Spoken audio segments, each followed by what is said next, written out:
connected. 30 is the new 20.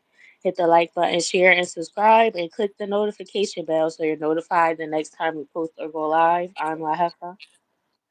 I'm SmileyJizzle. What's good, y'all? We talking about a lot of shit today. Um, but before we get into the topics, side question that's not on the shit.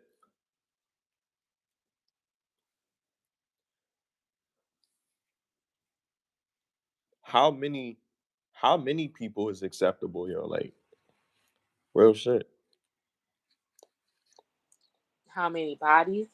Bodies, bodies, Yeah. bodies. Him, her. Bodies, bodies, bodies. I don't know. I don't think I mean, men. for anybody, like not even just People men and women, intentionally like because be men about don't that. get judged. Women are not asking men how many. They might ask you about past relationships, but they're not sent asking for a number of how many people that you've been with. Now, if you find out that a dude was messing with a crazy a number of like hundreds, thousands of women, then I feel like you might be a sex addict because it's like what like over a certain I don't know what the number is, but I don't know. I don't think most men are having sex with thousands of women that Hmm. and I think that's excessive if you do because what are you doing? You're just and I know men will have sex just to have sex, just to you get it out or whatever, but how often are you doing that? Because when it gets to a certain point, it becomes like an addiction. If it's like interrupting your life and you can't get, I feel like if you are actually doing something with your life, you can't just be fucking that often. I mean, you have sex and whenever you lose your virginity and then you go through life, but when you get to a certain point and you become an adult, if your numbers still increasing exponentially like to a point of like okay what are you doing how you going to work and doing all this and you still fucking 10 chicks a day or whatever like you missing out on something you calling out from work or something you not going to sleep because it's not enough hours in a day for you to be having that much time to still be like something is slacking. So I think that's when you know it's a high number when it has to be if it's stopping you from doing things that you need to do for yourself that like going to work and stuff like that. Word.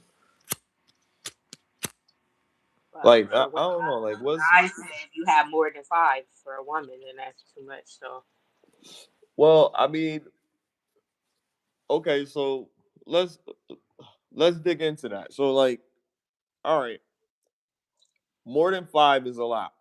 But imagine if because that's what you're saying, that's what guys are saying, right? And I'm not gonna argue with that.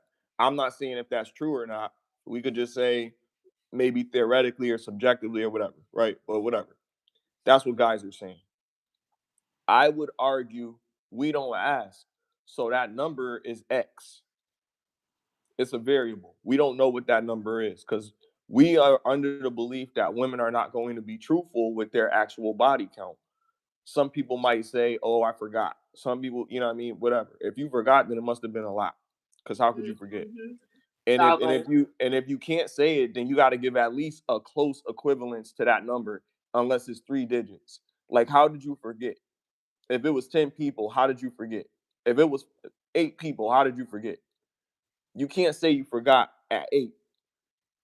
You know what I If mean? you start Maybe counting after, on your hands, then it's like okay now yeah, you got to maybe after that, like I can, like I'm not gonna sit here and lie. I could literally tell you 8 chicks, but I'm not gonna say that's it. Like I can tell you that I can say, actually, I can give you 8 names, but it's gonna be hard for me to give you 8 names because some stuff was, it was like one day literally. It wasn't even like, you know, spending time with them, getting to know them. Some girls I didn't know their name. Like it's really slutty. Like when you so talk you about say it, you can say eight off the top, but that's not all. right? Because I'm saying like 8. If a woman can't say 8 and she just saying she don't know just off the rip, at least you could say 8. You feel me? You can't even say that. You saying you don't know out of that number, then I know it's more than that. Yeah, that's what I said. Or if you guys start counting your fingers, Yeah. like two But people that's by why this. I say we don't even put them on the spot like that. Like it ain't even because every guy know, me, you're not the first. You don't really get to be the first unless you met her when you was young or you met her when she was young. Like there's really no chance of you being the first unless it was a grooming situation, which is weird to people, or it was a situation where you met them and they were inexperienced with life to an extent. You know what I mean? So maybe they were I don't know, maybe they were sheltered or whatever, or maybe they had a whole bunch of big brothers and stuff that would never let no guys come around and even couldn't even sneak. You know what I mean? It was always the spy somewhere. Like, you know what I mean? But whatever the situation was, you have to understand that yeah, this situation happened this with this person, but it's not always that happens. A lot of times women feel cooped up, they get out and they mess with some rebel. You feel me? And maybe that rebel started it and now they like the way it feels and they go do it again, or they find somebody else that says something that they like and whatever. Same thing happens to dudes, but it just happens different. We don't have the same feeling because sometimes it might be traumatic. It might be, we got our heart broken by a girl that, we really thought we really liked, or it could be that we just never really cared from the beginning because something probably happened to us, so we were devoid of any actual emotional attachment. You know what I mean? But other than that, like everybody gets their heart broke. Everybody goes through something, but that doesn't make you a super villain origin story. You know what I mean? Everybody goes through some type of shit, but it is what it is. That's just how lives. But what I honestly tell you is that the majority of these relationships is gonna work out if you're transparent with the other person.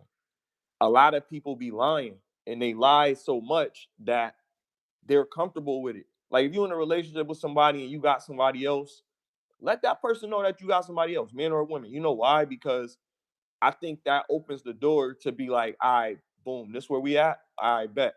If you started like that, but a lot of people don't have that confidence. You can't start like that because if you start like that, are you gonna be able to finish like that? Like, yeah, this happened when I went to the bar. Is that gonna break the relationship up? But you met under those circumstances.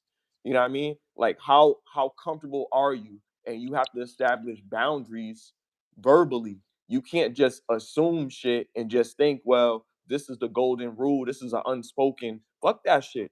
You got to be vocal and transparent. That's the whole point. And that's what really makes the relationship really work out. But a lot of times they put these labels on it because they listen to these societal tropes and they be like, oh, well, you can't have a body count over 5 and all this shit. Yo, if you really, because a lot of dudes be insecure, I'm just going to be honest with you. If you really believe that the chick that you with ain't fuck nobody, then you sadly mistaken. The best that you could do is try to find a chick that ain't fuck none of your people. That's the best you could probably do. But trying to find somebody that ain't fuck nobody, that's out. Now, you got to have principles and morals, and that's what we're going to talk about a little bit today. But other than that, man, I say just live your life. It's what you want at the end of the day. People gonna judge you regardless, whether you decide to stay with her or you decide to dip. So you gotta do what you feel comfortable with at the end of the day. I yield the floor. Go ahead.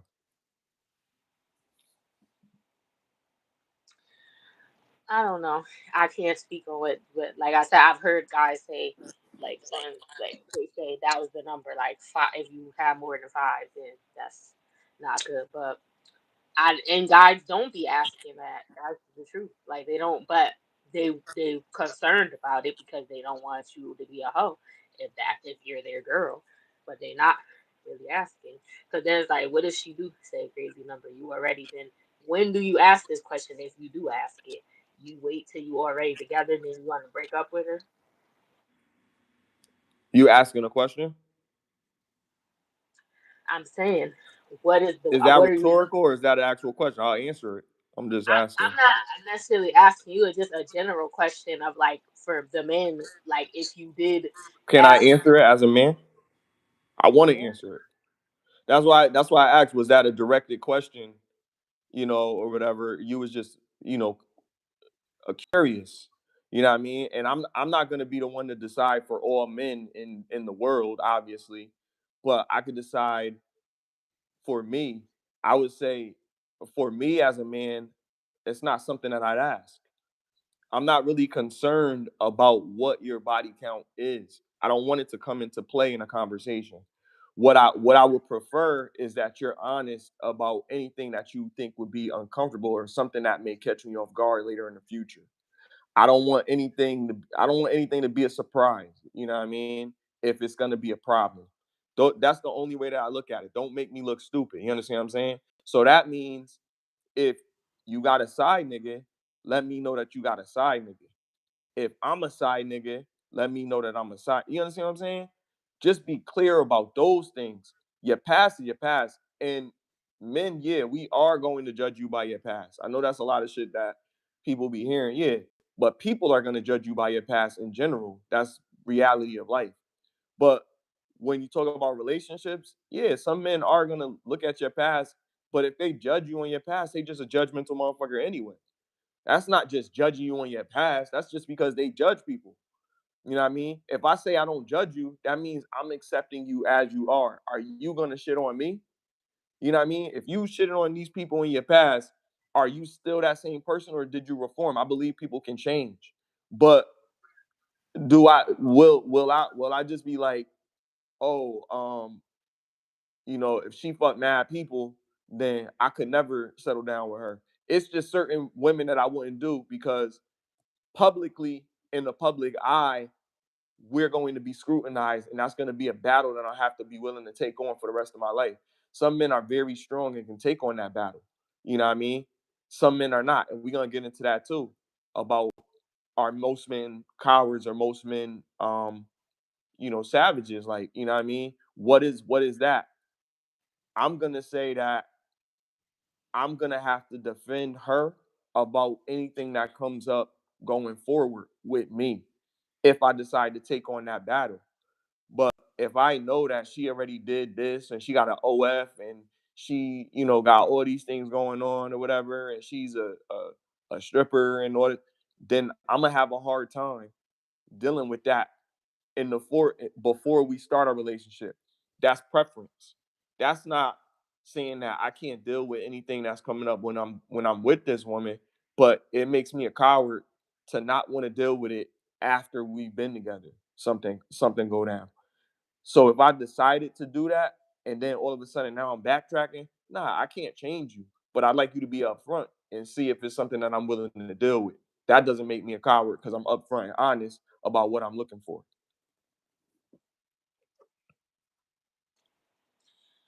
um, but I think people, as humans, we judge people's character, whether it's positive or negative. If someone's behaving a certain way, you may think that that's you judge them and say that they're a good person because they're moving a certain way, and then you may judge them and say that they're a hoe because they're moving a certain way, or you may judge them and say they're a bad person or evil because they're moving in a certain way. So that's what people do. People are gonna judge you, but the problem is or the issue that people face with that is that how you get treated based off of that.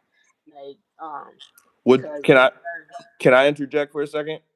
Would it would it matter? Would it matter if those the people that you care about or people that you're just associated with that you could care less about? Because I think is that a key or no? Go ahead. Yeah, well, I'm just pointing out the fact that you said judgment is like I'm just saying people do that regardless unconsciously. That's what sure. you do. That's how you decide who's gonna be in your circle, who you're going to date, who you're going to you judge their behaviors, whether it's good or bad, and that depends. That's subjective based on the person, good or bad, is subjective. And no, and that's Right. I was talking about. Well, I was watching a piece earlier, and they was saying um they were talking about how people be worried about what other people think. and about life in general or whatever too much. Like they worry about you asking other people for advice about your relationship, but it's your relationship. If you're taking advice, they're telling you to do stuff like, oh, that nigga did this, so you need to leave him, girl. Blah blah blah. You've been with him you've been with him for 4 years and he ain't proposed, you need to leave him, girl, or whatever. Do she even want to get married? That's number one. I don't know because this was an actual situation. This lady posted online. I guess her friend stopped talking to her because she told her to leave the guy because they had been together for 4 years, I think, and he hadn't proposed or whatever. So, but we didn't have enough detail. Like, did she actually want to get married? Some people are okay with being because he was doing every she assuming that she was happy. This is the issue. That if you're saying that you want to get married and he's not giving you that, then that's one thing. And then the time frame, that's subjective too, because you can't just. I don't think you should just rush into that. And 4 years is kind of a short span of time to me for you to but some people have gotten married quickly or quicker than I would think is acceptable, and they're still together. So sometimes it works, but I think realistically, you need to take time to really get to know a person before you take that journey because people are so quick to be like, oh, well, women mostly, I could just get a divorce or whatever, but you weren't meant to get a divorce. So it would behoove you to take your time and really vet this person, both of you, and really get to know them and see how they move and see how if your goals and your morals and your values align with each other, if you actually get along with this person, if you actually want to be around them after you have sex. Because sometimes it could be that you don't even that's what it is. It could be that you just have good sex together. You don't even want to be around them after that. But you was dealing with them for so long. Now you're like, all right, we just gonna be together. Sometimes relationships start out like that. But you wasn't even around each other like that. You were fucking in leaving, and then now you're like, okay, well, we've been fucking for 3 years, so now we're gonna be together. Then you get around each other and you start arguing every minute. You can't stand each other because you never spent that much time around each other, and now you just jumping in a relationship because you've been messing around with each other for 10 years and no one else stuck. So you're like, oh, might as well just take this person, but you don't even know them really. Like so, I don't think it should be a set time. And no, if and you shouldn't be listening to other some people's opinions don't matter. Like especially about certain things. Like if you're this is the thing that people do. Like if someone else it says your person is not attractive or something, that shouldn't matter if you find them attractive. Now, if you're not attracted to them, then that's on you. That's something that you need to figure out. But if you're attracted to them and then you stop talking to them because other people said that they're not attractive or not attractive enough, or they're basic or whatever you want to call it, then that's stupid. I don't think you should list that shouldn't matter, regardless who says it. It shouldn't matter because that's a surface level thing. If they're putting their hands on you or they're extremely toxic or something and it's causing you no good and you're always upset every time you talk about this person, all you have is negative things to say, and someone is giving you advice, whether it's someone you know or not, and they're telling you you shouldn't deal with this or whatever, you should probably listen. You should already know that though if you got good sense. You're staying in that situation for whatever reason. So it doesn't necessarily depend on who it's coming from. It's based off your life. You apply it to your life based on how you feel. And if you're already happy in that situation and nobody's whipping your ass, and this is where you want to be, like someone else's opinion shouldn't be able to shape that, Right. I regardless agree. of who. I agree.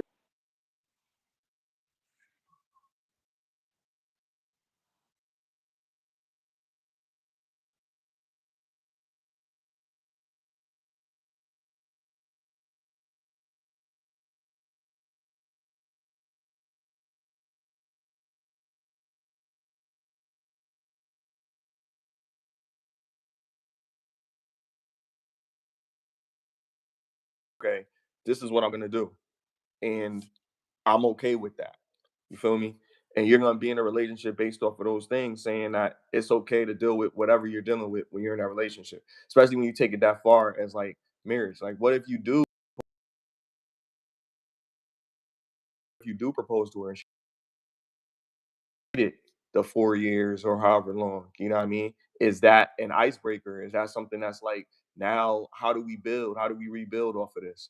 do we stay like this or do we continue and be like, you know what, maybe we wasn't ready, maybe I rushed it, I'll wait a few more years, or do you move on? Are you a weak dude because you decide, yo, I'm just gonna leave, you know what I mean, because she said she wasn't ready? Or do you look at him as like a strong man for still staying with her even though she wasn't ready to take it to the next level?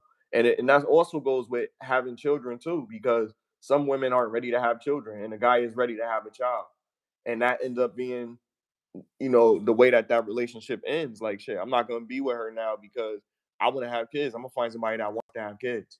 You know what I mean? So it, it's a difficult situation to deal with, but it's all about your principles, you know what I mean, as an individual. How do you feel about that? Are you comfortable with waiting, until somebody gets married to um be intimate with them on a sexual level? Are you comfortable with waiting to do that until you get married to somebody? Like, you as a woman, I'm talking about you specifically. Am I comfortable with that? Yes.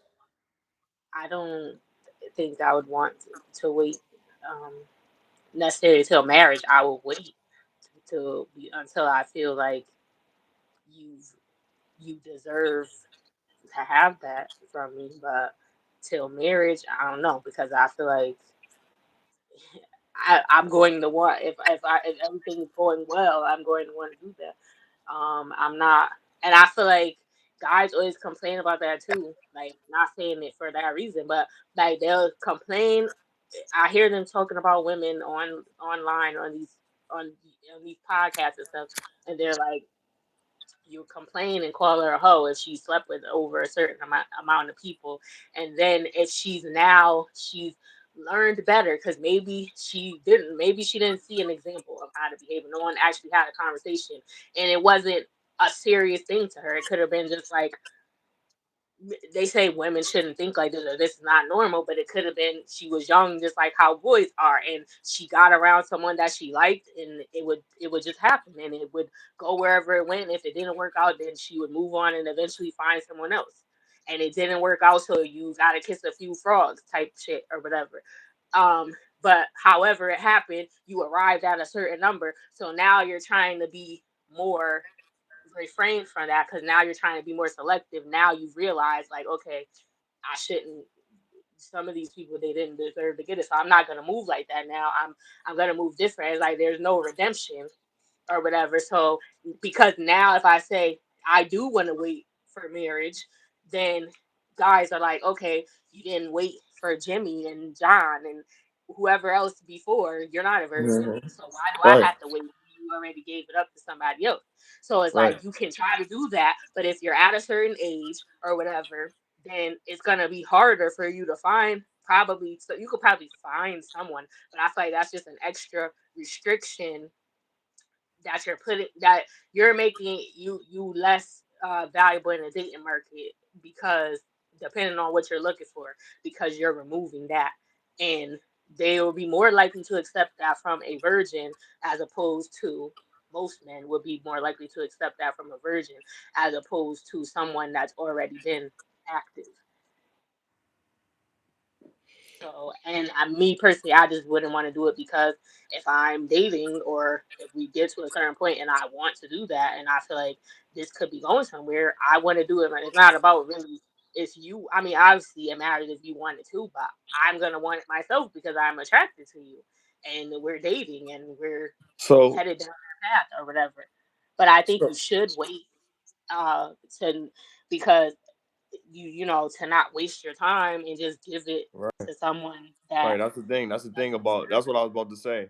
You're But you're I said that in the beginning. I said I would wait for them to see if I think that they deserve it or not, or if they've earned the right to have that. But but till marriage, the I'm problem gonna with wait. men is like it's already wasting time because you already tried all these other dudes and I'm gonna prove that I'm him. You understand what I'm saying? That's the thing. They don't care. That's why you don't talk about the body count, because The thing about it is like it trying to make it seem like women that get to a certain age deserve all of the options. They don't, because they have to work back to get that. One thing you can't get back is those years. One thing you can't get back is your womb. These are things that you can't get back. So at that point, it's either you find the guy that is doing everything, that qualifies in every level. It might not be so much as looks, but it might be other areas outside of that, unfortunately. And you have to see if this guy has the emotional capacity to deal with what you have going on with your life, and they can meet you there. But if you want somebody that's, you know, a six-figure dude or something like that, and not saying that you do, but if a woman wants a six-figure dude or something like that, she gonna have to work a little bit harder to get a dude that's six-figure, because what they get is the cream of the crop. They get the Instagram models, they get all of those, they get those women, fly them out or whatever, because they're paying for them to really leave. They're not paying for them to stay. You know what I mean? They paying for what they want. So you gotta be able to give them more than what this man can give them. Yeah, what this woman can give them. Like this woman, yeah, she looks good aesthetically. She got that. So okay, boom, I can meet her at least there. I can go to the gym, get my body together. All right, now the men that I really want are looking at me. They're paying more attention. The problem is women want to believe that every man is not really as shallow as they are. Yeah, they are. And the main thing with men is if we work very hard, we're going to want what we deserve. We think we're worth more because of how hard we work, and that's really how we look at it. Like shit, I could spend this kind of money, I could give her this, I could give her that, so I deserve more. And it's really not really that. It's more so about respect as a man. Like how much respect do you have? Because women recognize the respect. Because you move a certain way when you have respect. But the money does help. But you got to have the respect first to really make the money count. Because you could be a nigga that's making mad money, but you just an accountant. You just an analyst or some shit. You know what I mean? You're a low level, high level motherfucker. So you still got a boss that you got to answer to. You still don't have all your time. You still, you know what I mean? Still got to answer to somebody. Or you could be the motherfucker that run the shit. You could be the CEO, CFO, whatever. And you out on a business trip while they calling you to handle shit. You know what I mean? Or you flying somewhere, you in Japan or some shit. You know what I mean? But that's a different type of nigga. But if you're not on that level, then you can't really you can't really speak on that. So every individual is different, but the women that want those type of dudes are the women that look a certain way. So it's an archetype for what dudes want visually, just to play with or whatever. But there's also something inside. So we care about all the inside shit too, because it's not just what they look like, because beauty does fade. But if you continue to treat me beautiful, even if you look beautiful when I first met you, and then you start to gain weight and all this other shit, I could still deal with you if you still the same person that I met. If you didn't change, like you still do kinky stuff, or you're trying to do it, or you're noticing that things are happening with your body, and you're willing to work on those things because you care about how you look for me, and not just so much as how you look for you, because I'm not selfish when it comes to you. I'm thinking about you first. So it's like, and dudes get fat and shit like that. So women try to say, oh well, you got fat, you did that. I'm still, but the reason is because he's still on top of why you was with him from the beginning. Maybe you was with him because he had abs and now he got a beer belly, but at least you know that there's other things that made you stick there, and you can hold on to those things. And that's really what the thing is when it comes to that unconditional love shit that doesn't exist, right? It's really like I still love you on that music soul child type of shit, because I've been dealing with you for so long and I want to commit to you for an ongoing period of time. If a dude proposes to a woman and she turns him down, a lot of times I think she's a fool. But she may have turned him down because he ain't had his shit together. She may have turned him down because he was a loser. She may have turned him down for all of these financial reasons, or his the way he looks reasons, or whatever. But the reason I thought that she was a fool is because the same reason that she trying to tell us, like, oh well, you looking at all of them and they just gonna do this to you, is the same reason when we like, damn, that nigga proposed, like that nigga really cared about you. Well, I don't know about that, because he still got to look a certain type of way and still got to be. But damn, like, don't y'all really want that? love. Like he could get all different types of surgeries and shit. Y'all be trying to get all types of surgeries and pass it off to us like we supposed to accept it when we telling y'all that's not what we want. We just want y'all to try to go to the gym, probably eat a little better, probably, you know what I mean, do that. But y'all want to go crazy. Y'all want to get shots and injections and take these Ozempics and whatever. Like we don't really care about that.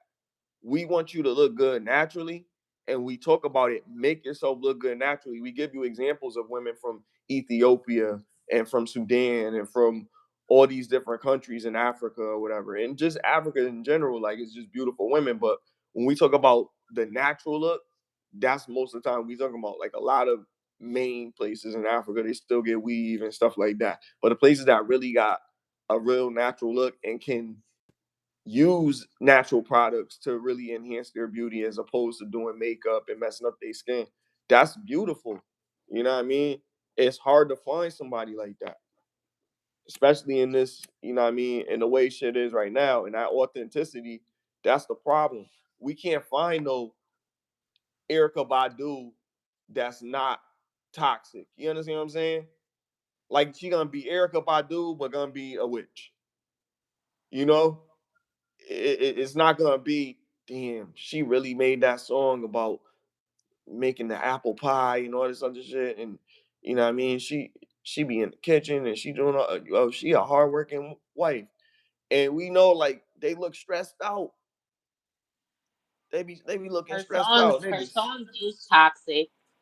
Like even next lifetime, she's talking about being in love with someone else and they in a relationship. What am I supposed to do when I want you in my world? How can I have you for myself when I'm already someone's girl? So Right.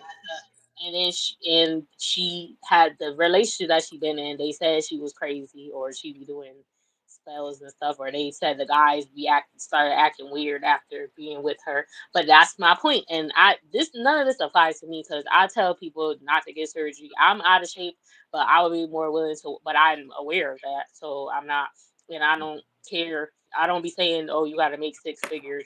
I do need to be physically attracted to you, but that's not the most important thing. But that's my point about men too, because they prioritize looks over everything else. They're most of the time you stuck with a woman like what you just said or whatever because you're worried about what she. And I'm not saying you shouldn't care at all because I think it's okay to be attracted physically to the person that you're with on some level. They don't have to Mm. be the best looking person ever. I'm not saying that. And some people are delusional too, because people be, you need to know, you need to be self aware and know where you stand or whatever and what you would qualify for or whatever. But all that surgery and all that stuff, like, no, I don't agree with that. I wouldn't want my man to get surgery. You could be how you are when I met you.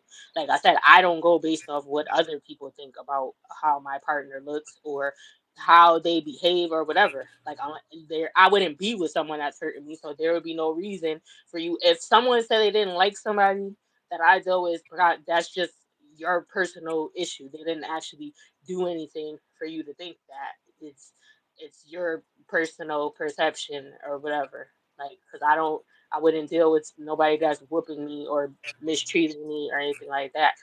The biggest thing would probably be they're probably a hoe because most men are, in my opinion. But I don't think they go to work. Like they might have more than one job. Like if they have a kid, they take care of them. Like, but they don't have to be rich. I'm not worried about if you make six figures, and I don't care how tall you are. I would like you to be transparent and be honest. That's important because, and I don't like guys that pretend to be someone, and I can tell when you're not being genuine. Like I'm able to pick up on that or whatever. So because for some guys do this thing where they act a way that they think is attractive to like for example there was some guy that I talked to. Well, I wouldn't say I talked because I tried to give him a chance, but because of what I'm saying now it didn't go anywhere. I didn't because first of all I didn't really like him like that to begin with, but I tried to be like, I'm gonna give him a chance, he's a nice guy, right? But then you start putting on this facade of like, I don't know, I guess he thought I liked hood got guys. think that some guy, well, they say that anyway, like, oh, you want a gangster or you want a thug or whatever. So he was not like that, and that's not. I never. I don't know why he thought that that's what I wanted, but he was trying to portray that image of like. But it's like I know you're not like that, and then why are you pretending like people that do live that life? They're not doing it by choice. This is Right. what they're put in a position where they feel like they had no other option but to go to that. So for you to be pretending, I feel like that's cornball stuff. And then certain things like that's a big pet peeve of mine. Pretending to be someone that you're not. Like that's just corny to me. Like be yourself. And I don't care why you're doing it. If you're trying to impress me, like I said, something stupid like that because you think I want a certain type of man. No, I want a masculine man. I want a man that's confident. A man that's confident is not going to they may do extra things that they wouldn't normally do. Like maybe they don't always open the door, but they really like you. So they're doing this now or something, but that's not as like you're putting on a whole persona of another person. And it's like I said, I could pick up on that. I feel like guys do that a lot. Or they might try to act different when they're around their friends or something like oh whatever. And then you're like a whole another person when like you're like guys, I just like a guy that's transparent. Like I said, you do need to be masculine, you need to be confident in your own space, shouldn't be living your life to please other people. Whatever decision you make in your life, if it's a sound decision and it's your in line with your morals and your values, you shouldn't be concerned with what another man says. That man is not taking care of you. You're a grown man. You're supposed to be a leader. So yeah, sometimes people may need advice, but you need to be wary of who you're taking advice from. You need to have discernment. But for the most part, you should not need to get counsel from other people if you're a grown man over a certain age for normal situations in life. You should be able to function because that's your role in the relationship. You're a leader. So if you gotta go to other people and ask them how to do normal things that you should already know how to do every time, like I said, on occasion you can ask for advice, but be mindful of who you're getting advice from, because sometimes Leaders do need counsel, by the way, because leaders can be wrong. yeah, that's why Twice a I democracy. said that. I said you need to be Yeah. mindful of where you're getting it from, but it shouldn't be every single day, every step you take. You're asking, or Right, you're right, right. asking me. You don't even you every time. I don't want to. I don't want to answer you. You're saying you want to lead, but every time something's going on, you're asking me like, "Oh, what should we do? What are we gonna do today?" No, I Now don't. let me. Don't ask. Can Just I ask you tell this? me. Just tell me where we going. Can Call I my ask you phone and this? tell me. Oh, I'm get dressed. I'm about to pick you up. We're about to go. Where we going? Don't even worry about it. Just tell me Can to get dressed and come pick me up. Like Can I ask you order this? for me. You should know what I want to eat. Like I like stuff like Can that. Some women don't Can like I that, ask but you I something do.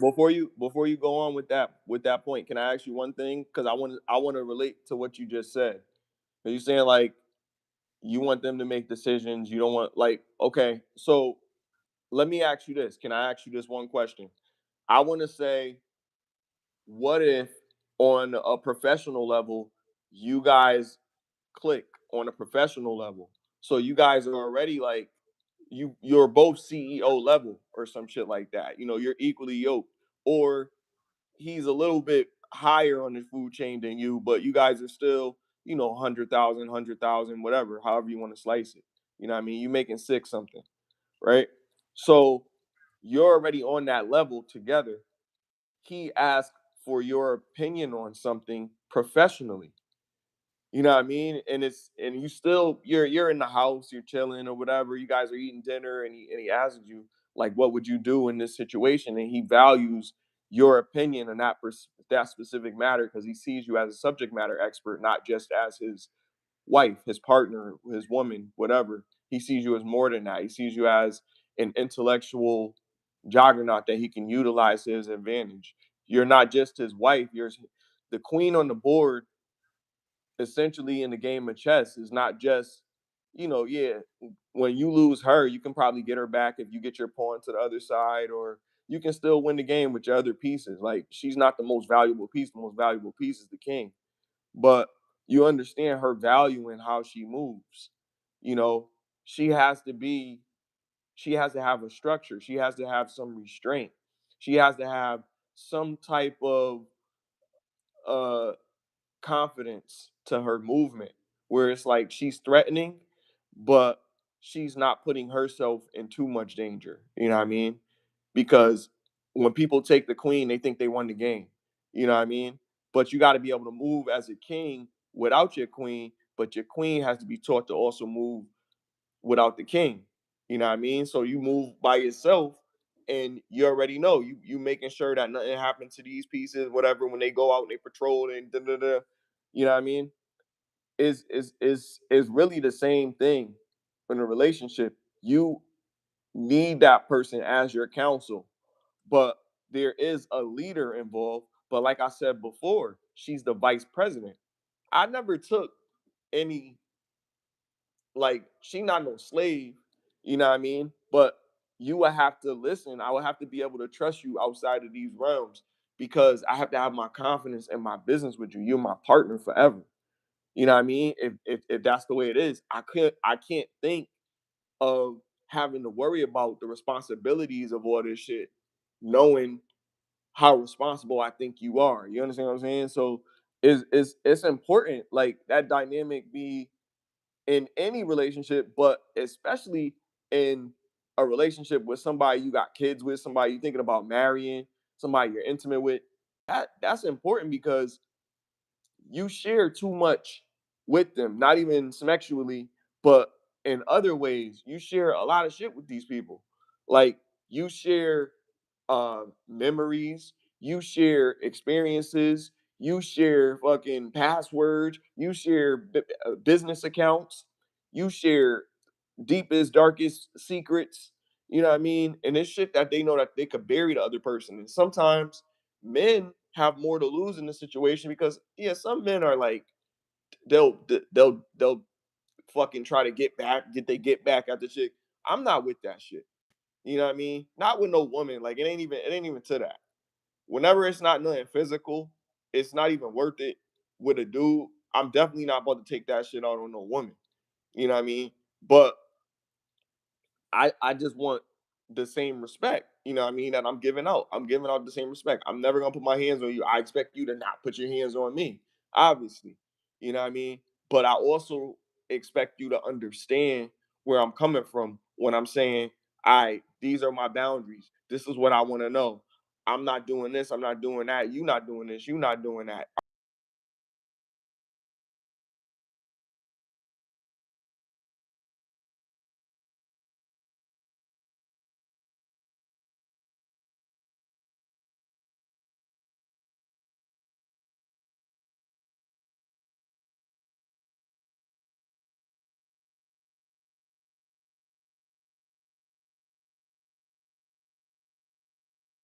Fucking watch this. Like I can't watch that. Like you know what I mean? Maybe religion might be a concern. Maybe political views might be a concern. I think they don't talk about these things when they first start fucking with people. But a lot of times you should understand that if it's somebody that you're gonna be with all the time and know what are your boundaries, what are things that you can and can't deal with. You know what I mean? And establish those things up front and viewpoints. Because Yeah, if you those, definitely need yeah, to go ahead. communicate. You definitely need to communicate. And I was only speaking to like asking me, it's like you don't have a mind of your own, or the sense I get from guys that do stuff like that. Like your every detail you need to know my input. Like if we had a business together, obviously I would have to be know what's going on with that. So I would have to give input. Or if you're asking me something about your business, but I need to know that you're capable of functioning on your own without me. This is what I'm saying. And I get from like if you're asking me every step, like, oh, we're having a date today. What are we gonna do? Where are we gonna go? Yes, you should communicate about, but I'm talking about if you're a person that you're always like you're not sure of your own self, you're not confident, it's like you need input from you about everything from someone else because you're not sure about most decisions in your life other than getting up and going to work. You don't know what you want to eat. Nobody knows what they want to eat, so they say women are indecisive, so just order something. Like, but yeah, you should communicate about boundaries and your morals and values. And if religion is a problem, one may be an atheist or one one is a Christian, or one is a Christian and one is, you know, Catholic or something, and they're, you know, you might clash because you might want the kids to grow up with this faith, or some people are not that, they might have a religion, but it's not that big of a deal to them about if their kids follow in that faith or not. So yeah, these are definitely conversations that you should have beforehand, and that's a problem too, that people don't talk about this. They end up in these situations without having these conversations, and then that is what, okay, you don't just, you don't talk about if money is an issue. If there is a certain dollar amount that you want a man to make, then don't even bother with a man that's not. And I'm not saying that you should necessarily be having a certain dollar amount, but some women are like that. They be like, oh, you got to be 6 feet, you got to be 6 feet. All right, so then just only talk to those guys. Are you even getting, guys are even coming up to you that meet that category? Then you're probably not going to get that, if those guys are not approaching you that are 6 figure, 6 feet and 6 inches or whatever. So, but like I said, I don't have those requirements. I don't care how tall you are, um, and how much money you have over, under a certain amount. You have to at least, like I said before, able to take care of yourself. But yeah, I do want to get to know you, and we should agree on the values and stuff. If we want to have children or not, that should be something we agree on. I don't want to be like, I don't want to have kids and you want kids, and I'm gonna force myself to have kids for you because that's what you, or vice versa.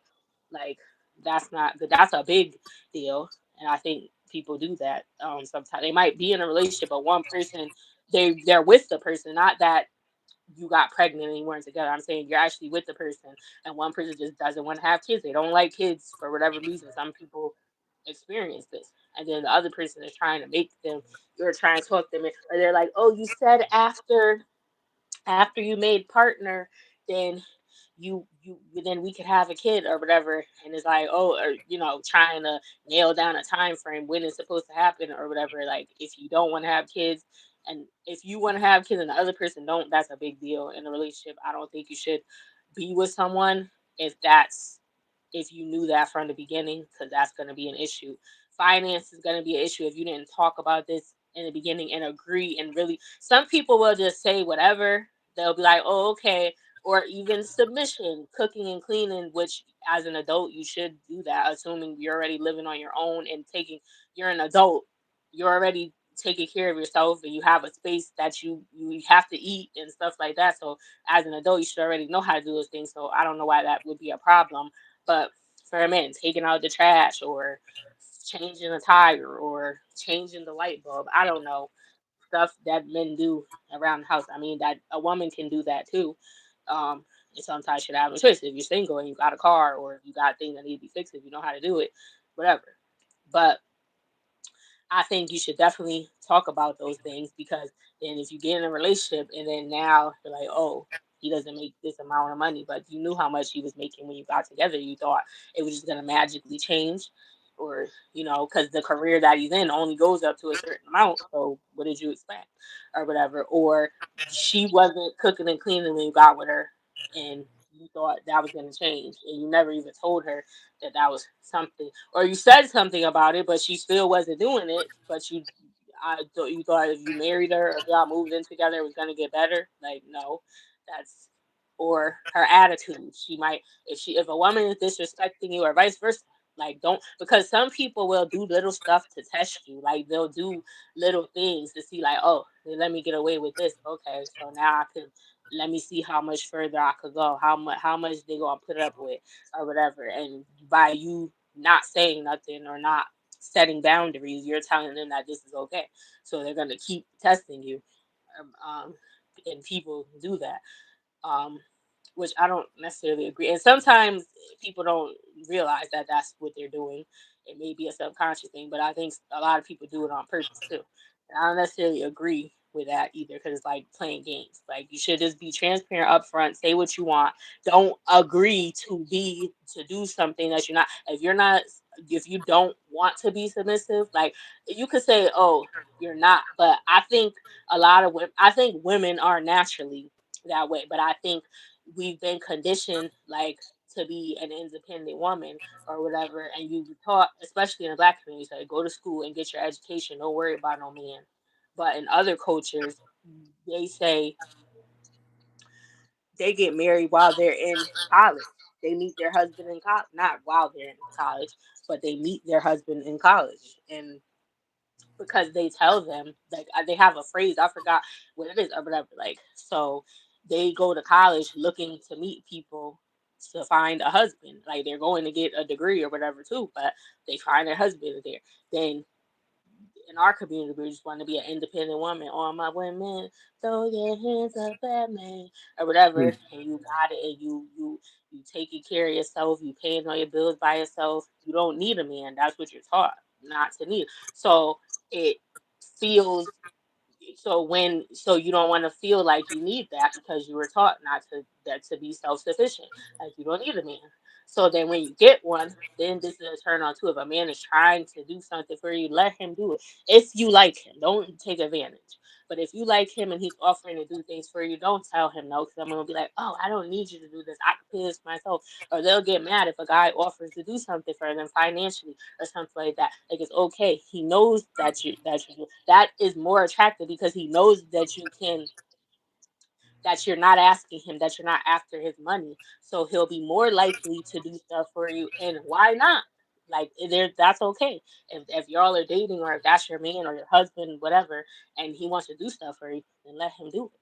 Like, but the point I'm making is, don't agree to terms that you're not. When you have these conversations about what you're looking for, don't agree to terms that you can't fulfill, because the mask is going to come off eventually. If you got to change and put on a whole nother persona, then there's somebody for everybody. Yeah, be a respectable person, but also be true to yourself. Like, don't try to fit yourself into, because it's not gonna work, because eventually you're gonna be your real self. There's certain things, like I said, bad behaviors and certain things that you should change. Like, if you're not a rude person and you're not lazy and you're willing to work or whatever, and you keep yourself up, and your hygiene is good and stuff like that or whatever, um just be yourself. Like, don't try to be the person that you think that he wants you to be, or don't try to be the man that she wants you to be. Like, if that's not really you, be yourself, and the person that's meant for you is going to be with you. Because that's not, I think that's what people do too. People are just pretending. Like, they're like, oh yeah, I'll be a stay-at-home wife, I'm going to submit to you, but you can't even let him finish, get a word out before you interrupt him, or you curse him out and call him a bitch when you get mad at him, or you're putting your hands on him, or you don't want to cook, you don't know how to cook, even basic meals, because you don't have to be a chef. A guy will like the idea of just you cooking for him in general. It doesn't have to be a Sunday dinner with, with the works and everything necessarily. Some guys know how to cook. Maybe you can alternate or whatever. Like, there are some guys that are chefs or that know how to cook very well or whatever. Maybe their mother or their grandmother taught them or whatever. So you just have to find a person that works for you. But this is why the 6 months to a year thing is interesting to me, because I think that's the problem. People are not really getting to know these people, and even after 4 years, you could still not know the person, because if you it depends on what you're doing. Like, when you're around each other or when you're talking to each other, what are you talking about? What type of conversations are you having? Are you even asking questions that's gonna give you like answers to know, not with their favorite color, like, yo, that's cute, okay, if you want it, but that doesn't really matter. Like, about, like, you need to Mm. ask, like, real questions. Like I said, if you want kids or Like not, goals, what like are your like goals, goals like in life? building, Huh? like goals, like building. Yeah, like, what are your goals in life? What do you want to do in the future? Like, how Right. close are you with your family? If you're not speaking Okay. to your family, why are you not speaking to them? How do you deal with stress or like, if you're going through it, because people can change when they go through certain situations. And you might think like, oh, they're amazing because everything was going good. You didn't go through, now boom, somebody died. Now they might be a person that, I'm not saying that this is okay, but everybody has some type of flaw. A lot of people don't know how to deal with grief and stuff like that. So they lost somebody, they might lash out at you because they lost somebody, because they don't know how to deal with it, and maybe they don't want to cry. So instead they're angry and they're cursing everybody out, or they're just having a tantrum. Or they might be a person that deals with grief where they shut down and they don't talk to no, they don't want to talk to nobody. Or it may not be grief because they lost somebody. Maybe they're going through something in their life in another aspect, and that's how they react. They shut down. They don't want to talk to nobody. They want to be by themselves until they're able to turn it around or whatever. And they might take that a certain way, like, oh, I haven't heard from you in a week. Like, you had to communicate. And I know for a fact people don't ask this question. People probably don't even think to say, how do you deal with stress, or how do you deal with, like, do are you even, people probably can't even answer that question. People are probably not even aware of how they cope with stress and things like that. But these are conversations that you need, that certain things, conversations that need to be had, because that might be something that if you didn't talk about this and now you're acting crazy, to them you're acting crazy. Like, you might be cussing them out, or you're lashing out, you just got your face twisted up. They're like, fix your face, like, come on, or whatever. Or why I ain't hear from you in a week.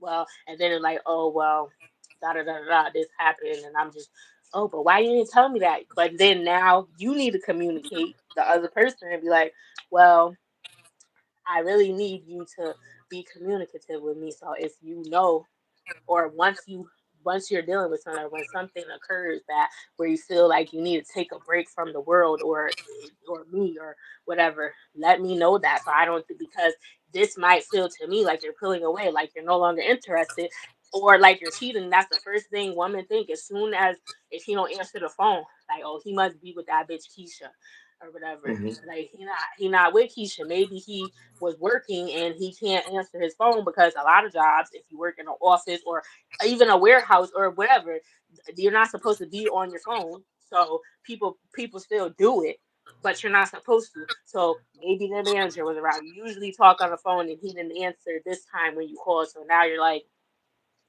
oh, he must be. Oh, he's at work. What do you think? He's talking to. I don't know. People do that, but it's ridiculous. 9 times out of 10, that's not what's happening, and you automatically jump to conclusions or whatever. So, and they didn't know that you reacted this way because you never not answered the phone before. Usually, every time they call you, but if you just get married in 6 months, you're probably not gonna know that until after you've already been married, and now you're arguing because you was in the bathroom and she thought you was fucking somebody because you ain't answer the phone, like, or whatever, and you ain't know she was gonna react like that. Like, she come pull up to your house to see if a bitch was there or whatever. Like, Right. you don't know. Because you People. you have to experience it. Like That's sometimes what I'm people have to saying. But experience people it don't. to find So if out. you're only And it's like doing I six can't, months to and a that's why I year, and you're say like, you got to be transparent because like people are going to react a certain way. Like stress can't be uh, a justification for a reaction because people should be able to control themselves. You may not be able to control your stress, but you should be able to control your reaction towards others. If you can't, then there can be behavioral um, issues. You know what I mean? And then that's different. But if you don't have behavioral issues and you still work and you still live life, yeah, people can crash out, absolutely. But you have to be able to know, okay, I'm not going to be able to work under these circumstances today. I'm going to stay home. Don't bring yourself around other people if you already know that this is how you're going to be, and be aware of what environments you put yourself in, knowing what your deficiencies are. You know what I mean? You put yourself in harm's way and then things happen and then you can't play victim after that. You accepted the consequences. Like this is what happened. Like so now because of your principles, do you just um go on with how you feel about this? Like this is how I normally would deal with this, or do you also take into consideration, well, I put myself in this situation because I already knew what could happen. You know what I mean? You put that's why I yourself in a said, situation to set yourself up kind of for failure if it is a failure.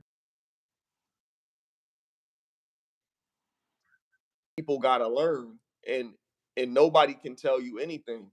Like anybody can tell this nigga's good for you, this nigga's not good for you, this chick is good for you, this chick is not good for you. You have to know what you're dealing with. You know what you're dealing with most of the time, but a lot of people don't want to engage in. That's why I say the transparency. The transparency is also on the person who has to put this on them. Like, okay, why haven't you been calling me? Like, you know what I mean? You call me every day. You shouldn't be waiting 3 weeks to bring that up if you're the person that has that boundary established in the beginning. Listen, we're going to talk every day. If you don't continue doing what you normally do, you should at least be able throughout the day to say, I'm sorry I wasn't able to hit you up. I was just talking to somebody the other day and they said this guy didn't hit her up in uh in a few days or whatever because he was going through something personally, right?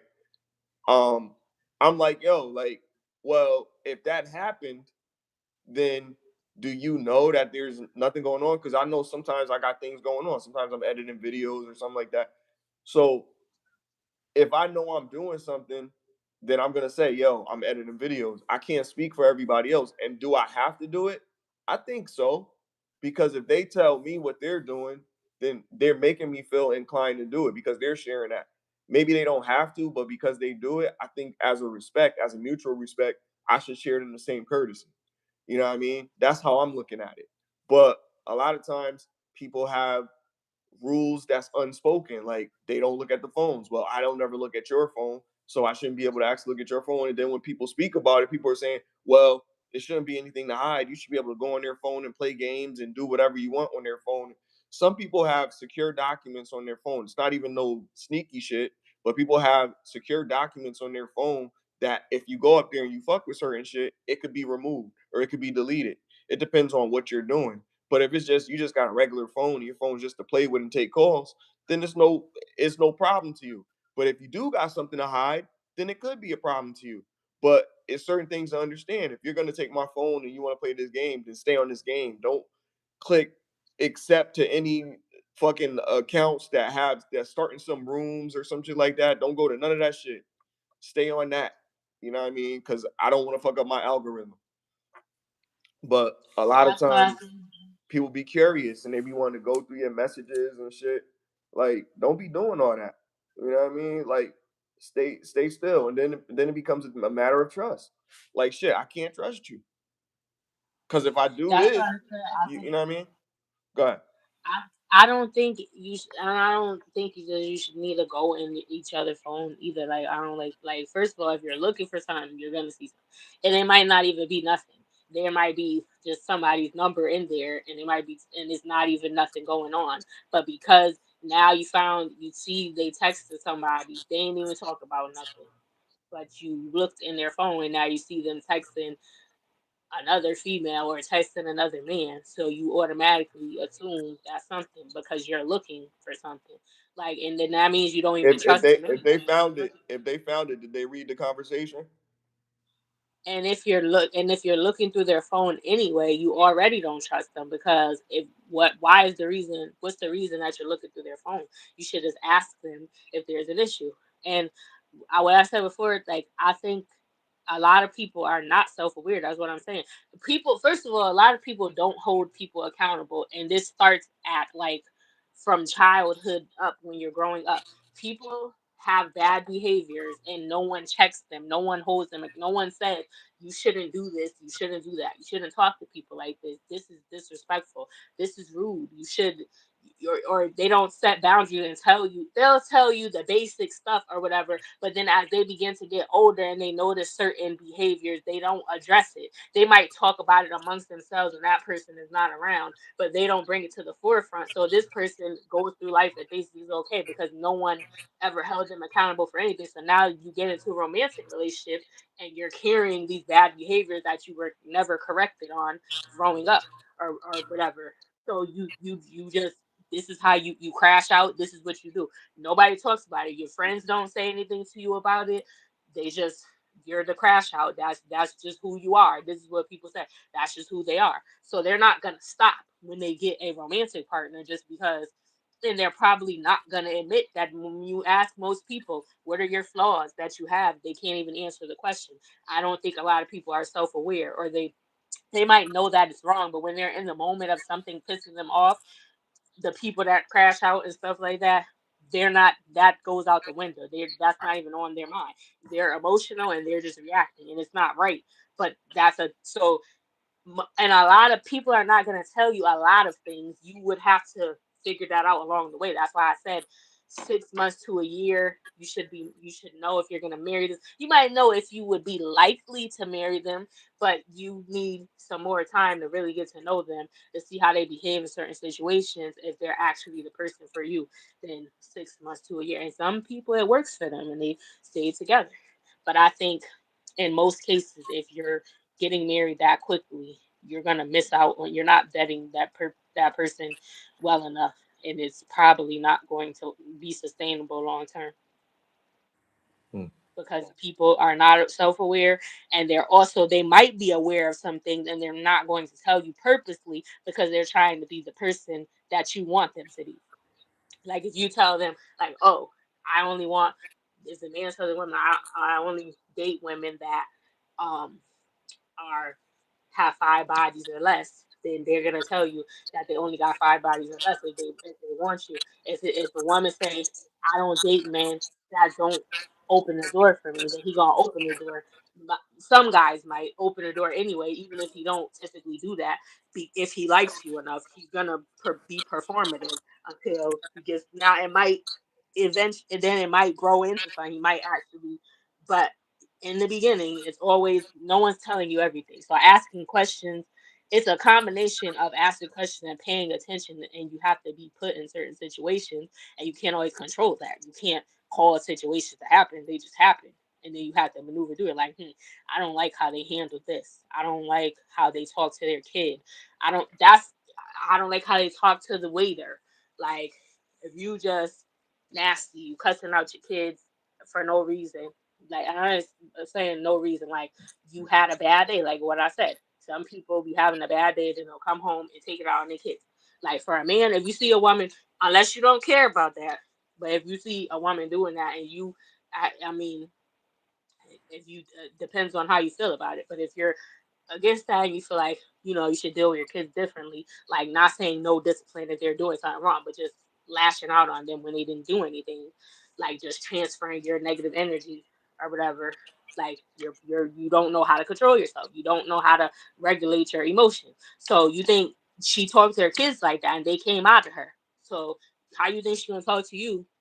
They didn't even do anything to her. She just mad because she ain't want to go to work today, and she got cussed out at the call center or whatever. So she come home and yelling at the kids. So how do you think she gonna react if you do something? She gonna cuss you out too, and it don't even have to be nothing that big. And like a woman, if you see a man and like he's behaving a certain way that you wouldn't want him to, why would you stick around? Like, I don't know. People be just expecting people to change, and they think like magic is gonna happen or something. And they're like, oh, maybe one day. Like, no, one day turned into 5 years, and it's still the same. So just let it go.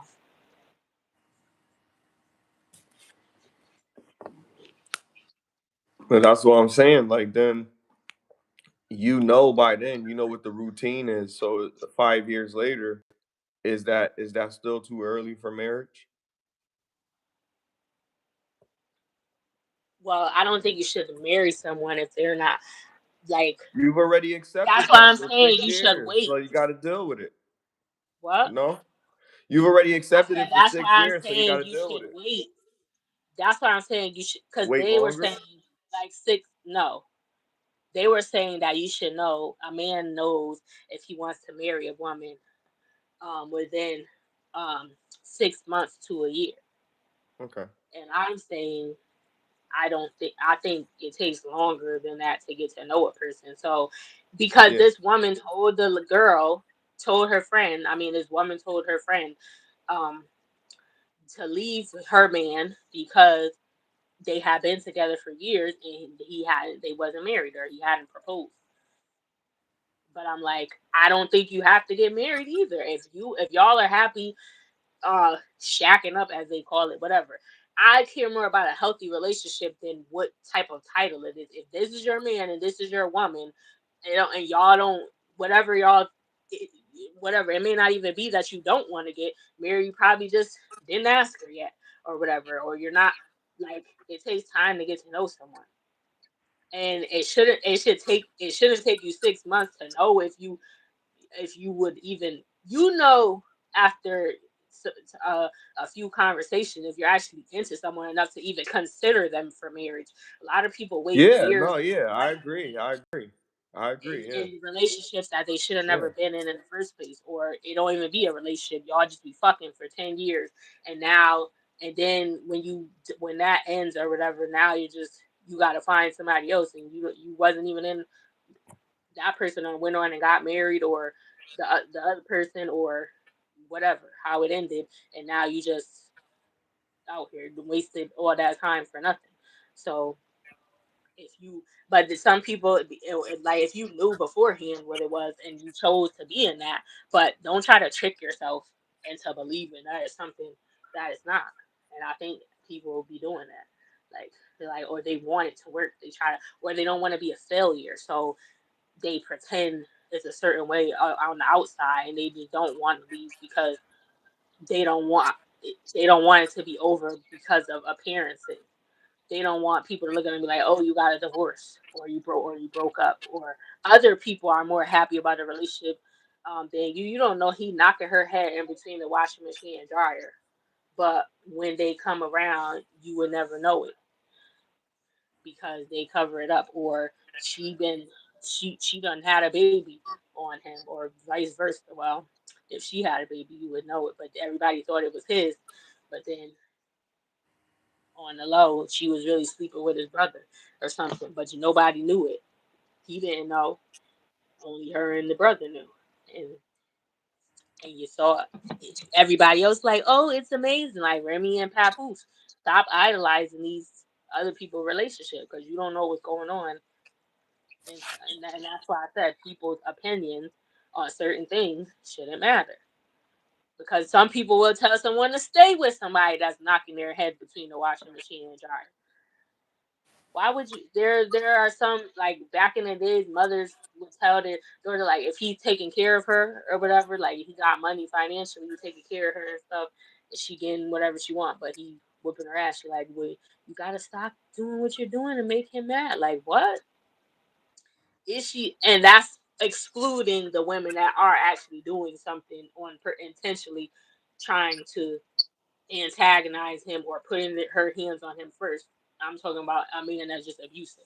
Like, why would you ever tell your child to stay with somebody that and you know they doing that to her or whatever, and tell her stop making him mad? And she didn't even do nothing. It was just Thursday, so he just decided to go outside your head. Or if he think you fucking the nigga at your job and that's just your coworker, and y'all have to talk on the phone because it's for work. Whatever you do, y'all gotta talk to each other. The nigga call you and then he whip your ass because you like and you telling oh like she didn't even do nothing. So is a difference between that. But yeah, people I don't know. You definitely but after 5 years, yeah, why would you even stay with someone that long if you unless you just plan like I said, some people be knowing that the shit ain't going nowhere and they just like I'll enjoy the ride. But there's some people one person thinks the relationship is this, and another person thinks is this. Cause they like in their mind, this is my man, but this nigga never told you he was your. Y'all never even had a conversation about that. You just Mm. assumed that that's what it was or whatever. Like so, and he's saying he ain't you telling people, yeah, my man, and he's like, that's just my friend, or he got a whole time he got a whole another woman or something. Like that's actually his woman that he claims. And you just made that up in your head. Like so yeah, communication is definitely needed. And people need to be transparent because you can communicate with if somebody's lying, but that's why you gotta be pay attention to other things too, body language and patterns and stuff like that. You gotta be a psychologist on the low because people crazy. Like I don't know. Like you gotta. But I think life teaches you that, and I think our body does certain things as humans. Like you can feel people make fun of this spirituality or whatever. I don't know what to call it, but like you have senses and stuff like this. Like if you walk in a room and two people are just having a conversation, and then or okay, two people don't like each other, but you don't know that. But when they come and you come into a room and they're in there, you can feel the tension. You may not know what is actually going on, but you can feel like there's something in the air, or the hairs on the back of your neck might stand up if you walk in a room or something like these things, or like somebody can give you like a bad feeling, or like certain things. You can tell if someone's nervous. You can tell if someone's lying. Like there's you got to be aware of these things nowadays because people is not always going to be upfront and honest with you. Um, that's why I like to have face to face interaction with people as opposed to just on the phone too. Like I don't even really like talking on the phone, but I mean if I'm dating someone then I would, but I don't.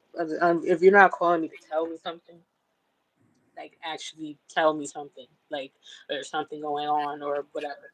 Like I don't really like talking on the phone, but like when you're dating, getting to know someone, you have to talk and have conversations. But face to face contact is good too, and it doesn't have to be in a date for these expensive women that you gotta do. Oh, you gotta. I don't go to Applebee's or the Cheesecake Factory or whatever. The Cheesecake Factory is bomb, and I don't know what y'all talk about. But I mean, it's not a For their high end. cheesecakes or for their food? The food is good to me. I don't. Food I is never the even food is had a what cheesecake. what level? What level would you give the food? I Honestly, don't think it's a high. It's not a Michelin star restaurant, but one I through like the 10. food. It tastes One good. through 10. Me, a 7. 7. Okay, that's respectable. It is respectable. I like it, but I now enjoy it, but it's not. yeah, there are You certain know, restaurants that I don't like the food, but it's not because of this is this. It's a chain restaurant, so I don't eat. No, there is the restaurants I'd be like, oh, or I noticed over the years that it don't taste it's like chilies do taste kind of weird now. Like I feel like it don't taste how, or maybe I was younger, I didn't care. Maybe my palate changed. I don't know. But if I don't like the food in a place, I'm not saying that would be the reason why I don't want to go there. Not because the food is too the price it doesn't cost enough. It's not a Michelin star restaurant. Like that's crazy. Like who do you think you are? And half of these people they don't even know what a Michelin star is, and you're talking about what restaurant that you won't go to or whatever. So it's like if you're gonna have that conversation, at least be able to have that conversation. Like because you so classy or whatever. So then you went to these. You know what I'm saying? You went to these other places. Some of them didn't even go. You can't even take yourself there, and you expect him to waste his money on the first date when he don't even know if he like you for real yet, and take you to and spend hundreds of dollars on you just to eat some food. You could go to a coffee shop. You could go you could have a picnic or something. And I never went on a picnic before because nobody just didn't do that. But I would go. I would go on a picnic. I feel like that's cute. Like have a little, put the sheet down or a blanket, whatever, and have your little snacks, but sandwich. you can't act like it's not the guy that you like though. That could do a Huh? picnic. You can't act like it's not the guy that you like though. You have higher expectation for somebody that you're not really feeling, but you're trying to give them a chance. Or someone that you're not really feeling, but you're giving them a chance. Is a picnic okay? If I'm not feeling somebody, You then not I really already feeling tried them like that. that, but you I'm giving not them a doing chance that for no some more. reason. I tried that and I can't because so I wouldn't even be talking to Yo. somebody if I'm not feeling them. If I would meet you and we can talk, and once I determine I'm not feeling you, then that's we don't need to speak anymore Okay. because I'm not feeling you. I'm not about to waste my time or yours going any further So let's say a because different thing. Okay, you're because I feeling have them. tried doing that and it didn't. And You're okay. Then you're feeling them. when you don't like somebody, like they're just so annoying. Like everything about them Yeah, is just, that's true. and that's what it felt. And I can't. How can I be with somebody like that? If everything you do will get on my nerve. Like I can't. It's just gonna You're be right. miserable. I can't even argue that. I think that goes both ways. Like I think in general that is, but I think I think women will give up quicker, and I think guys will stick in there longer. I really believe that. I think because guys are just built to put up with more shit. You know what I mean? Especially with women, like they're guys are just happy that a woman is dealing with them like most of the time. You know what I mean? They're okay with certain things as long as it's not too much. I advocate for men taking charge and being respectable men. You know what I mean? And you have the self-respect to get that respect. You know what I mean? You're not going to just let somebody just walk all over you, and they respect that you're not just going to let anybody, including them, just walk all over you. Or I mean, if that quality is enough for a man, because that dictates that he has some type of boundary, some type of discipline within himself to not allow certain things to come within his circle, and you know that you're protected within that circle because of how he secures it. So for me, I always I'm gonna be on the opposing side, because I'm like, if the dude is doing all of those things that he's supposed to do, then there's no reason for the woman to feel like she's not feeling him. But she doesn't feel him, but he still does all of those things.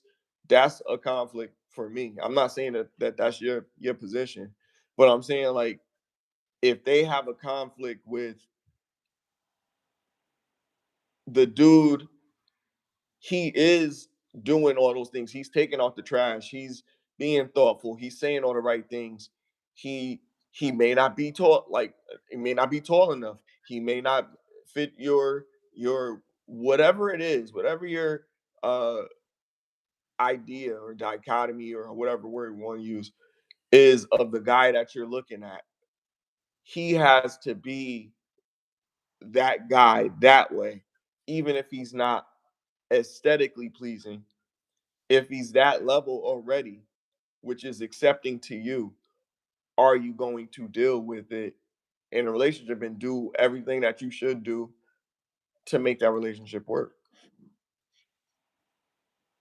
So just because someone is doing things, just like a woman, if you don't like her, it doesn't matter what she do. You're not gonna be into her That's if you're not that's into not her. true. So it's, I mean, if you're trying to force yourself, but that's not genuine. You made yourself It's want not to. you're not trying to force You yourself, can't but you're make yourself. accepting the reality of life. Like you're just looking at it like, all right, That sounds you may like not just be being in a relationship because you don't want to be alone. That's what that it, sounds like. not necessarily, because that person maybe see sometimes you can So love just something be, for more than anybody could do something. That's any man could have money. Any man could have, do certain stuff, but that doesn't mean that that's the person for you. Just because he, like, if we use the example again, I don't subscribe to this, but if we go by the 6 foot, 6 figures, 6 inches, he meets that.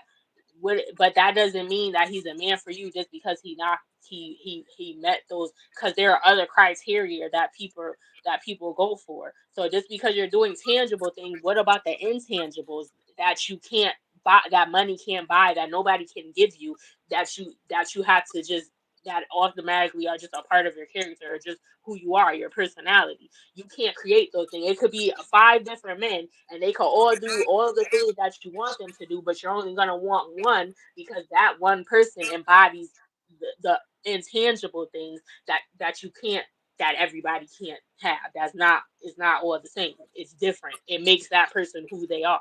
So no, if you don't, for me, if I don't like you, I don't care how much money you got. I don't care how tall or short you are. I talk to tall guys, I talk to short guys, I talk to bald heads, I talk to guys with dreads, I talk to guys with Caesars or waves. Like, it doesn't matter. I talked to people that were very fit. I talked to people that were a little chubby. They weren't necessarily fat, but they weren't like they may they had a little belly, maybe a dad bod or whatever. But like, so I don't. But they were attractive enough for me to give them but they were all different people, but they had a certain something about them made me want to stick around for whatever. Or I mean, depending on what time in my life, it could have been just whatever, a fling. But people, like I said, everybody is who they are. Everybody is different. Nobody is all the same. You could all do the same things, but what are the intangibles? Like you got to have a certain personality. I want somebody that can make me laugh. I don't want nobody that's too serious all the time and so uptight or whatever. And but I also want somebody that's intellectual that I can have a deep conversation with and they can understand where I'm coming from and we can and they're we're having a good conversation. Like we like the same things. Like I'm a conspiracy theorist, he's a conspiracy theorist. Now it doesn't have to be that. I'm using that as an example. Like we But have what if they have like that? What if they interests. have I that think and they're that just helps. not cute or tall or whatever? What? Why do you keep but if they're just not what? What if they have that but they're just not cute to you? Why do you keep saying that? Why does it that matter? What if she had that but she's not cute to You you? keep because women What always be if she claiming had that it's that but about she's not looks, cute to you? but doesn't. I'm But not see, that's saying what I'm about saying. looks. You keep asking about that. That's not everything. That's a component of it. I just listed all different variations of men, and some But that's people why wouldn't I even said consider a so. guy that How? was chunky Because that if I said you're I have disagreeing with or me whatever. So what are we saying? because you're disagreeing with me that I'm saying that sometimes a I'm guy not is looking disagreeing with you. You keep asking me about looks, like, and I listed because a bunch of different other characteristics than just looks, and I listed that's what different you judge variations men of on. men aesthetically. So all of them were like I said different. I said chunky, a dad bod, this or that, different hairstyles or whatever. These are all different. They all look different type of men, light skin, dark skin. Right. But What I'm do you mean? saying But men might like I listed a bunch of men other might things, wanna not just looks. You keep going back to looks and saying, because "Oh, why that does it matter? Why does it matter to you?" because Because you I'm don't gonna want tell to you look right at now. lay down and look at a warthog when you get in the bed, right? I'm gonna tell you right now. Listen, for me personally, yes, it has to be somebody that I want to look at. But Okay, so that's me. I'm saying that if a dude does settle for a I woman that's answered the not much question. to I look said at, no. If it I can can't look possibly at you, no. it can possibly happen and then We're not gonna you get can't. that far if I can't look at you. So But I'm I'm not gonna saying that's find that way. okay. That's okay for you personally as a woman. That's something that you said, okay, I'm gonna do that. But then if you can and they can't provide you those securities that you're looking for in a man, you can't be upset. And I'm sure you wouldn't be, but I'm just saying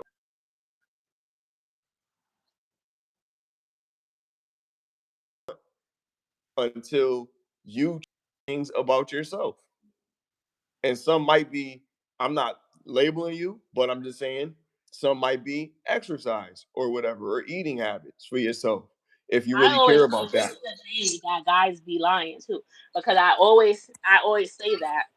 So obviously I'm aware that I need to work out, but and I also say this that I'm not interested or worried about being in a relationship or whatever. But we're always this is the main topic that people discuss on podcasts or whatever. But I said that, but then it's funny every time I say that, then guys always lie, you included, and say, "Oh, you're not fat" or whatever. So it's like when we acknowledge stuff about ourselves, then we get lied to when we bring it up. But then But you're not being lied for to the because you women, already know for what the it women is. that act like they're not, act like they look better than they do or whatever, they talk about them too. So it's like you can't win for losing. I know that I need to work out. That's why When I they said say I they don't. want a woman that wears a size 6 or a size 8, they already telling you that. They saying all of that already. That's the woman that they looking for.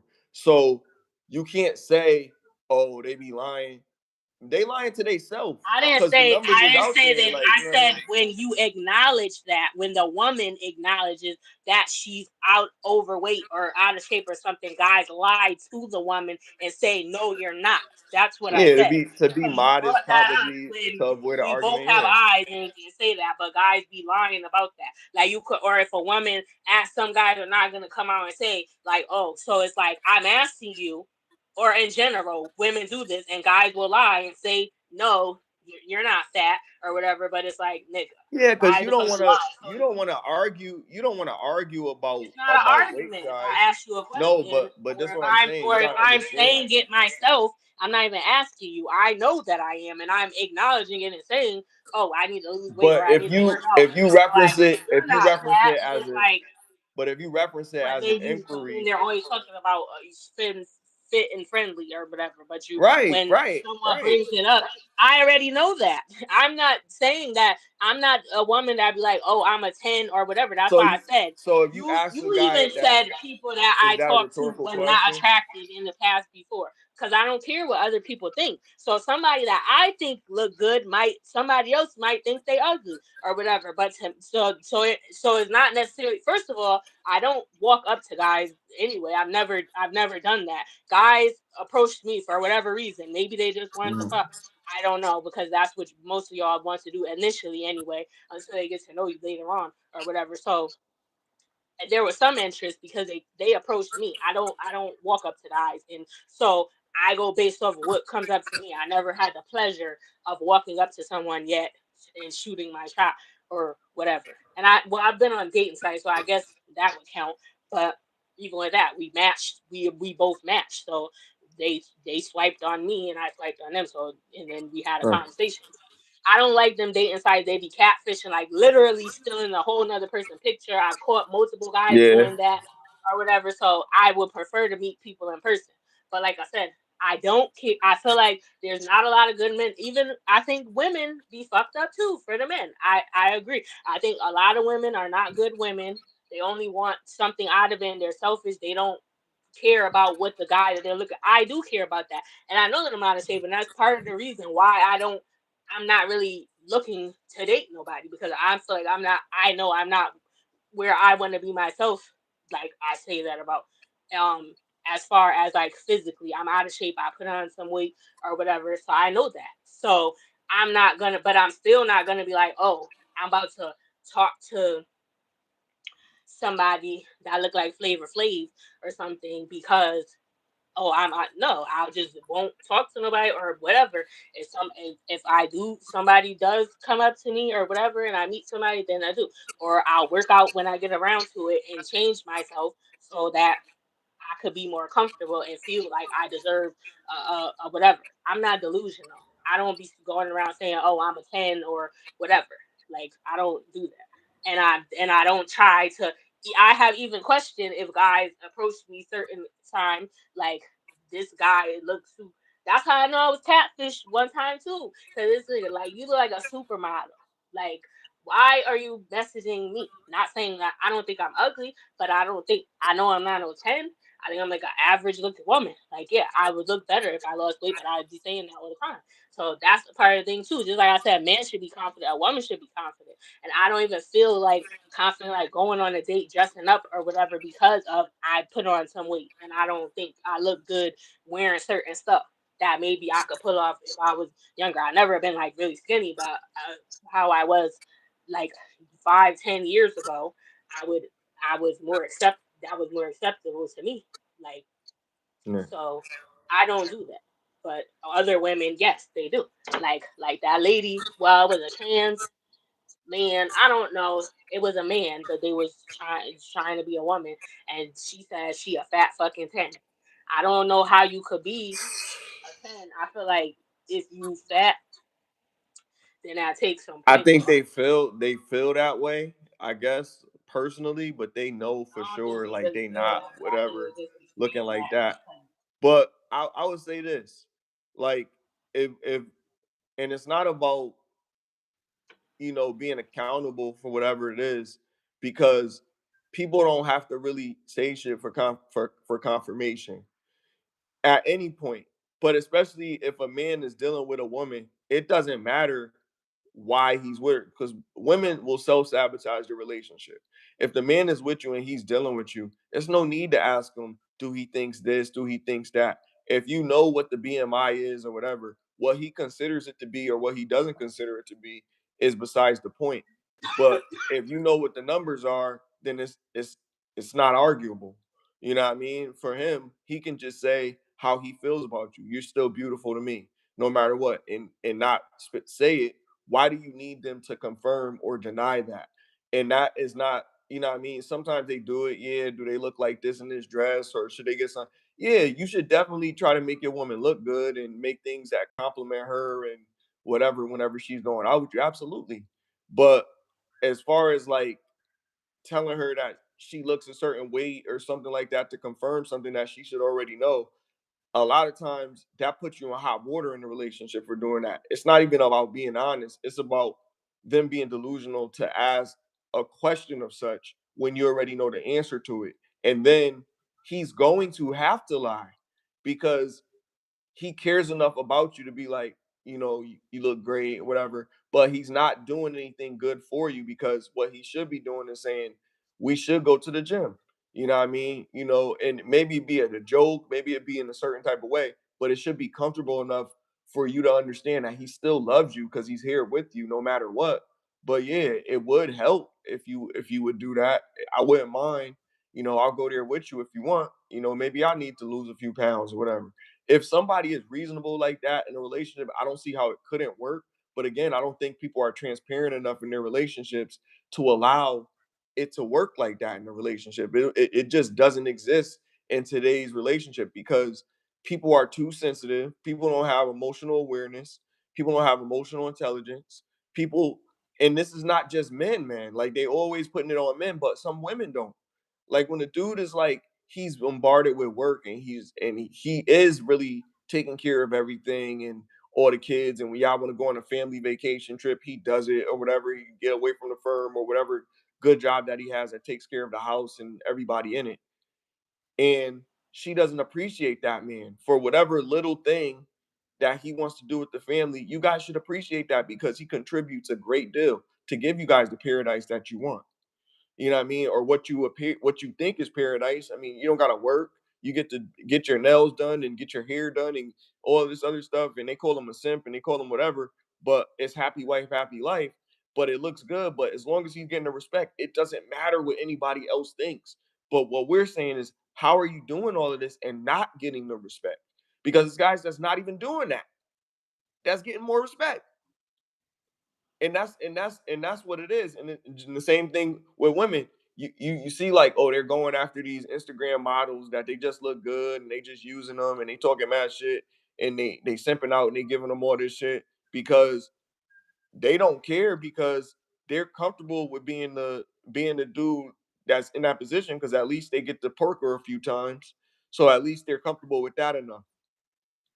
But they might not be able to be in a serious relationship with them, but they get to get something out of the deal that they want, that they might value. And it's not the same as love. It doesn't mean the same thing as love. It's not important to them as love is, but that would definitely be appreciative.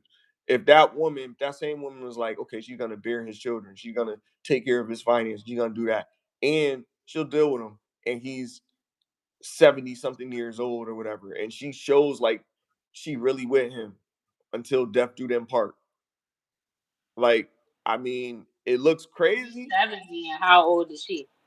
She's in her 30s or Yeah. something. It don't matter because he able to take care of her. If he That's able to what she take care of her wants. and she's Good for and she's her. happy That's with what I that, said. how is that Mind your nasty? That's business. not That's nasty all. because she's Just able mind to. your business. Back up. Back up. Mind your business. That's all. Just mind your business. If Because that's if if they happy, then if that's you fine. if you at that age and they dealing with them, who, like you said, who are you to judge? If that's what they That's what I if that's what said. If they they right. happy, then That they part. like y'all love That part. it. All right, as They long as you just keep you that know. same, that's what I'm saying. As long as you keep that same energy, the same thing goes for the woman. I'm not gonna judge them. We got a name for them. We call them coogies. You feel me?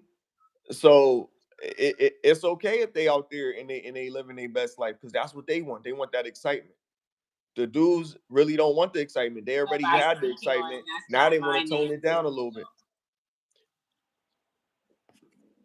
I don't know. Sometimes it get crazy because it's like if if the dude really want to be in a serious relationship, then he's he's wrong because of who he settles with, whether it's not the same race or it's not in the right age group, but they're legal, obviously, 21 or older, and it's not to their liking or something like that. You know what I mean? And I'd be like, yo, like I feel it across the board to each his own, what everyone be with. But I'm saying like, when you're dealing with some people that's not shit, why put yourself through that? Why put yourself through that? It's not worth it. Don't put yourself through unnecessary anguish, bro. You know what I mean? And go back to the shit. If you feel like this person has changed and you feel like this person can contribute, then all well and good. But you gotta have self-respect enough to know what's too much and what's you know what I mean? People gotta have boundaries across the board. Men gotta have their own boundaries, okay? You know what I mean? But especially when That's you're why I dealing with said somebody people that are not commenting on the things that make sense to leave a person for. They're telling them to leave them for little things that shouldn't make or break their relationship. And from the outside looking in, you don't know what's going on. It's never about, I mean, obviously if you're getting abused, but those are not the conversations. People are just like you said, a woman will say stuff about like women were going in on Omari Hardwick's wife, ghost wife, because they was like she looked. People were saying she looked like or I don't know. They were just saying mean stuff about her that she wasn't attractive, and he clapped back. He's defending his wife as he should or whatever. And men do that to their friends. I've seen it. They like, oh, why are you talking to her? She looks wild or whatever. Like, or I heard like there was somebody I used to talk to, and he told me like, I don't know why this nigga he would be, guys talk to the woman that they're dealing with and have conversation. Like, I didn't know the person. They didn't. They just were telling me like, I don't know why that nigga talking to that girl. She ugly as fuck. Like he only messing with her because she did this or she was a good woman or whatever. But she ugly, so he should not talk to her because you think she ugly. And maybe he thinks she was ugly too, but that's who he wanted to be with. That's not a nothing that you should tell them to leave for. Now, if she's going upside his head or he going up beside her head, or maybe if he's cheating and she's crying all the time, or if she's cheating, or if he had a baby on her, some people don't think that matters. Or certain other things are worse than the things that they're telling people to leave people for. Which even cheating out of there, I feel like if you get cheated on, you can leave and go find somebody else and get cheated on again. Cause like that's just what dudes do. I feel like they be cheating when they get up to a certain age, they kind of slow down a little bit, or they might be more susceptible to settling down. But they probably still going to be that could still happen. But right. like I said, the reason that they're telling them to leave people is for stupid reasons. Like this person is in love, and you think the girl's ugly, so you telling him Right. you really Let telling me it's give one you thing if you think about that, but you actually saying it to him too. That's disrespectful, and that's some right. hating shit because this nigga happy. He happy with her, and you're telling him to leave because you think she ugly. Why you need to be attracted to your nigga's friend?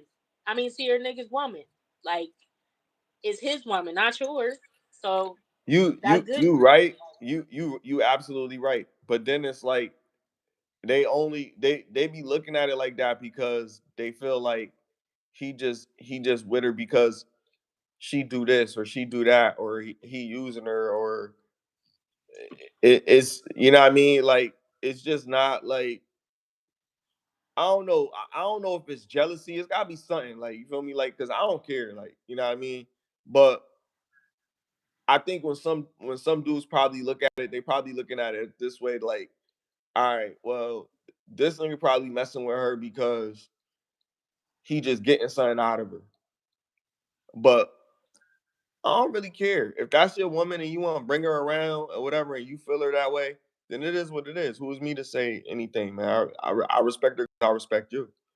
That's my loyalty to my people. Like if you choose that drink now, if it's a drunk night and we all at the club and you stumble upon some chick in the club and she look crazy, you're gonna be like, yo, you crazy, yo. You know what I mean? Niggas gonna call you on that at the moment. But if that's your woman that you chose sober, broad daylight, y'all was walking out and you met her under regular You conditions. might have told her then that was the day. But You I'm could just have told saying, her if then, that's and if you've been that's how you talking about it moving, for years who am I to because you judge if stayed that's how with you her. moving? If that's how you moving, who am I to judge? Is what I'm saying. I'm across the board with it. Who am I to judge? That's your lifestyle. I can only tell you how I feel Yeah, about but certain people do things, it. but I That's what I'm can't judge your saying. lifestyle. You understand what I'm saying? That's just what I'm saying. Yeah, I'm that's not how it backtracking. should That was be, always my but position. that's not what happens. Mm. People I do mean, that all the shit. time. That's why I'm A saying.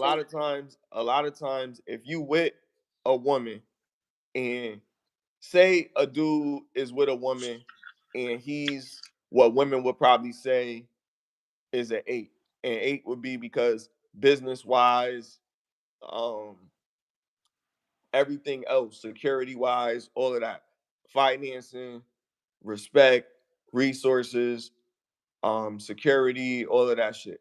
He hits the scale of a man's stature, aesthetic, to make him at least an eight in her book, right? And she's a five. She gonna have to do everything that she would have to do to stay with him. But if he don't really like give a fuck, he might deal with her. It's her responsibility to keep him. Women keep niggas. You know what I mean? Like once the dude smash, that's it. You're expendable after the dude really smash.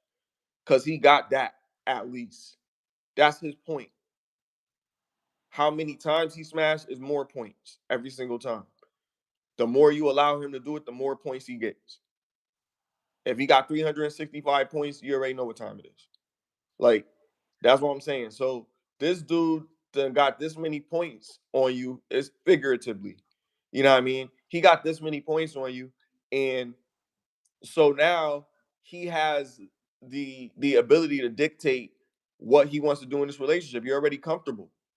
I've already slept with you so many times. Like you don't matter no more. You've already given up your only valuable, really valuable asset. If you're not contributing to me financially, if you're not contributing to me emotionally, if you're not contributing to me with your femininity, and you're not supporting me to not make me a better man, but to encourage me. You know what I mean? If I'm already on the right track, keep going. Keep doing it. Don't stop. When I'm working hard and I don't call you for so many times, you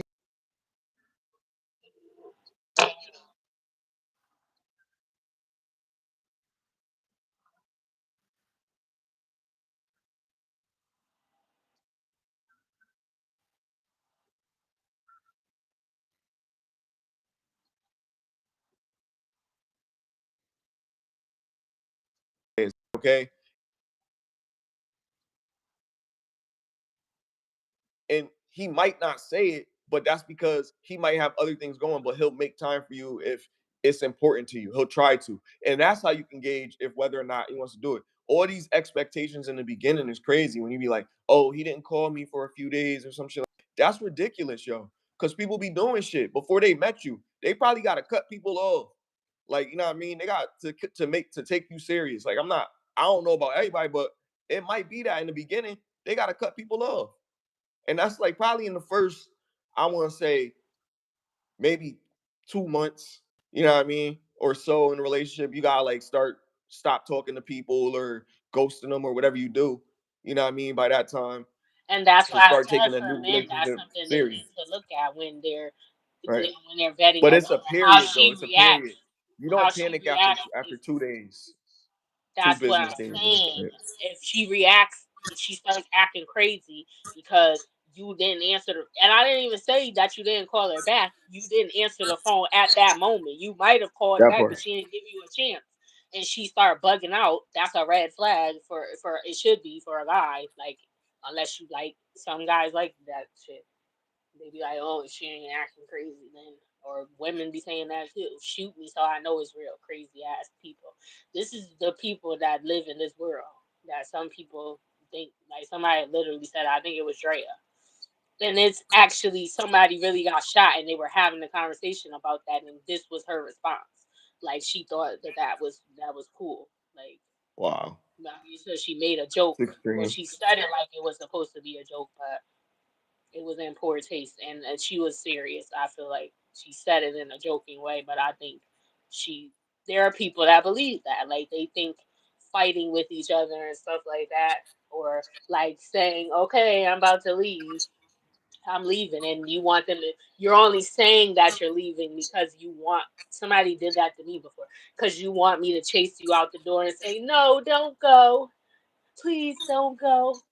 Like, and I'm not Mm. gonna do that, even if I Right. want to say don't go. I'm not. If you're, especially, like, then you're turning around and looking like you ain't like you want me to stop you. Like, why are you playing games? Like, if you're gonna leave, then leave. Like, I'm not. Right. Like, we're not doing this. Like, I don't You know. want to know. You want to know they're affected by you not being there anymore. You want to know that. All right. When I leave, you no matter. You no longer matter to me.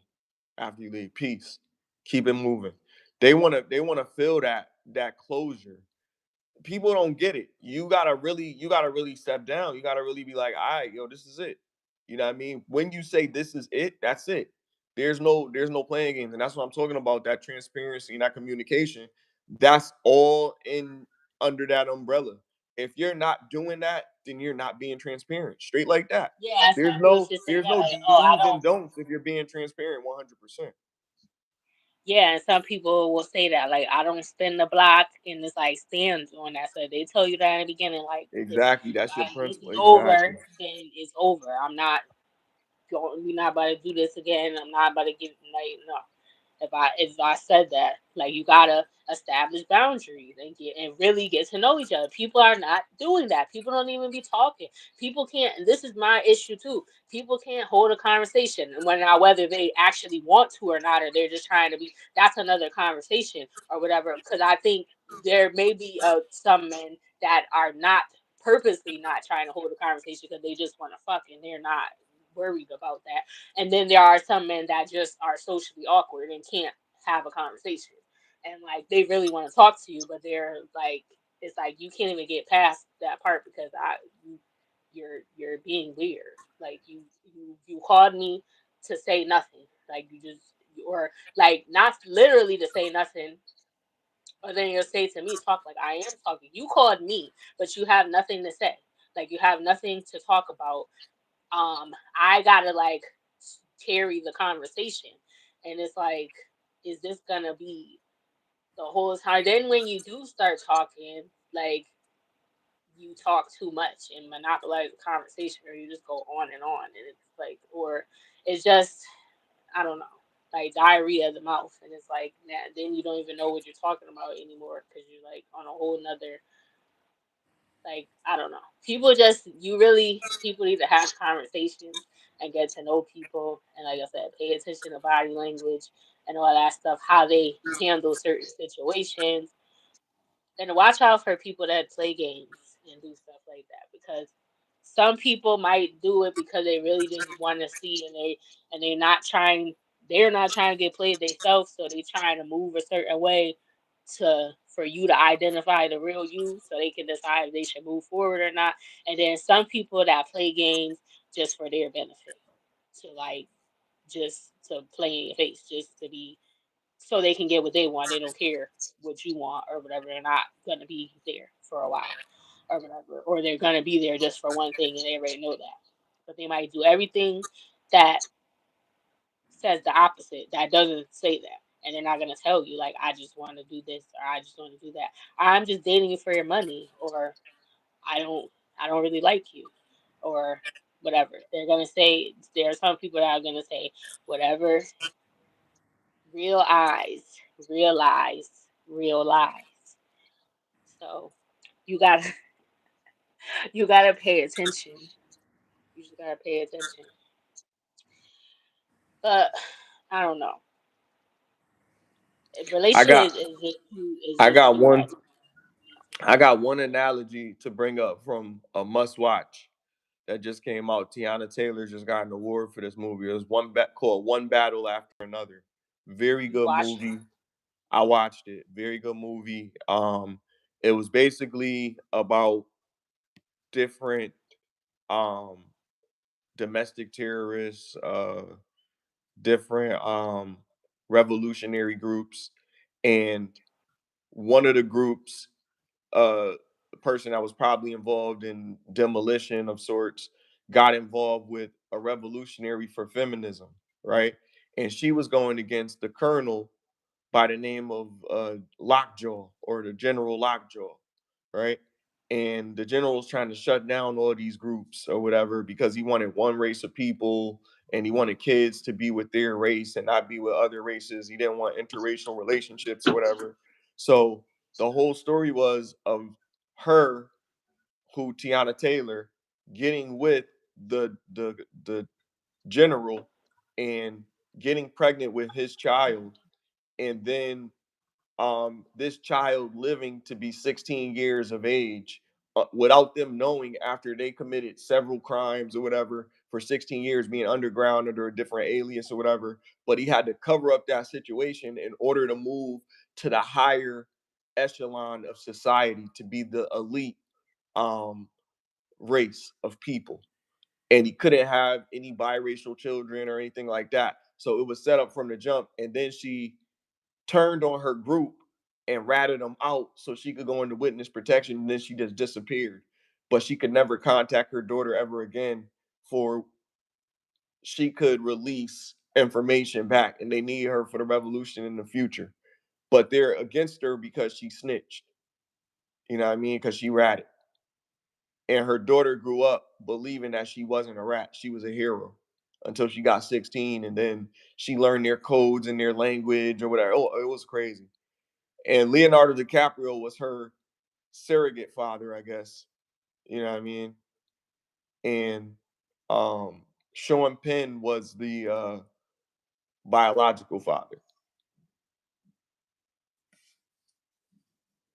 and it was Tiana Taylor's child. But they were, it was like in a conflict. Like, it was different things going on domestically. Like, they was doing different acts of terrorism and things in the cities and stuff like that. It was crazy. Bridges and power lines and all types of stuff. That sound like that movie with um what's the lady that played in Scandal? They were, but it was a little different because they Yeah, were I know who hit you're talking about. Scandal. and they had a kid together, and the father was hiding raising the kid. But then Mhm. he beat up these people. He didn't tell on purpose. Like this, people were trying to rob a bank, and then he just whooped all of them, and it was caught on camera. Mhm. So they had been looking for him, and then they see they had a daughter because they were supposed to get. So then she came back. It's kind of like that, but that was his real father. Though. But sounds like maybe I heard that she when I heard JBP was he played the clip of her accepting the award.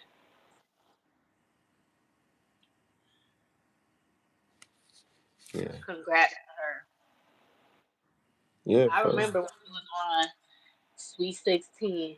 They threw her a birthday party. And her father was a football player. So, I don't know his name. I don't remember. But Wait, who?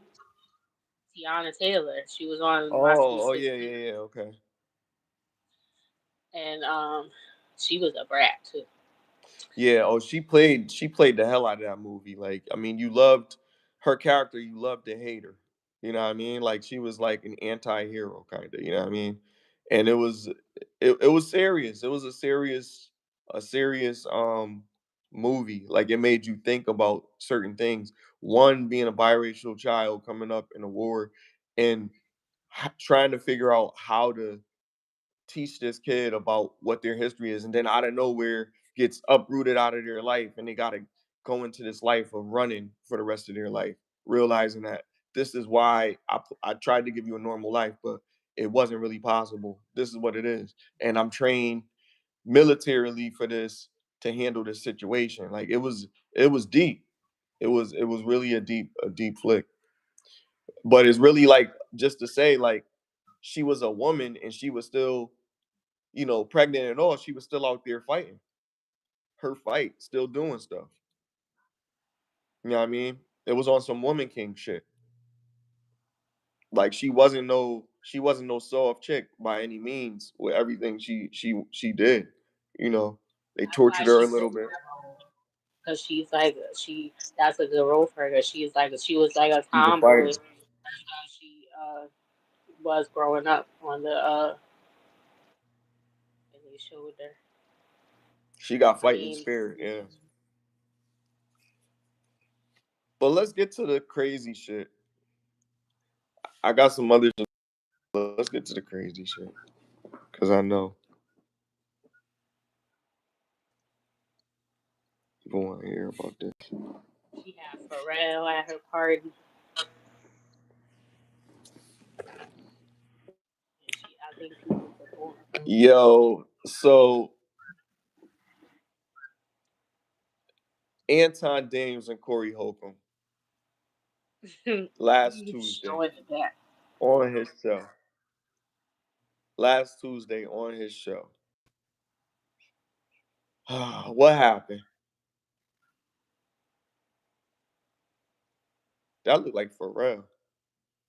That is Pharrell. She had people Oh, performing at her party.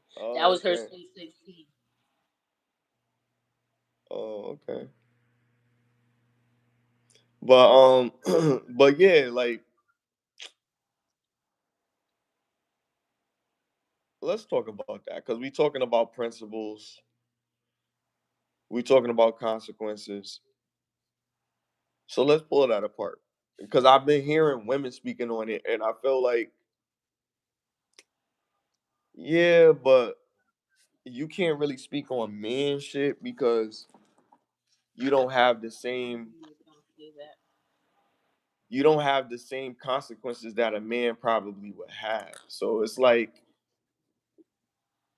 if like I said, if a woman says SM uh EMP to another woman, does that insinuate and that means eat her cat?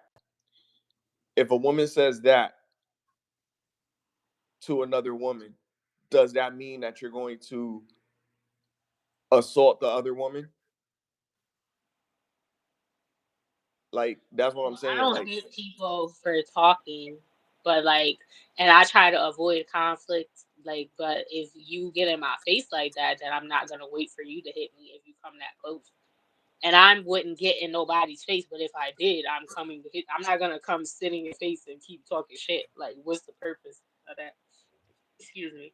that part, And man. there are some men that would pop off on you as soon as that came out of your mouth. So it's different. Some people said they would ask, what like Corey said, say it again or whatever. Like, and some people be like, he already said it more than once before you said that. So I don't need you to say it again. It's over because you already said that. But they both was disrespectful, and even though that's not what they meant, it both sounds gay if you think about it. He said you kiss Uh, white man ass, so that's implying that you're the literal term, the literal meaning. It sounds gay can or whatever. 'Cause those are two men, yeah. and he's saying but neither one of it was meant like that. They're saying like But yeah, they were it was you're figurative allowing, language. They you're were both pandering saying, to them yeah, basically or whatever. yeah. Like not, but so I don't know how he took it. Like he They were said just the synonyms. equivalent of what you said, but it's both sound gay. Like you said, kiss Right. my ass or whatever. Like well, I never even heard a guy. He didn't say kiss my ass though. He said you kissed white people, white man's ass. But like Kick the ass that's of just Caucasian males. Kiss the yeah, but ass of to Caucasian me males. it sounds to me it sounds like it's the same as like kiss my ass. I never even heard a man say that. Like it just sounds funny. Like I feel like that's something that a woman would say, kinda. Like I don't know. Like they, I don't He know, but it's said just it, but see, that's what can I add this? He said it to emasculate the other man after he wasn't getting over with his talking points.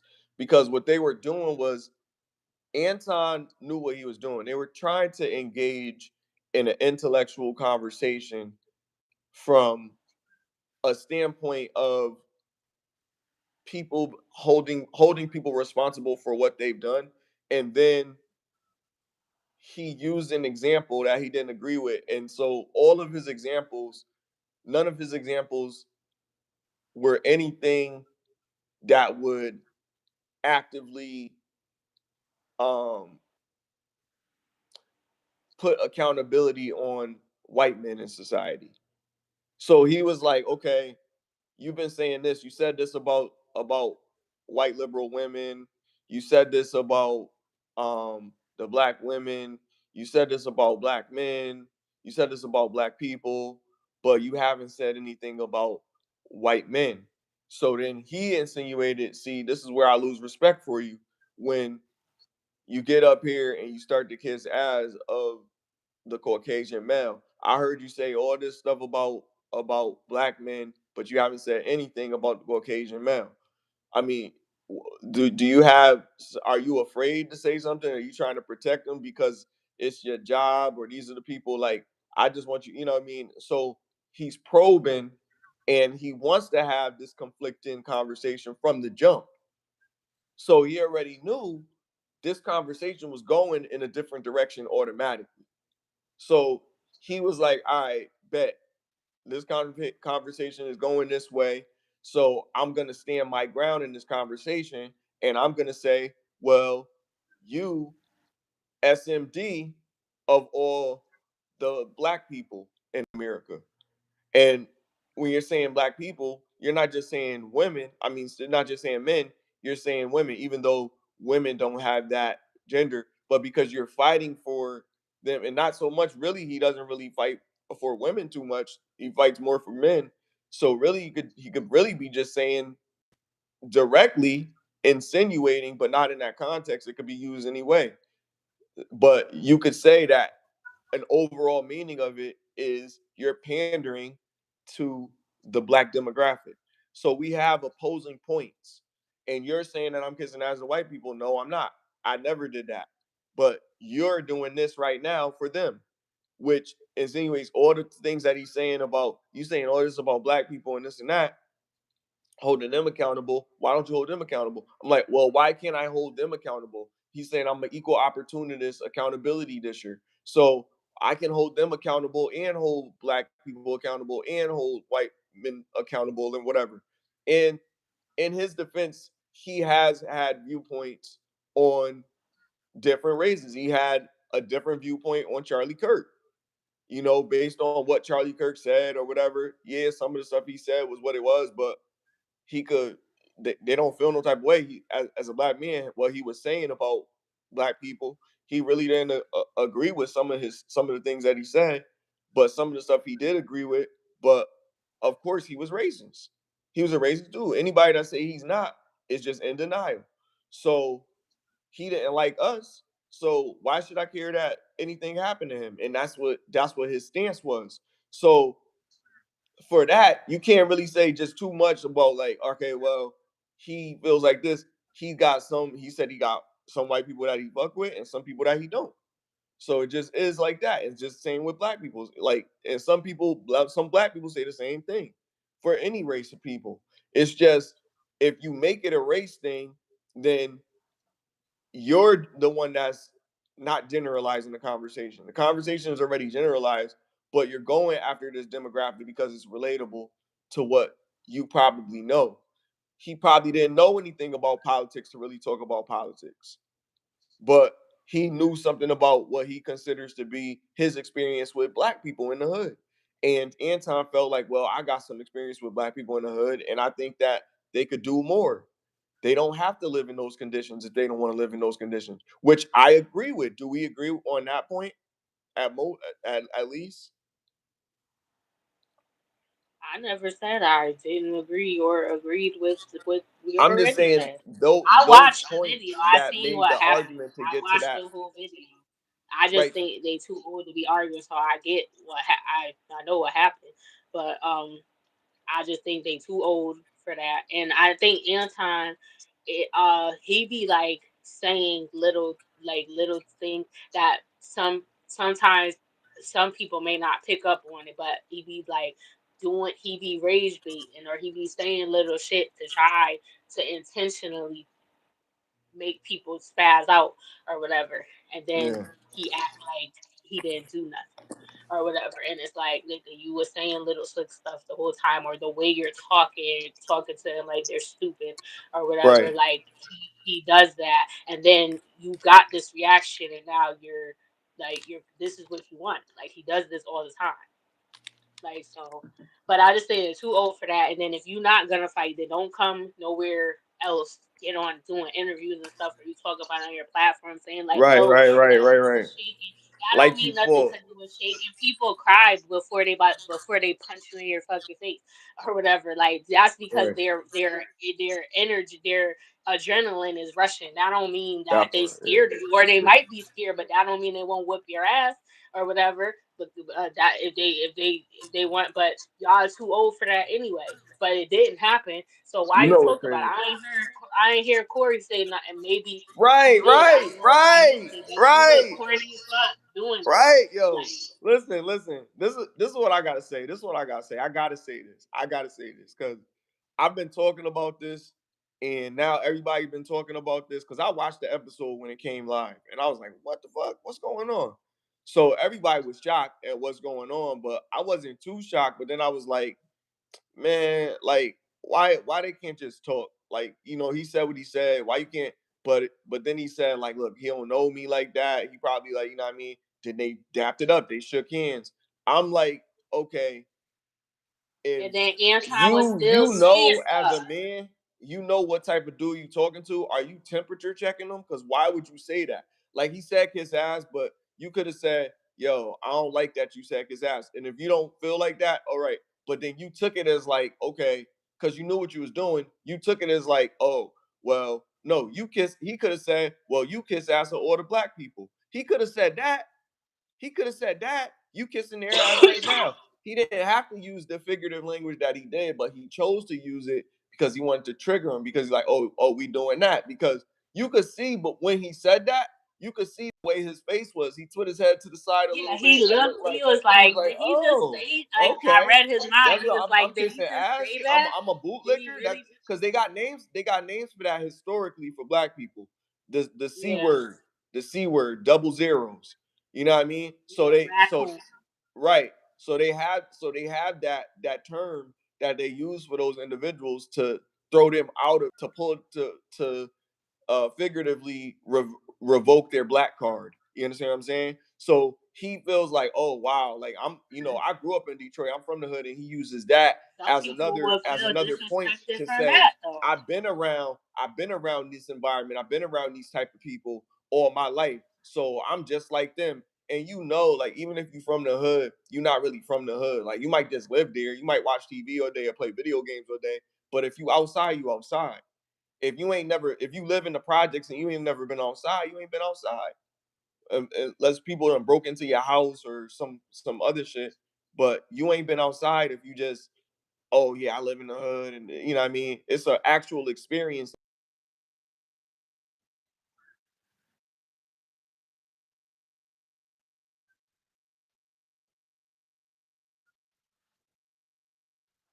in our argument. Where is that basis out of? And then do that. Well, I'm from Detroit, so he's saying in Detroit it's okay to say SMD to another man. He know it's not. If you're really from the hood, if you really, you know what I mean. Well, I don't surround myself with people that have been to prison, or that's fine and everything.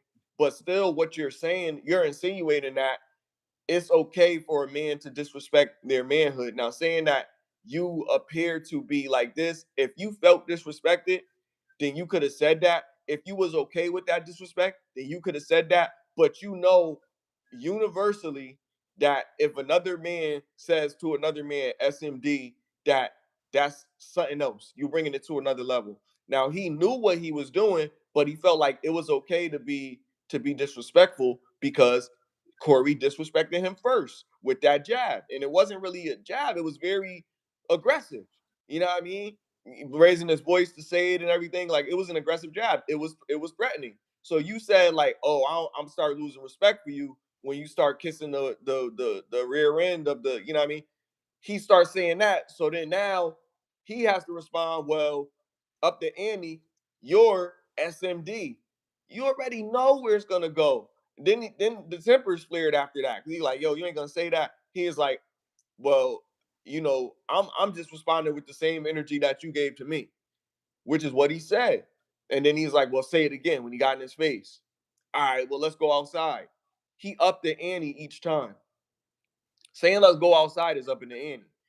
But even if it's going to be stop, security, and all of that, you can say that. But he handled it in a gentleman fashion because we were having a war with words. It didn't have to come to fisticuffs. But one man felt, okay, we're going to take it there. I disrespected you because we could have had an intellectual conversation where we didn't uh, throw jabs at each other or disrespect each other or what I mean, even call another man the B word. We could have a good conversation if we're not doing that. Because you're telling me I can't say this to you, but you could call me a B word, you could say that.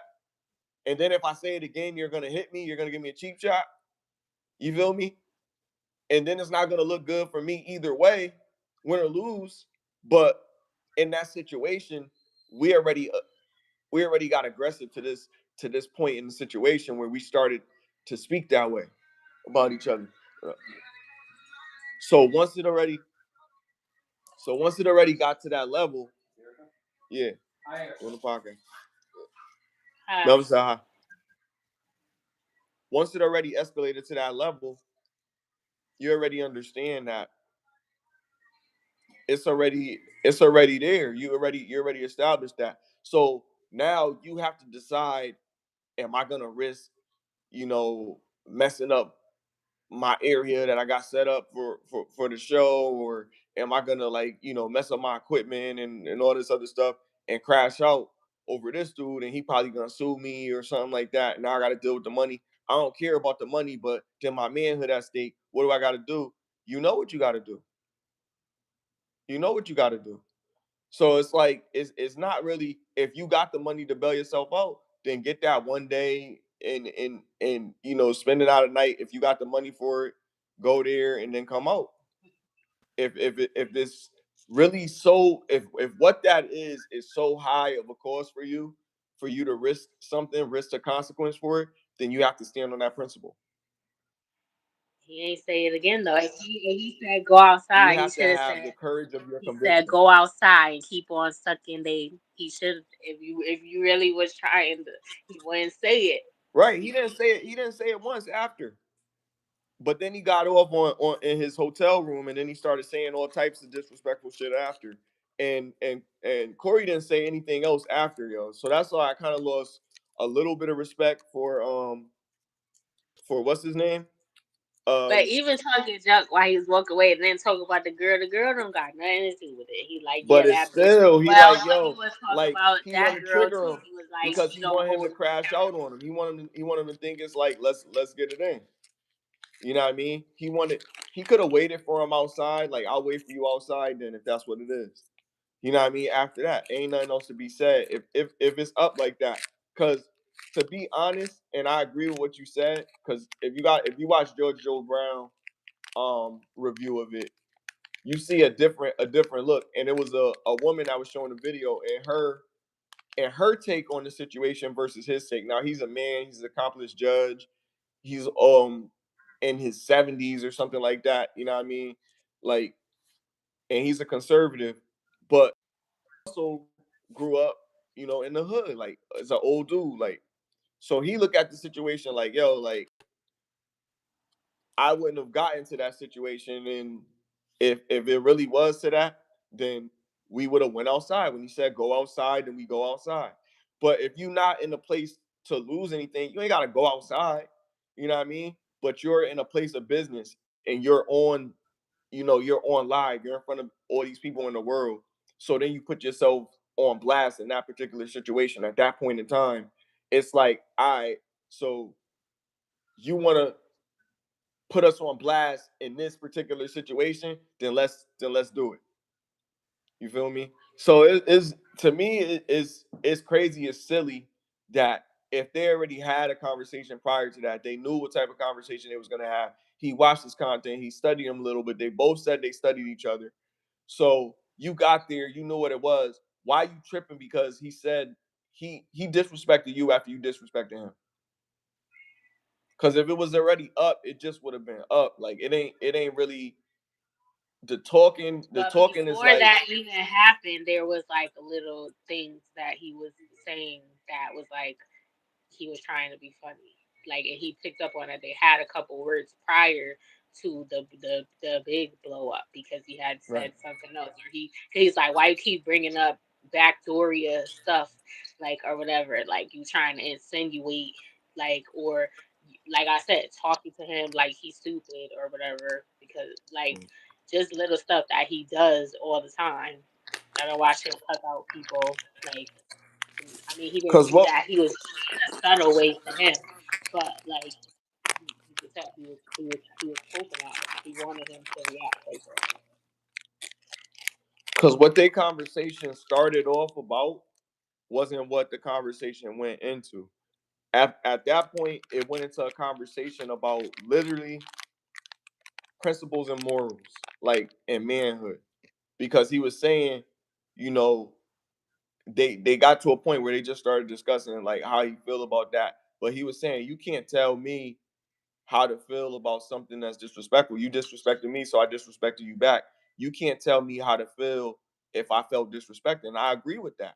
If one man felt disrespected to a point, just like, okay, Corey felt he was disrespected at that point. All right, maybe Corey didn't understand that he disrespected him by saying he kissing the ass of white men, but I don't know how you don't see that as disrespect. If you say a nigga kiss an ass, nigga, I don't kiss nobody ass, nigga. Like, you know what I mean? Like, everybody gonna have that reaction, you know, but you're going to have to feel that that person feels like that. If you don't feel like, all right, that person cares, then you probably gonna just do whatever to that person because they're gonna allow you to do it.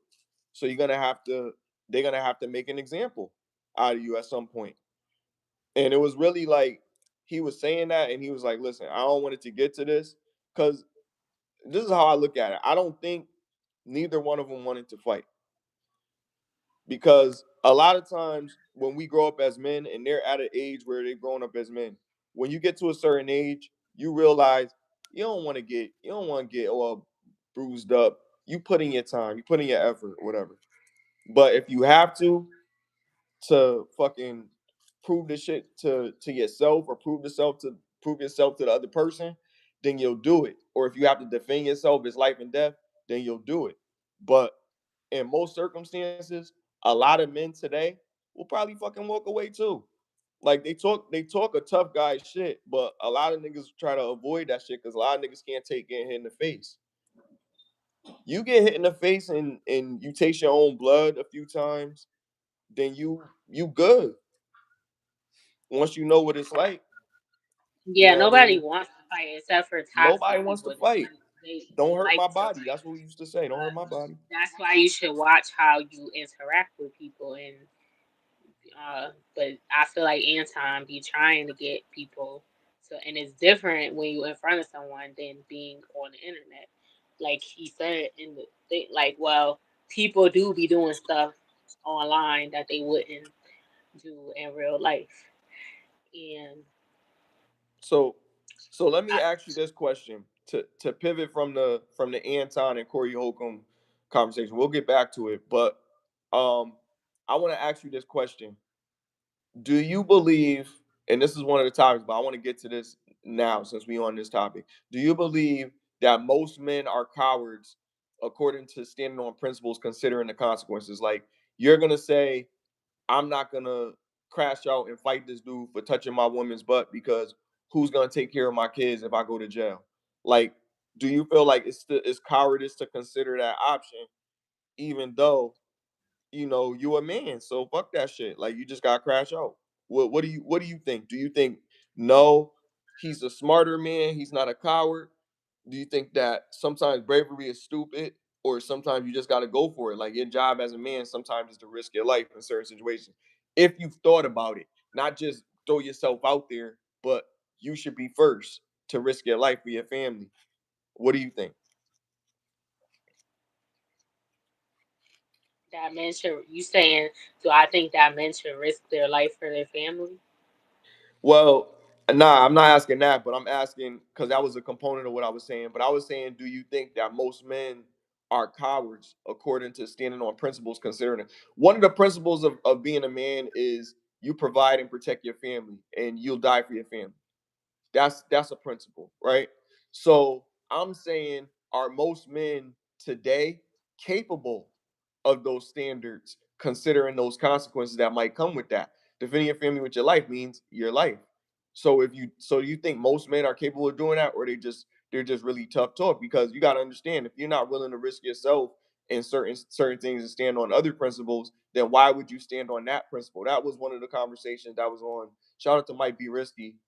That was one of the conversations that came up there. He was saying, are most men cowards by definition? Because a lot of things that we might look at as them being smart might just be them being emasculated. Um, I think that based on that I think that's a problem with dating guys because masculinity is a part of that or whatever. If you're a masculine man, you're gonna now, and I don't like, okay, so physical contact. I don't know how I like. I don't know. I would be mad if a guy just walked up to me and did that or whatever. But I don't want my man to go to jail. Like, I don't know. I feel like I think they probably would do that to somebody that I would talk about. I think most men, no, like most men are soft, and that's what I'm saying. Some guys try to pretend that they're not, but I think some people they get scared in a situation, but that's what brave is, when even though you're scared, you still do what you got to do as a man if it's necessary. So you could be scared, but that doesn't mean that you're not gonna handle it. Um, but I think some guys are just soft. They Can you they're not respect your normal. man if he doesn't do anything? I think that I've dated the guys that I've dated, they would have I'm saying done so. I hypothetically don't though. think I'm saying hypothetically if they didn't though. I don't You know what I know. I mean? don't think Because nobody I'm would pretty do that. sure I've you never feel been like in no most of the men that you situation dated would. where somebody grabbed my butt. I don't Right. even have no. But it don't matter if they did that. If they assaulted you like that, they touched your butt, grabbed your butt, or tried to grab your butt, or pinch whatever there. If they tried to do that and your man didn't do anything, I would want them hypothetically, to do something, not okay, necessarily. okay, I there don't we know go, there we go. So if you should fight them, but I right, think that would happen. Like, right, because if you, right. the guys that I've like,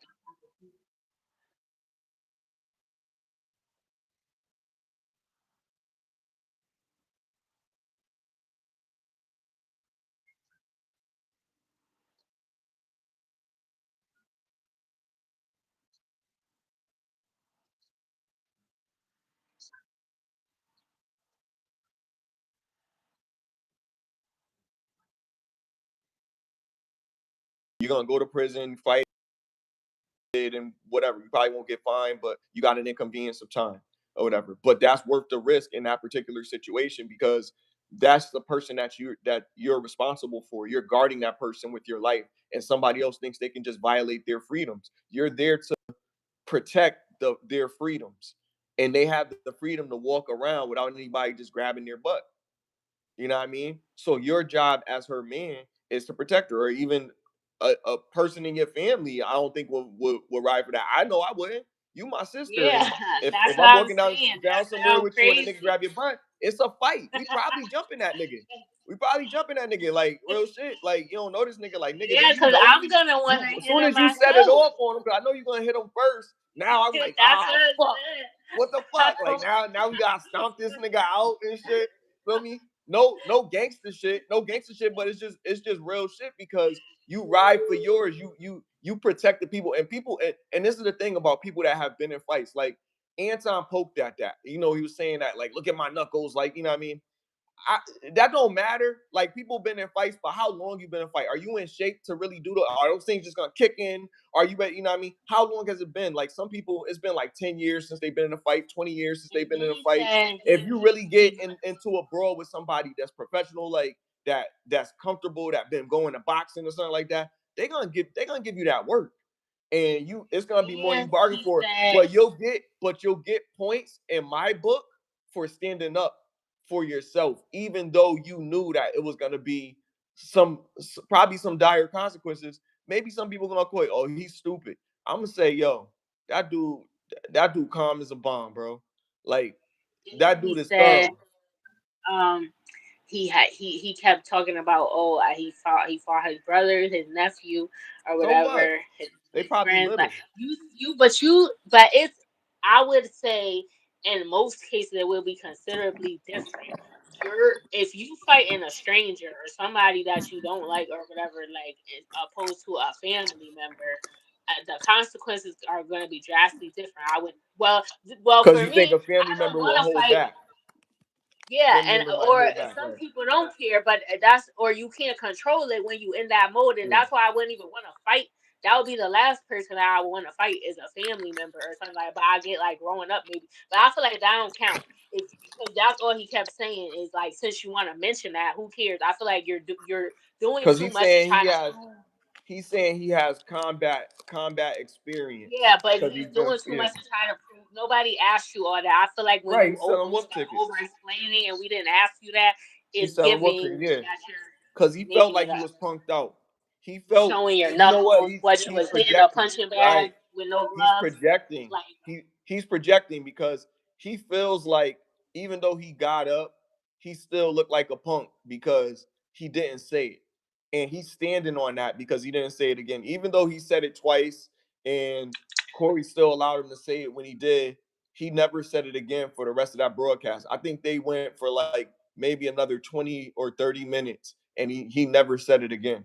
And he was like, I bet, yeah, you could dance around it, but you're not going to say it. And he didn't say it regardless of how much heart you claim Corey had or he didn't have, you was afraid that he was gonna do it. And you say his hand was shaking because you know his hand was like probably charging up, like in Punch Out. So that's why it was shaking because the meter was going up. The meter was going up. The meter was almost full red, yo. He was ready, like, you know what I mean? He said, I was trying to angle him away from the screen because that's what I was doing. That's what my hand was, I was, I want to do it, but I was waiting for it one more time. I thought he was gonna do it. So he probably was doing that. That's that shake jab from Sugar Ray Mosley. I mean Sugar Ray Leonard. Sugar Ray, he shake his hand a little bit, boom, right before he hit you with that junk. But you don't see it. You see it, but you don't see it coming. You seen his hand shaking, but you didn't know how quick he was. Whatever, man. I'm joking, but I think it's funny. I think it's funny that it's as a not. It's that comedian, because you're he's a holding back. comedian Like your and he heart couldn't is bounce back beating. with something witty. Like I expected. I don't even know why I expected something more from Corey because he's been in like little situations where he felt like he was imposing his manhood and saying certain things and talking tough talk to other people and nobody did anything. So and then he being at the situation where he confronted the dude that punched out Ari Spears. He's standing on that. Like he always been. I don't know what he used to do. I don't know his background, but he seemed like he ain't no punk. You feel me? I could tell a dude when the dude ain't no punk just from looking at him kind of a little bit. And he give that he stand on his shit like fuck with me and see what it is and you know what I mean if he Yeah, don't when he said still that, do he that at looked. this age. I could see a nigga at this age not wanting to fight. Like you that age, my nigga, you ain't trying to get into no fight. Like it's for keeps. Like a lot of motherfuckers, they laugh, but a lot of motherfuckers when they get to a certain age, they be like, shit, I pop a little motherfucker, I ain't gonna hold you. And then motherfuckers be Right, laughing. too old to be Motherfuckers be fighting. laughing, That's but the the thing. motherfucker got his license. The motherfucker like, yo, I'm not about to be rolling around with your young ass I nigga and don't fucking fight. pop my I knee don't and have to be argue. paying for I just surgery for shoot all these shots years. with a Yeah, bottle. it's cheaper to pop you. It's cheaper to pop you. Like at the end of the day, like you be like, damn. and then they got worried Self about, oh, convenience. somebody else might come and try to get them. It's cheaper to pop them too. It's not really like you don't want to be out here doing that, but you really got to be on like, yo, like I if don't all got these motherfuckers time think it's a joke, you're gonna to have to be keep on popping the it. floor rolling around. You are bloody, sweaty. Right. It ain't worth it. And you both losers at the end of the day. Right? No Because why matter you who fighting? won. What's the goal? No matter who Well, won. after that, after He this, lost more now what? teeth, but you lost because you lost a tooth, nigga. You still lost, nigga, because now you gotta pay. Now that's $5,000 in the 15,000. My bad. Just in there right there for that missing tooth. It ain't worth it. Or you can get a little fake one, a little throw it in one, put it in the glass at night type of shit. But shit, I don't know, like it ain't worth it. Like I feel like they should. I feel like they should have a part two. Actually handle it. Actually have a conversation. And Not I after think, Anton talking all that junk. well, celebrity boxing. I think they need to do something. I think they need to connect and hash He it just out. want to be entertained. It's too much. Nah, it was, yo. You know what? I wanted to honestly, no, Erica, honestly, I wanted to see where the conversation was gonna go because they had such opposing views. Like Anton's view is very conservative, and even I know. though, I be watching him. right, so I wanted to see if it was gonna be a debate, but I wanted it to be funny and witty. And I know Anton can handle the funny and witty because he got thick skin, but I didn't know that it was gonna get so extreme because when he was having that interview, and I sent you the interview of the Booty Warrior. When he was at the interview with the Booty Warrior, he said, I think you cute. He was like, I would have tried to take you if we was in prison. You know what I mean? He said that to him, and then Anton just laughed. He was just giggling. He was like, "Yo, I don't ever see myself going to prison or anything like that." He didn't even say like, "Yo, what you mean? Like you would do that?" He didn't. He didn't challenge it in a way like, "Yo, bro, Right. chill." You Like getting he didn't say clapped. pause, nothing. He just said, "Yo, You what?"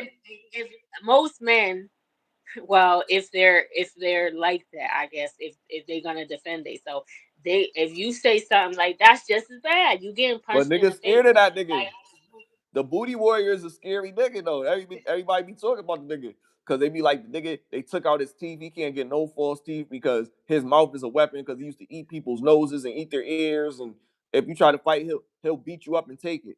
You know what I mean? That's why they called him the Booty Warrior. And he got a whole bunch of victims of men that he done got when he was in prison. that's why you say you And getting props. you interviewing this crazy dude, so you gotta tread carefully. You feel me? Because he could try to gouge out your eyes or whatever. They say he can't grow his fingernails. Like this is a part of his probation. You know what I mean?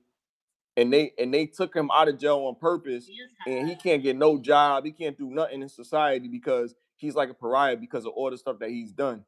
And his family, and he said he just loved booty. Pause. And he was saying this to Anton with a Said, straight face, huh?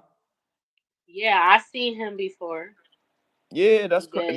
that interview was crazy, bro. Like I was like, yo, and then he come up there and he was such a tough guy with Corey. Like you He pick and always choose. does that And the though. Booty Warrior, pause. Every time you say his name, you gotta say pause.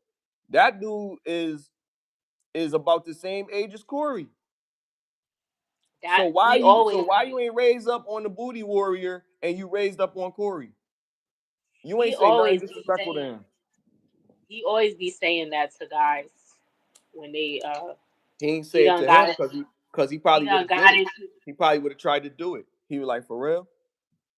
He probably would have been like, for real? no, I'm saying that guy It, the booty warrior, he done said that to other people, like other guys that interviewed him. Like he or they had some he oh, said it was a he guy. told them to do it? No, he said that he was going to he if he was locked up or was flirting with him, saying some gay stuff or whatever. Like and And they ain't confront him about it? they said yeah they didn't fight. They wasn't together. He made a video because the other guy does prison stories. Like he went to prison before, but he's been out for years now. He's married, whatever. But he does prison stories about his experience or whatever. and he has told stories about him before, not with other people, like because he's seen stuff in there. He done been in fights or whatever happened. He talk about whatever.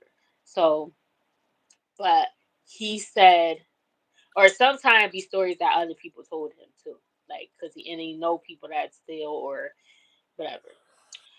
But he has a page about that, and then the guy made a video on his page when he had got out, the the booty warrior, and he was saying stuff about him. But he did respond back and was like, "You bugging? Like you wouldn't do that to me or whatever." Like he did say something, but they wasn't in.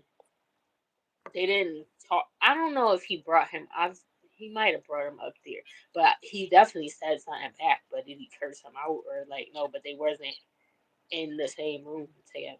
Was he in Mm. the same room with Anton in that video? Yeah, room sitting across from each other. And he said that. And then the fact that he laughed. Oh, that's what I was gonna say. Somebody said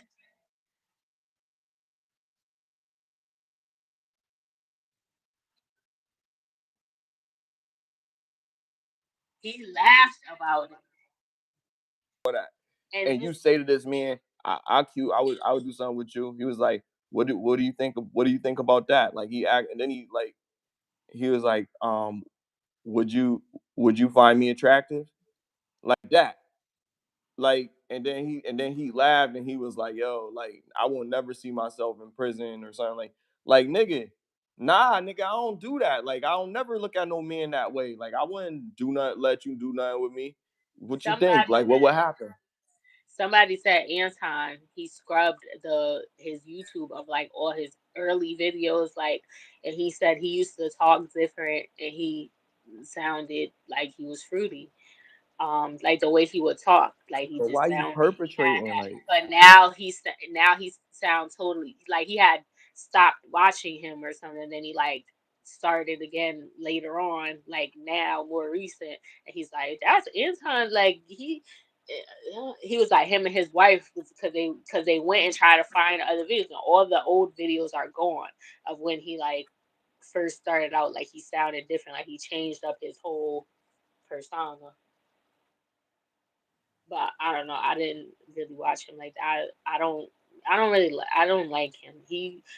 Uh, I don't like what he's doing the right way now that he because talks I to got so much people. respect for Corey Holcomb that I don't like what he's doing, but I don't have respect for how Corey handled that situation. I don't think he should have invited him to like he didn't Corey never said he was gonna sock him. He didn't say he was gonna do it, but his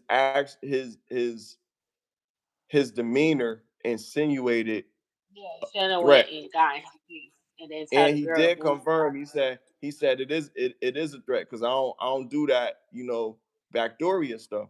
You know what I mean? So if you say that, then I'm gonna have to react. Now you could say that this man didn't mean what he said, but you respected him on his platform, like you said, I respect it. If you said you respect me, but you're not about to boss up on me, he's like, yo, you're not about to say I be doing that. Like, you know what I mean? Like that's one boundary we would cross. I won't say that to you, but you could say I kiss ass of black people or something like that, but you can't say that. He could have said that, but he didn't want to say that. You know what I mean? And I'm not copping pleas for nobody, but he said what he said. And universally, like I said before, if a man said SMD to another man, that mean what it mean. Like a lot of times people might joke about shit, but some people don't feel like that's a joke. And if they tell you that's a boundary, then you can respect that. Now you could say whatever. But once he already kept telling him, like, yo, you need to clean that up, brother. Like, you know what I mean? I don't do that. He's like, you know, maybe he could have said, well, you kiss ass of black people. He's like, well, that's better. You know what I mean? And I don't kiss ass of nobody or whatever either. You know what I mean? But I'm just saying whatever I'm saying. And the conversation could have continued. But then it got into a match of egos. It was one ego against the other. Like, this is my show. You know what I mean? Like certain jabs and certain rhetoric that insinuated, like, okay, well, I'm the boss here. Like, you know what I mean? This is what I say. I could disrespect you like this, but you can't disrespect me like that. You feel me? And that's how it's gonna be. Like, if we gonna continue this show, and then later on, he says, "See, you talking to me like that's how I talk to a bitch talk to me, like you feel me? Like that was disrespectful in itself. Like why would you come out and say that? You know what I mean? So when Corey Holcomb said that, that was like another thing. He's like, yo, like see, and that's what I mean. Look at you, like we could go outside right now. But that's He's like, because after he apologized, Anton still kept saying well, they both said her like he was just explaining like the what, but Anton knows what he said. I don't know why he was explaining it to him. Like I don't think like he knows exactly what he said, and so he's saying that, and then I feel like he got tired of him talking about it, and he only said sorry so he could shut up. He wasn't really sorry, because right, why would you then then he started saying more stuff, like talking more shit, like, so that's why Corey said what he said, because Anton was saying little slick shit, like it's like some people might not notice it or whatever. It's like little slick shit, like low key don't still throwing jabs or saying stuff, or saying like he you ain't called him gonna a send me to the, you hypocrite. ain't gonna do nothing. Like, yeah, you're still like, so they both, like, I don't know, but I don't know. And like I said, he only said sorry just so he could shut up. He He wanted to said, stop he talking. said, I am disrespecting you to your face. And he said, see, now it sounds like you still talking shit. He was like, no, I'm just rehashing why you feel like I disrespected you. You felt like I disrespected you, so I apologize for when I disrespect you, and you continuing to talk about it. And he's like, see, now it sounds like you explain you talking about other people, but you're not talking about yourself. He was like, what am I talking about myself? And it was crazy because it was tension from the jump. But the way that even with the tension, you still could have a conversation. There was a conversation within that that discourse. There really was. Because like what he said, like, okay, so how you feel about the white woman? It would have been interesting to hear how he felt about it, but he said exactly how he felt about it when he said, fuck that white woman. When he said that, that was that. So That's what I then it mean. He went just from specifically talk about the white male. You feel me? Specifically talk about that. If you're gonna talk about the white woman and all of this other stuff, it wasn't enough just to talk about the white. And then it was like, okay, so then there's another. Then he called them racist because he's like, okay, so you want to talk about the whole white group? Why? Why is that? Of course, everybody is affected, men and women, most diasporas, regardless of your race, because of the way that the economy is set up. You know what I mean? But when you look at certain things that people do, people choose to go into whatever field they go into. And it just looks the way that it looks because of the selection, individual selection. And some people are groomed and set up in a certain way to live a certain lifestyle and go into certain fields. But some people, when they grow up, they decide to go a different route and do some other shit. So it's very selective, and it's not is often used as an average to look at, like, oh, men are doing this and women are doing this and black women are getting divorced and black men are getting in less marriages and whatever the hell fucking shit it is. But it's always some shit to like drive us wedges further apart, when the solution is, okay, when you find a person, you fucking take your time and get to know that person, and you be honest with that person and what you want and where you see your future going, because you don't want to end up like the cliche. How do you avoid ending up like that? And people communicate in a certain fucking way where they understand this is not acceptable. But in society, we look at men and we're like, men don't have courage anymore. It used to be a time where men would stand, like, if you see a man doing something to a woman and you in the mall, you think about like, okay, that shouldn't be going on. Hey, somebody would try to do something to stop him. That's normal. you That gonna would have stop been it. normal. There's been situations where I ain't gonna hold you, I did intervene, but I regretted it. Nothing crazy happened to me. I didn't get into a scuffle, but I regretted it because it's like the woman still ended up with the dude after. Like, you feel me? Like it was like it's just stupid to intervene in situations because if you do it, is it worth it? You know what I mean? All the shit that you went through, the trauma or the stress or whatever you had to endure, was that worth it? And then it goes back to principles of a man. Yes, it is worth it if those are your principles as a man. So it was worth it. Me getting out of the car, I see somebody, I'm riding with my real estate agent, and I'm in the car, and some kid is on the ground, and they laying down or whatever, and I'm like, can you pull over for a second? Do you mind? And he's like, nah. Pull over, and I go over, and I try to help them out. I'm like, do you got some water? Probably heat exhaustion. Give them a little bit of water. Try to okay, don't you don't want to choke on it. Just take little sips. You know what I mean? And then all right, you good? Like, oh my God, thank you so much. You know what I mean? I didn't know these people, I didn't know who they were, but it was just you see somebody in the situation and then you're like, okay, maybe the right thing to do is react. And then this guy was a fellow military person, so he understood. He was like, yeah, I understand exactly. You know what I mean? I would do the same thing. I don't for one bit. In fact, let me pull over and if I can help, I will. You know what I mean? That's how men should be. We're supposed to be taking care of society as a whole. We see something that's not right, we should be able to intervene. And not saying that we got to be the hero, but then when we walk away from situations, it's like we took away that masculinity that we have because we chose to walk away from the situation at times.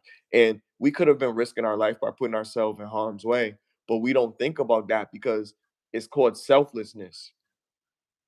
That's a degree of a soldier, right? But I look at those as also a degree of a man because I see nothing but men before me, men courageous enough to fight for the freedom of others. You know what I mean? And people that take that risk, they always gonna get my honor and my respect because they decided to take that risk. It's not an easy task to decide to do that. I don't give a fuck what you in, what military regiment or what nation or what country or whatever. That shit is tough. So all those motherfuckers deserve respect, but amongst society, in my opinion, because they're the soldiers, they're the people that keep you safe. But outside of that, a man is a man and a woman is a woman. So then you gotta also think like, okay, well, you're still fighting for what's right. So any man, soldier or not, you feel like you should stand up for something. You just feel more inclined to do it because you probably institutionalized by the military or you brainwashed a little bit or whatever. And that's why you probably behave a certain type of way because of what you've been subjugated into there. But outside of that, you know, in regular society, people are civilized. People don't normalize being a hero, but you should. And so when you Yeah, pivot the question towards me and you say, "Would you do it?" Well, I have examples of me doing it, but is this something I do? I go out here with a cape on and try to save the world? No, but I have done it and regretted doing it after. And then I also feel like it's bad for me to regret it because I should want to do it because it should feel like the right thing to do. But the reason I don't feel like it's the right thing to do is because it feels like a lot of women don't deserve everybody's covering. But yeah, it's not right. It's that's like it shouldn't be like that. Women and children should always be protected no matter what. All children should be protected. I believe that wholeheartedly. yeah. And that's Women good. I was just saying sometimes about in life, women sometimes I don't know, but the kids definitely. Kids deserve to be protected by any means. And it's I sad was because just you want to saying about go ahead. women, um, because but yeah, that's good to help anybody if you can help them if they're in need. Sometimes I give change to the people they be standing outside. I bought food for somebody before, like somebody homeless that was outside. So little stuff like that, like I do it. It's just like my contribution to society. And I don't know, like, well, I know they ate the food, but I gave somebody money before they said they needed money for the bus, and they sat. I got on the bus because The bus, the bus came, and I watched them. They just sat there. They didn't get on the bus. So they probably was going to get high or get drunk with that money or whatever. But that's what you don't know what they're gonna do. But I don't think everybody that's homeless be on drugs or stuff. But you don't know.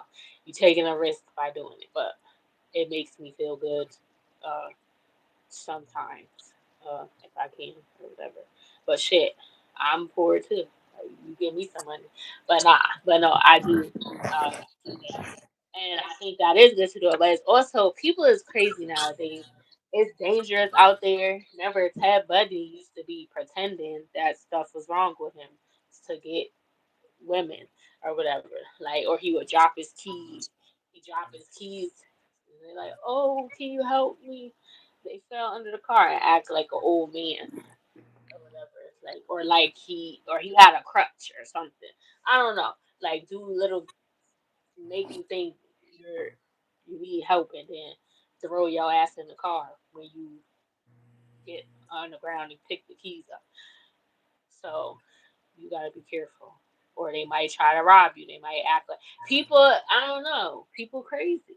So it's like, yeah, you is taking a risk, and that's nice to help somebody. But then it's like you don't know. Somebody, I was walking down the street the other day, and this guy was like, "Are you okay?"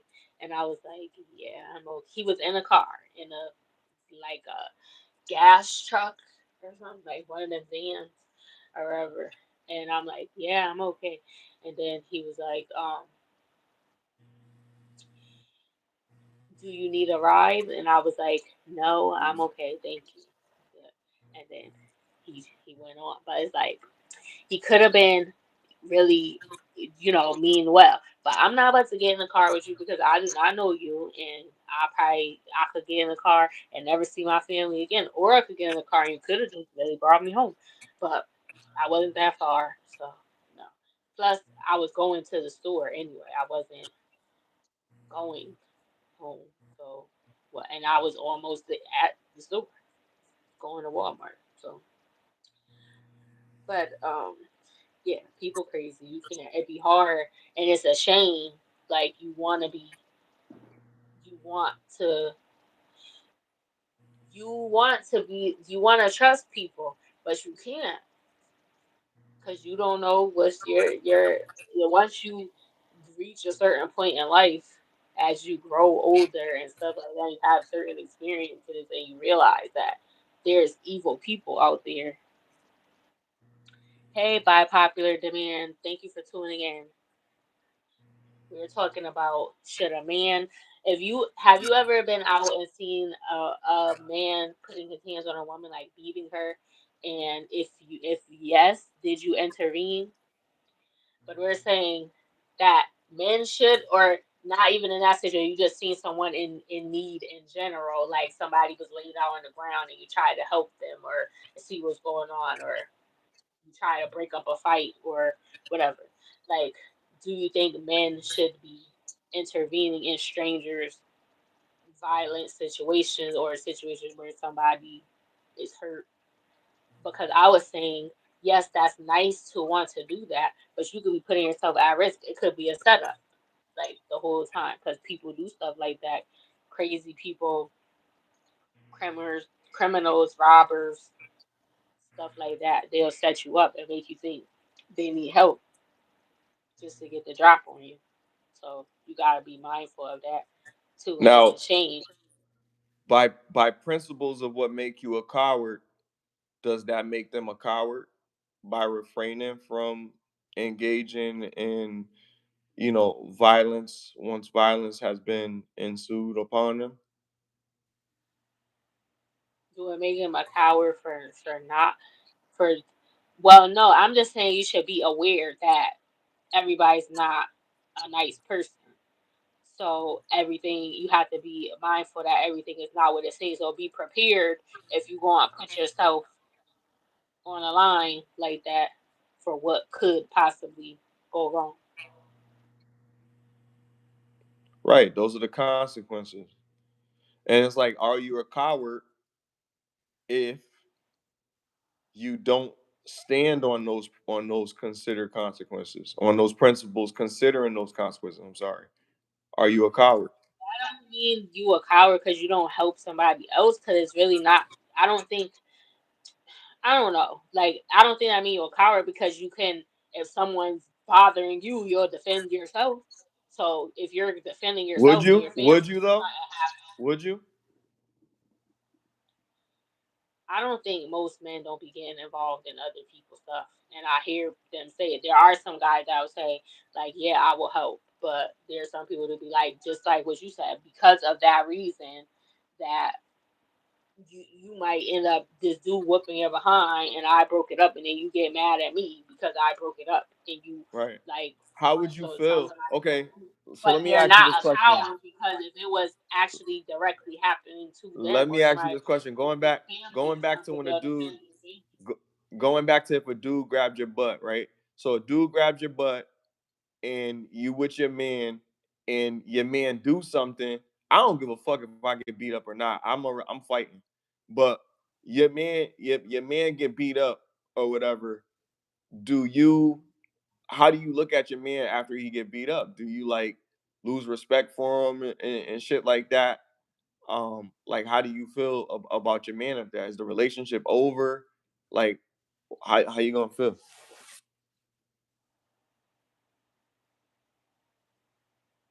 Exactly. I don't think you a coward. Like it's called you. I mean, if you want to call the cops, but if you mind your business, I don't think I think some men just do that because it's like you're you saying to protect other people and stuff, but it's like you got a family of your own. So it's like, yeah, that's nice.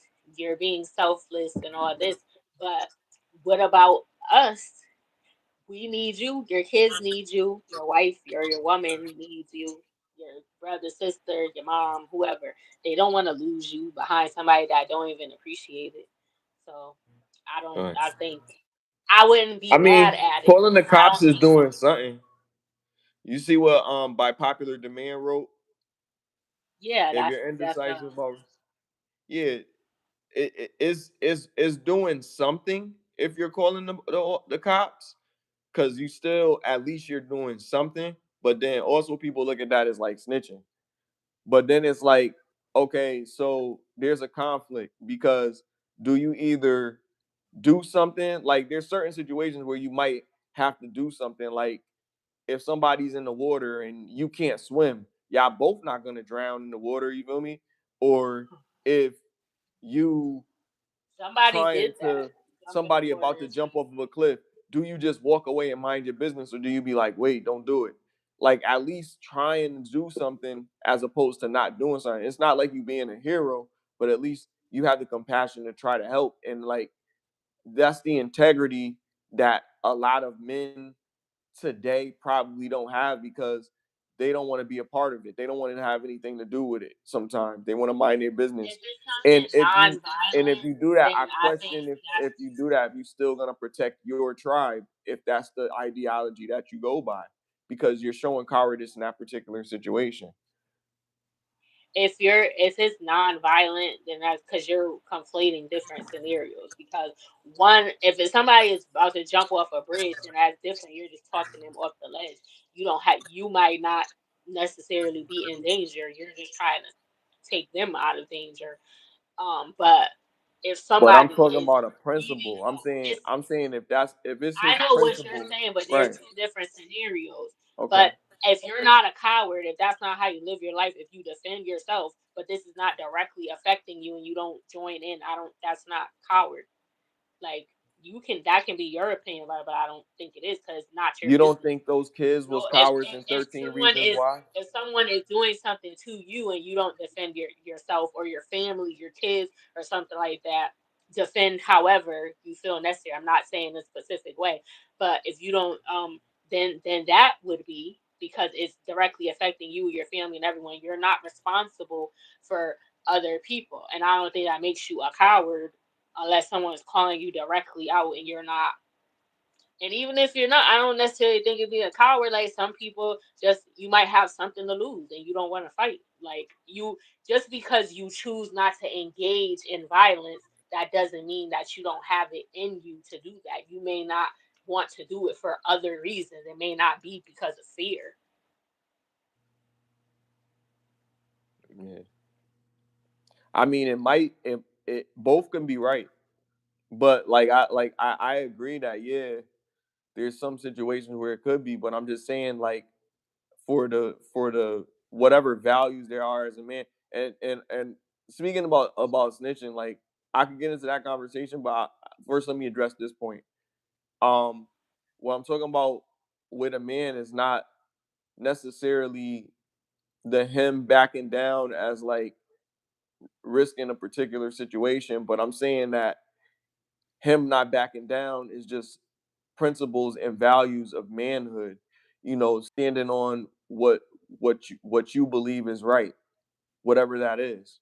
So if that means fighting for whatever you need, the term is fighting for what you believe in. So sometimes you're gonna fight. There's two things that you're gonna do. You're either gonna you fight or you're gonna flight. And then when you flight, you can be a coward. Minding your business doesn't make you a coward. Absolutely correct. It doesn't. But I'm saying I'm saying opposed to principles in manhood. So certain principles in like if you see something wrong and you have integrity, why wouldn't all right, this is not right because this is harmful to others. It's not just harmful to this person. Now, if it's their decision to jump off a roof and you try to stop them from doing that, that's not. I mean, maybe that was a bad analogy. It definitely was. My bad. But I used to say like just men intervening when they feel like something wrong is happening and they can intervene and stop it. You know what I mean? My only argument was manhood. The is a man still brave? Is brave a part of manhood? Is bravery a part of manhood? Is courage a part of manhood? Is a man being afraid to defend what they believe is right and the freedoms of the people that they care about? Is that particularly wrong? It's like, is it worth it in the end if you're getting in the middle of a situation that where you could cause harm to yourself or potentially lose your life? Is it worth it in the end? Like, what was it for? Like, are That's we what. gonna Yeah. celebrate your birthday every year? Is it gonna become a national holiday or something? Is it change the way the world now? Like, you made history, or are we just gonna talk about it today and your funeral is gonna come and go, and then eventually only the people that you love are gonna remember you. Everybody else gonna forget about it when the Mm. next person passes away from something that could have been prevented, but it's not your duty to save the world. And if you Right. have the I agree. outlook, maybe then you should be a politician or something. Do it in a fine, or be in law enforcement or something like that. But I don't think, especially if you have a family and like people that depend on you and stuff, that's not fair to them. Cause so it's like that's the people that you're supposed to be doing that for. So if you lose your life for someone else and that's not even your job, like you ain't no fireman, but you went in a burning building or Right. you jumping in the leak, see, like I don't know, that's nice. Like if you know how to swim and somebody's drowning, go ahead, whatever. Like stuff that you can safely get out of. Like I don't think it's necessary to put yourself in others. I mean, but some people just act on impulse, like you said, fight or flight. That's just how you are. Now, if you're going around saying you're going to do X, Y, Z, if this will happen, and then you don't perform in that situation the way you said you would, then that's corny because you're lying. But Yeah. if you never claim to be, you just living your life, you a regular person, you protect the people that you care about, and maybe you'll look out for other people if a situation happened that you're not in. There's no direct threat towards you, like um, then that's okay. Just be yourself, like you said, be yourself. This actually five, including himself, and they were all tied down and duct taped down for not fighting really didn't get sacrificed? They had guns. How they get taped up? This happened for real. This happened for real.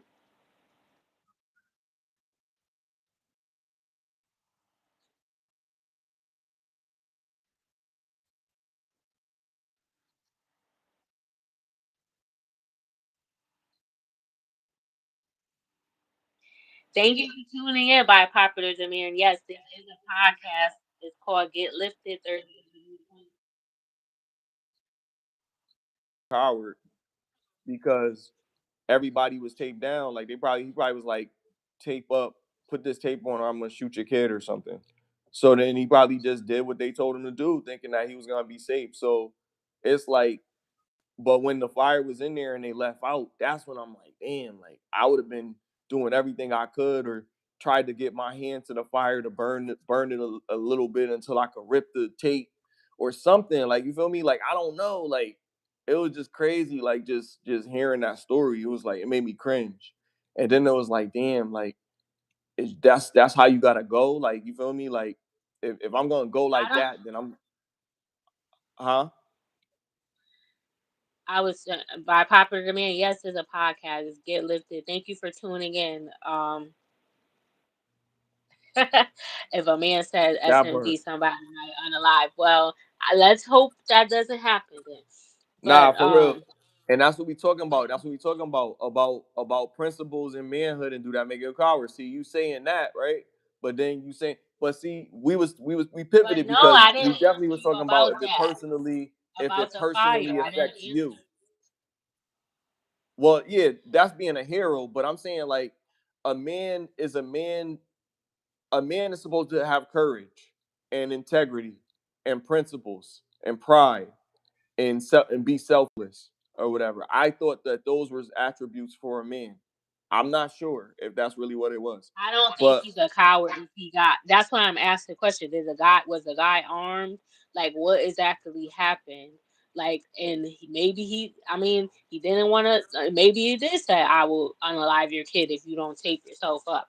But there's still I just time thinking to about get like out a of it. movie. Like, if it's multiple people and it's one person, somebody could like I be thinking about that in movies. Like it'd be like one unaliver and then it'd be like five, 6 people, 8 people, like a room full of people and no y'all can't come together and like knock this person out. And this is sad that just happened. Like, because people shouldn't be doing this. This is crazy. But I don't think it's. I mean, he probably was scared, but I don't think he means. Some people is different. Some people is built different. Some guys would like put their life on the line for that. But then you might try to do that, and you die, and the family die too. So like, cause you don't know if you depending on how long, like how much time did you have to get out, like when he set the fire, how like when did he. How long was you in? Then you got to get out. Like, yeah, you could have. You're saying what you would do, but you don't know what you would do because you've never been in that situation. You would like to think that you're gonna do this, or yeah, I would try to burn the tape or something. I would I try to do don't that, know. but I feel like if there's You're more than right. one person, I don't somebody know what should I try. would do, but if I have to think very quickly, I would have to come up with some type of plan, something that I would have to do to prepare myself when I get an opportunity to use it. Maybe if I got a mail opener, or maybe if I got a pen or something to poke at the tape to get it off of my hand, or you know what I mean, something I could do to buy me a little bit of a few seconds. You know what I mean? I just don't know. I don't know that it just happens like that. Like you have to have it's split second, but then it's like if you're really like not an adrenaline junkie, but if you're really just like a guy that's like, yo, I just got to take this risk because it's my life. Like I take risks for other things, but I won't take my risk for this and it's my life. Then I got to, you know what I mean? It's one way or the other. So I have That's to why you gotta figure have something the out. pistol on. You gotta have protection. like in your house, but maybe It's they not couldn't even be. just that. Like, yeah, a gun is cool, but it's not just that. It's so many other things. Like, you should be physically fit. You should do have a certain discipline that you know how to do to a decent degree. I mean, you don't got to be a golden gloves or nothing like that, but at least be able to defend yourself and block yourself so you don't take too much damage and have enough strength to be able to put somebody ass out. You know what I mean? But it is you don't want it to get that far, but you have to be able to And Paul, recognize openings. You can't underestimate anybody, even women, even kids, anybody. Anybody could be a threat. And that's the way that you look at it when everybody is a threat. If everybody's not a threat and people are just living in a pleasant life and nobody threatens anybody, then you wouldn't have to worry about that. But you have to think about that as an individual man. So you have to protect your boundaries and your manhood and your masculinity. That's what um Corey Holcomb was saying, which I think is true. The way society is right now, like, nah, I don't, what I mean? If a guy makes a pass at you, like I told you, I watched Philadelphia for the first time. If a guy makes a pass at you, you got the right to be like, yo, like, bro, like, what you talking about? Like, I'm not, check this what I mean? out. I'm not with that. And then you can say, well, I didn't know, like, whatever, and keep it at that. But if you continue with it and you like talking mad shit, like, yo, bro, what you doing? Like, you violated me. That made me think about the Corey Holcomb situation, and I seen that before the Corey Holcomb situation happened. So I was like, what the fuck? Like, it's crazy because the way that the universe works is like this Corey Holcomb situation is like, yo, this dude felt like he disrespected him, but you disrespected him first. So then it's like, which disrespect is worse type of disrespect? Is there levels of disrespect once you disrespect it? And I feel like that's the thing. As men, we've let society dictate our boundaries. So we know we're protected by the law if somebody do something that we don't like, because we know what people don't like. We know what's disrespectful, but we allow the law to protect us when when somebody steps over that line. But then that brings back bullying. So you got grown people trying to bully each other, like, you know what I mean? Because that's what it really looked like. Like, say it again. Like, that's some bullying type shit. Like, all right, like, we could go outside. Like, ain't none of that. You know what I mean? Which that's what it seemed like. But it could have been like, let's do it right now. Like, yo, I don't want to fight you. But if you feel like me saying that gonna make you fight me, if that's what it is, then you might as well just hit me. Cause if that's how you feel, and we already been disrespecting each other, then we just gonna have to fight. Check And this out. yeah, What would you do?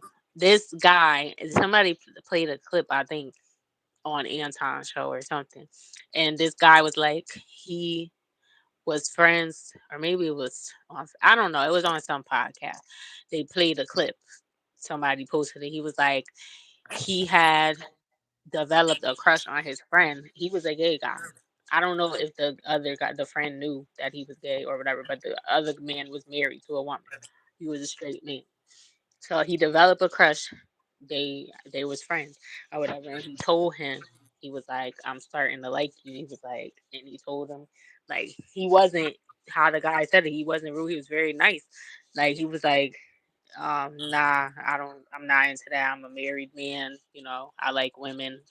You know, not doing none of that. We can still be friends. He said. He was like, but I'm not. Nah, I don't like you in that way.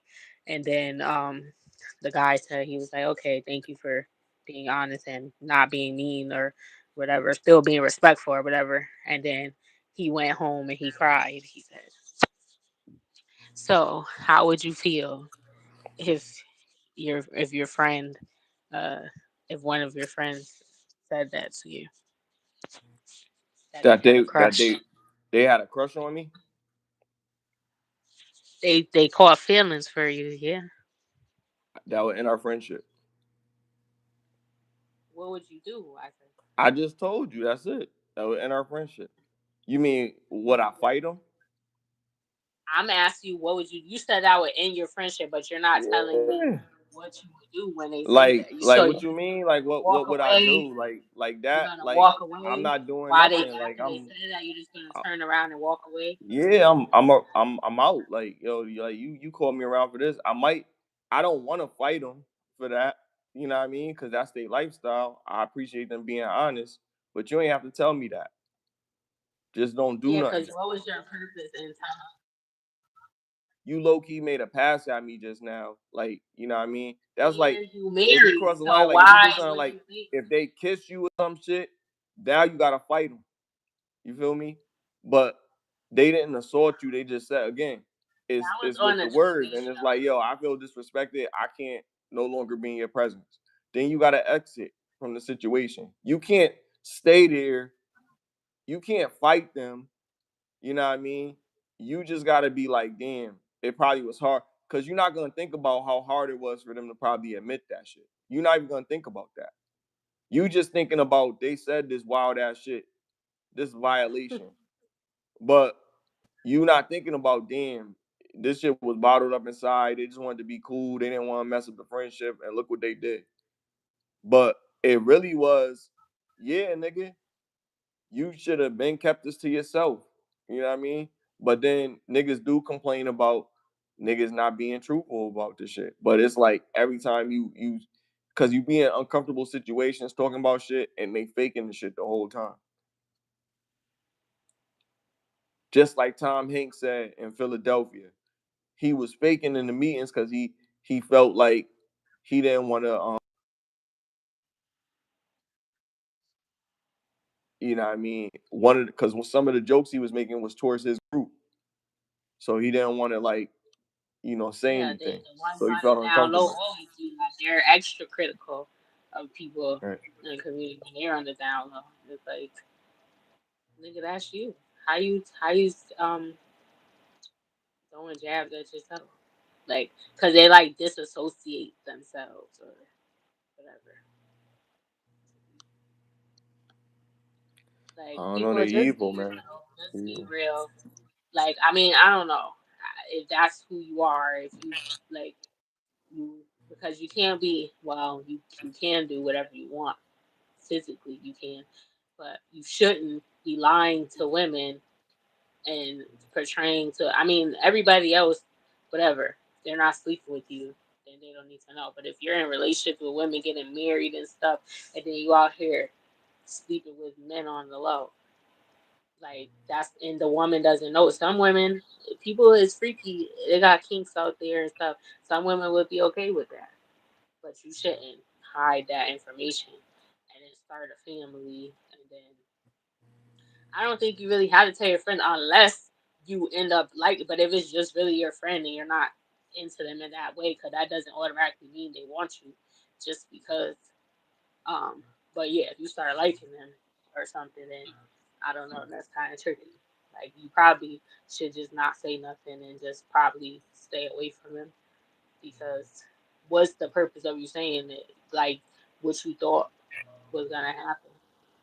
Like I mean, well, in this case with this guy, he said they still be friends, but is they really gonna still be friends? He probably not gonna talk to him no more. He just didn't want to hurt his feelings or whatever, so he just he just was respectful and was like, yeah, we can still be cool, but he probably ain't because it's gonna be awkward because you're gonna be thinking about that joint now because you said that. Now we go to the gym and stuff. He gonna be looking at the sweat glistening on your body Right. and stuff, and No more going looking to the locker room with this motherfucker. Just have my bag and leave. That's it. Get dressed when take a shower when I get home. Get in the car, stink.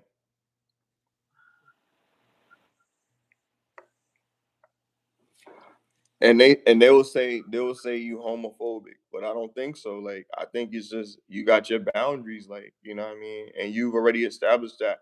And it's crazy because those people, those same people that you with, you grew up with this rhetoric amongst each other. So it's not like it's something new, you know what I mean? But it's just something that you have to understand in today's society.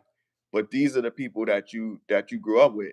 It seems like it's betrayal or violation. But the growth is overcoming that and being able to be like, all right, that's still my friend that I remember from time ago.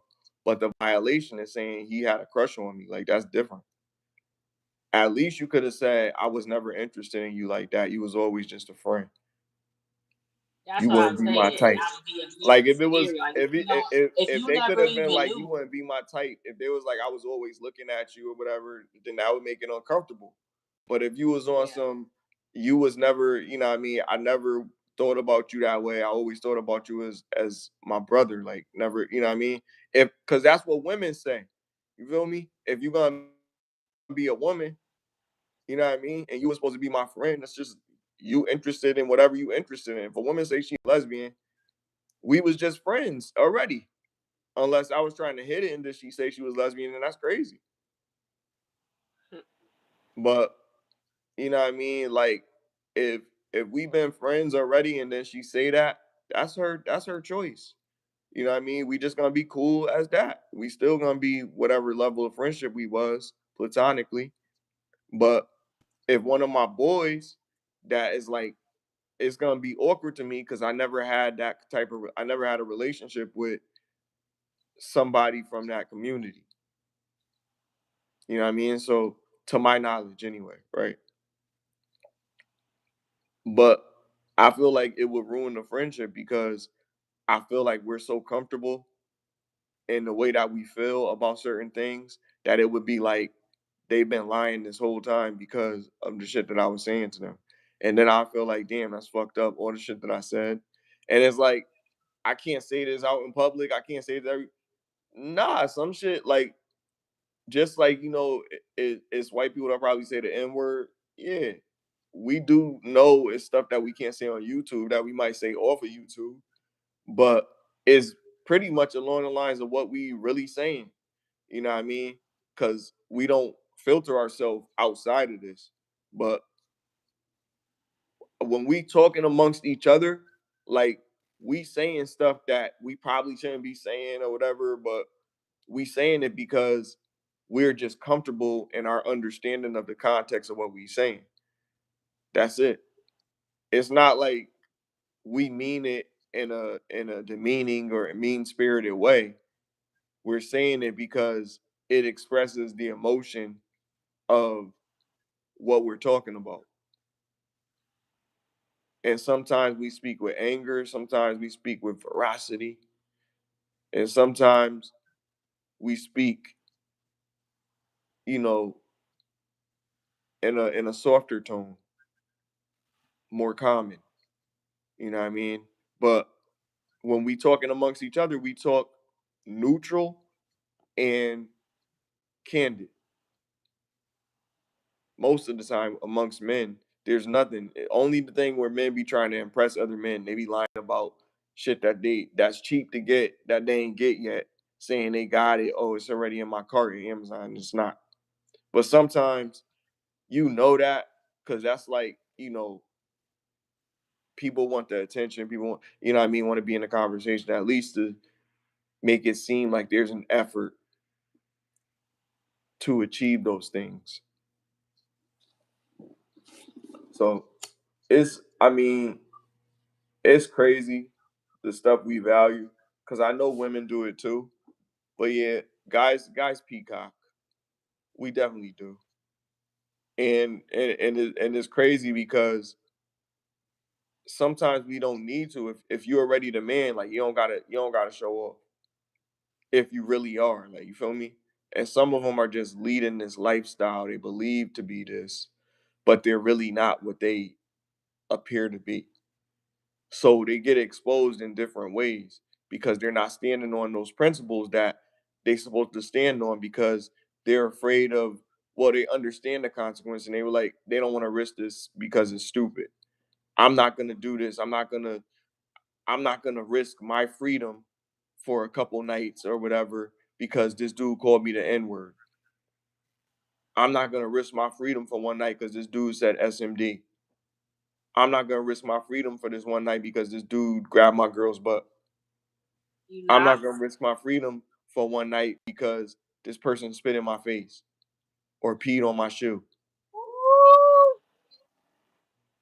You know what I mean? Mm. Like, come on now. Like at the end of the day, what's a coward? And even if you lose, like it's okay to lose. It's okay to lose. I'm telling you. It really is. It's okay. It's honestly okay. You laughing. I don't care what these women say, fellas. Like honestly, if you don't fight, I if didn't say if you don't nothing. fight, you're a punk. All right. Or you never live it down You until you win a are fight. pumped because But you you know might, you was but going see, here's the thing. Here's a little thing. You might live it out. You might live out the walking away, right? You might live out the walking away, but you always gonna be looked at a certain way until you do some crazy shit. So you gotta do to. some No, crazy I don't shit. think You gotta do some I crazy shit. wouldn't It's gotta live be an old one. lady about to get hit by a bus, and you gotta grab her and jump out of the way and push her out of the way before the bus can stop and shit. You know what I mean? And save her life in front of her and record it, be on Like on the YouTube, Wayne, everything. You be a national sensation and shit. like on the That's the Wayne's only way brothers, to win her back after that. Or you gotta fight somebody, or you gotta fight that same person. You gotta have a like on the celebrity Wayne's boxing match. brothers, Do a celebrity boxing match. I don't know why. Yo, that celebrity boxing match like on the bag. Wayne's brothers. Remember that on the intro? They did that. They did a celebrity boxing match. No, when the lady Oh they yeah, when she the got when they brother went to go help her, yeah, and and she they got hit by the punched bus. him. Yeah, yo, Yeah. and that was in the No, that was in I the don't '90s, think wasn't it? I wouldn't. I would. I wouldn't Or look at 2000s, it. I would hope that we don't get into a situation where you have to fight, but I'm right? not gonna be like, oh, I'm not. I'm leaving you because, and I don't think nobody. They probably wouldn't get beat up. That maybe you could say the other person may have got some hits, but beat up. I don't think I would be. In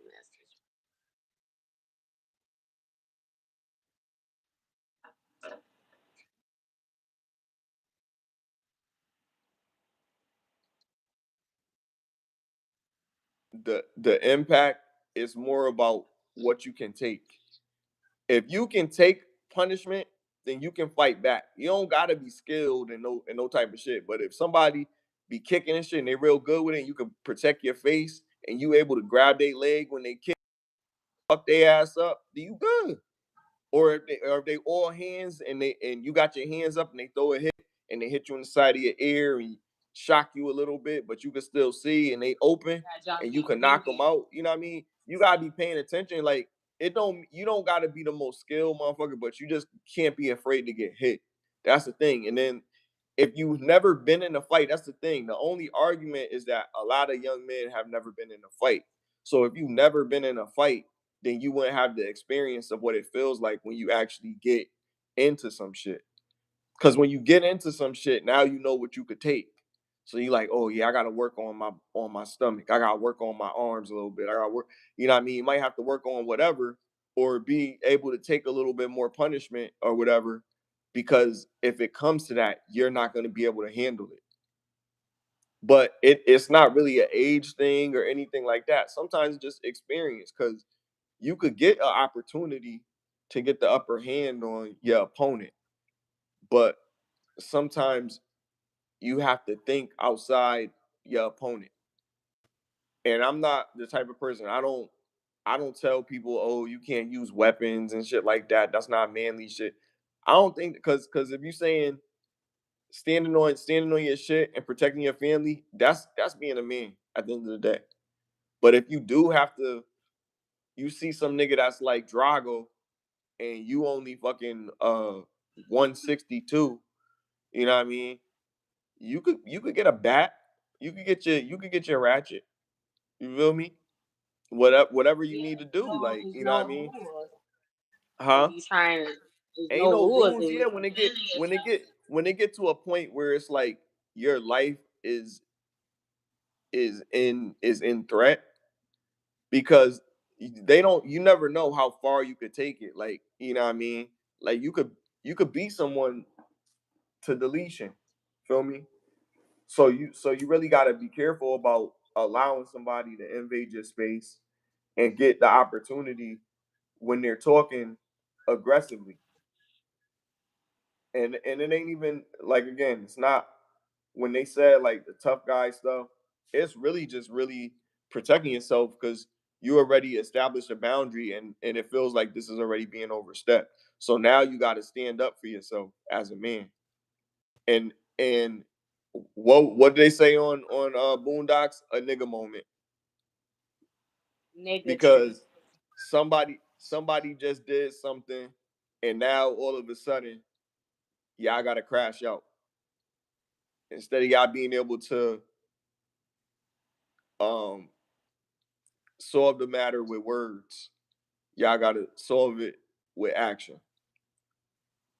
He was It's like, crazy. cause you live to fight another day. Right. If you could, if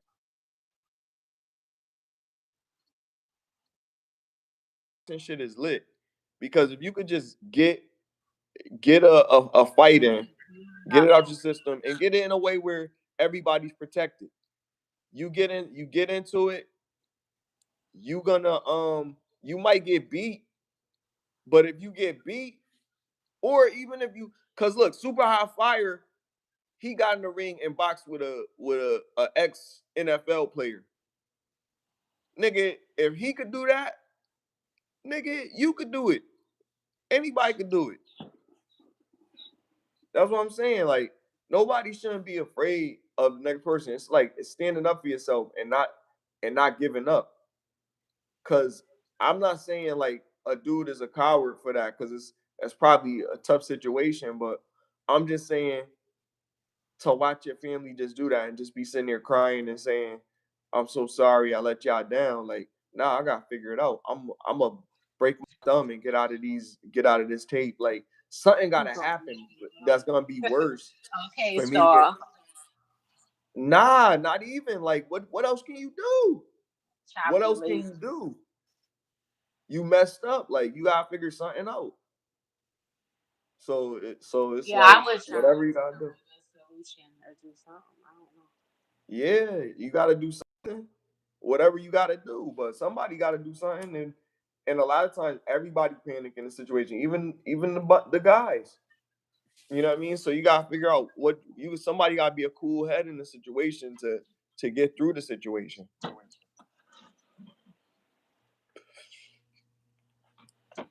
This is true. It was a dude that was in a bar, in his local bar that he always goes to all the time, an older gentleman. And he was sitting at the bar smoking a cigarette, and a guy comes in there with a, I forgot what kind of weapon it was, but it was like a, it looked like a rifle. Came in there. Maybe it could have been an AK or an AR, I'm not sure. But it was an assault rifle. And he came in there and he was trying to take his wallet or whatever, and he said he wouldn't let him take his wallet, and he said, give me all your money. He was like, I only got $2, and that's for a beer. Unless you're gonna get me a beer. He was like, get your own beer. And then he went to everybody else, and everybody was just giving him his stuff and whatever. And it was just crazy because he just stood on it, but nothing happened to him. It was all caught on camera. The dude didn't have a mask on. That caught my attention, and he went in there and robbed everybody or whatever with the gun, and just left out and left that dude alone after he tried to do it. And he was smoking a cigarette, and he had a beer, he had a drink. And when he went behind the register to get the money, he said, "Yo, give me a beer while you over there." And he said, "Nah, you get your own."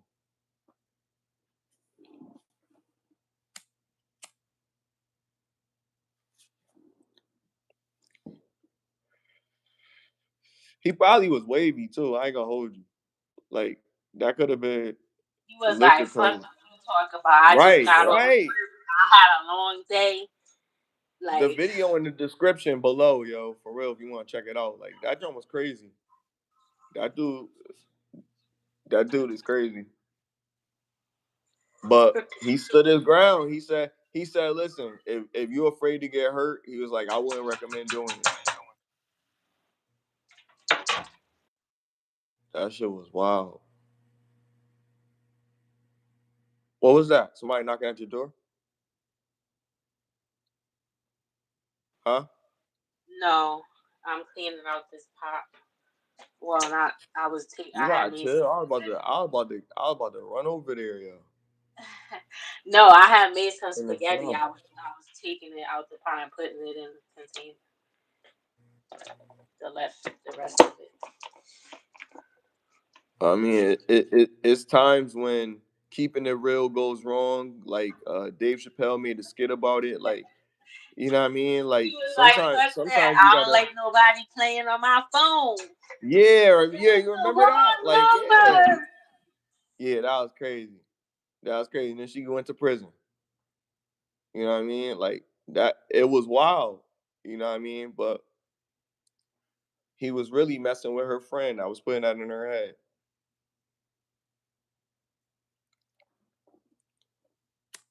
That's crazy.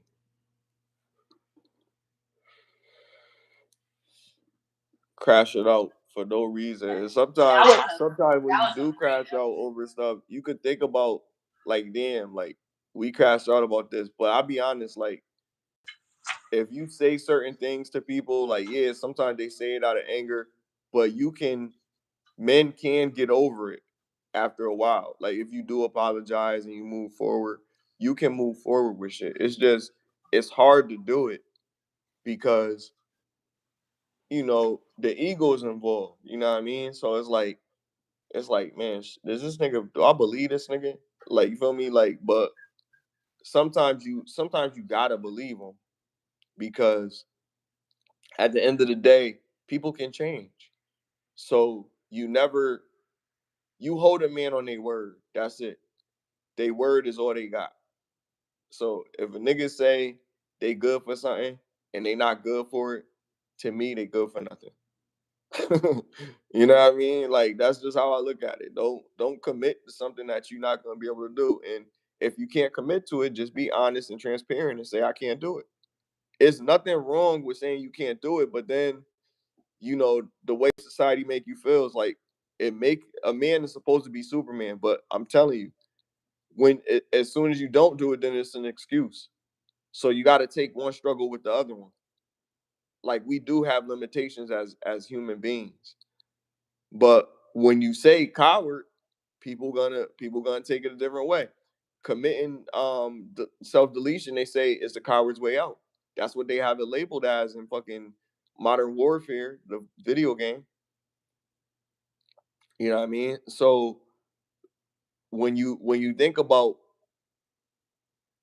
what it is to just give up, it seems like that's not what a man is about. A man isn't about just giving up. A man is about pushing themselves through adversity.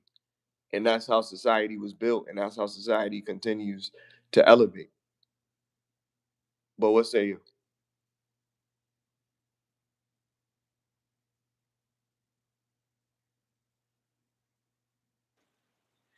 I think that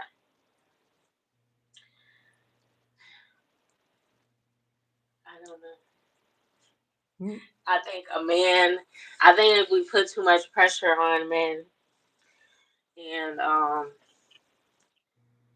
a man I is disagree. supposed to protect, but you also gotta look at the man that you're putting that responsibility on. Some men ain't built like that, so they can't even defend themselves, let alone other people.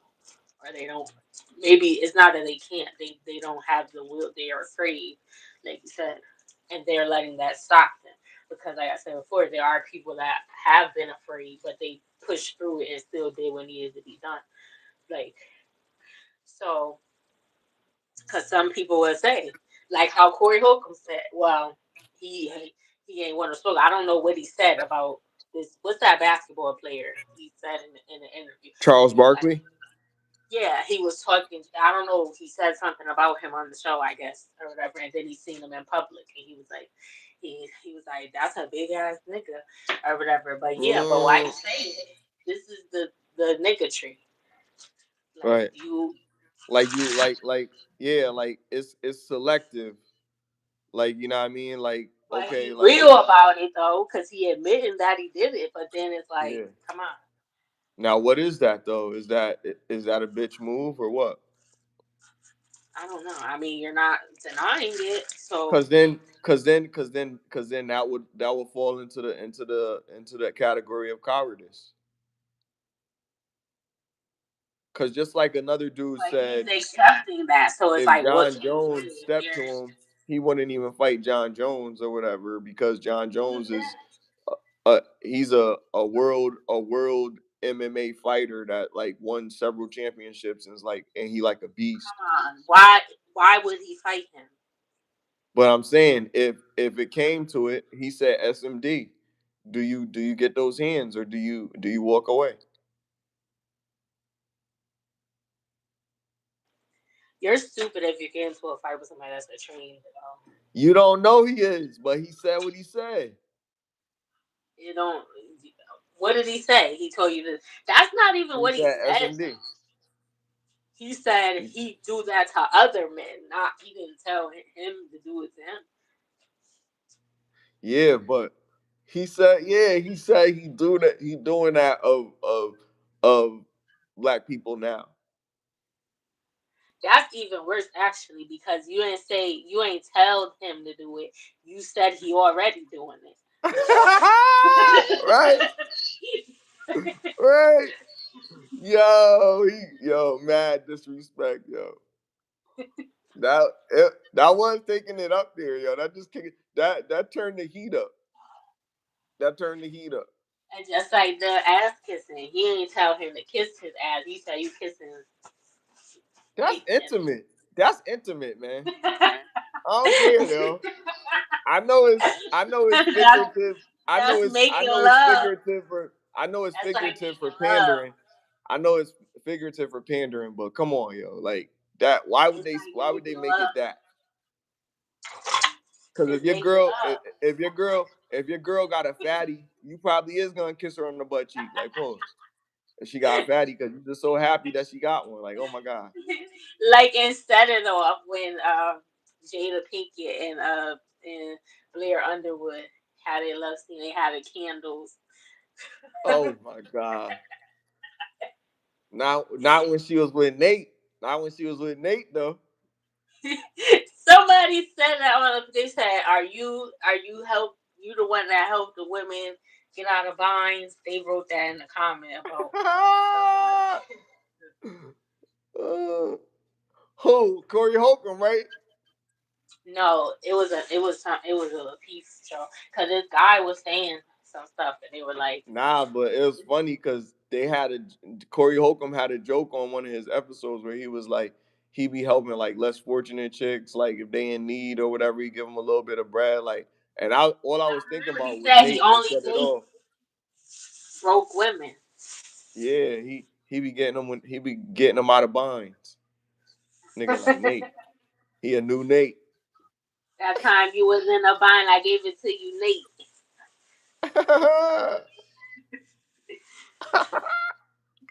That's funny, yo. Yo, everybody be trying to recreate that bar, yo. I recreated it too, yo. I had to. That's crazy. That Nate shit. Cause she But was like, yeah, I'm in a man. bind, Nate. That's crazy. Will Smith would be with her after that. After that scene. You I let her wouldn't do do that. that.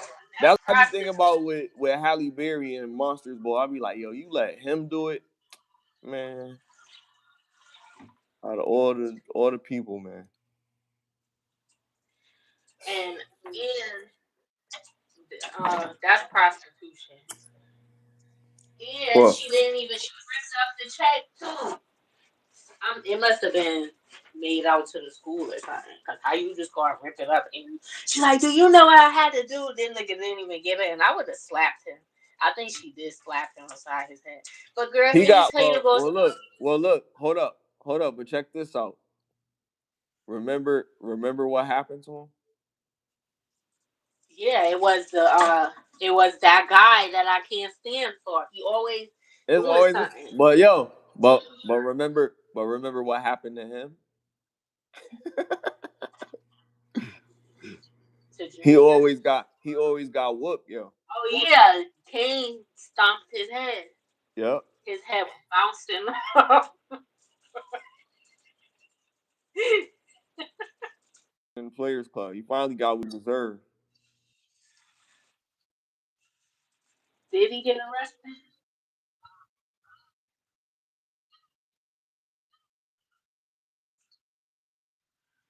Yeah, he was a thug up there. Yep. Fake ass thug. Crazy K. He probably is a No, real Crazy K thug. He probably was. listening to this. He probably looking at this right. He probably listening to this right now talking about, yo, partner. Yo, get out of here, yo. Get out of here before I get cane. Before I get cane on you, bro. Chill. Brother Right, Kane. King whooped his head, and that shit was funny as hell. How his head was bouncing off the ground like that. Like now you know. Who do you want to see Because celebrity boxing? Who do you want to see celebrity boxing right now? Like right now, at this moment, you could pick not anybody to celebrity Anton. boxing. What's the name? Because they not Who? even. They need Who? to sit down. I said not Anton, and Why not? You said this because first. You would watch it. You would want to see it.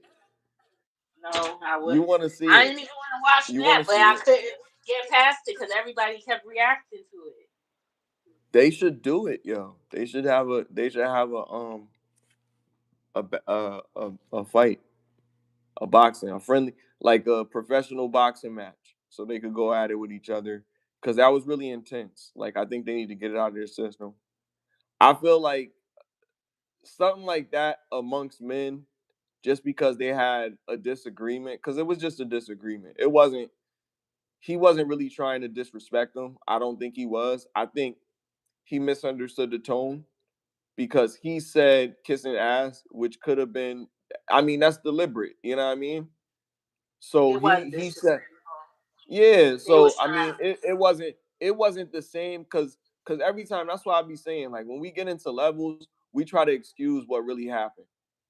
Like something happened, something significant happened, like a a, a violation amongst men was made. So how do we address this violation? Well, you can either fight or flight. So you can choose to be like, yo, bro, like what are you doing? Like how you gonna disrespect me like that? Or you could respond in kind and say something back.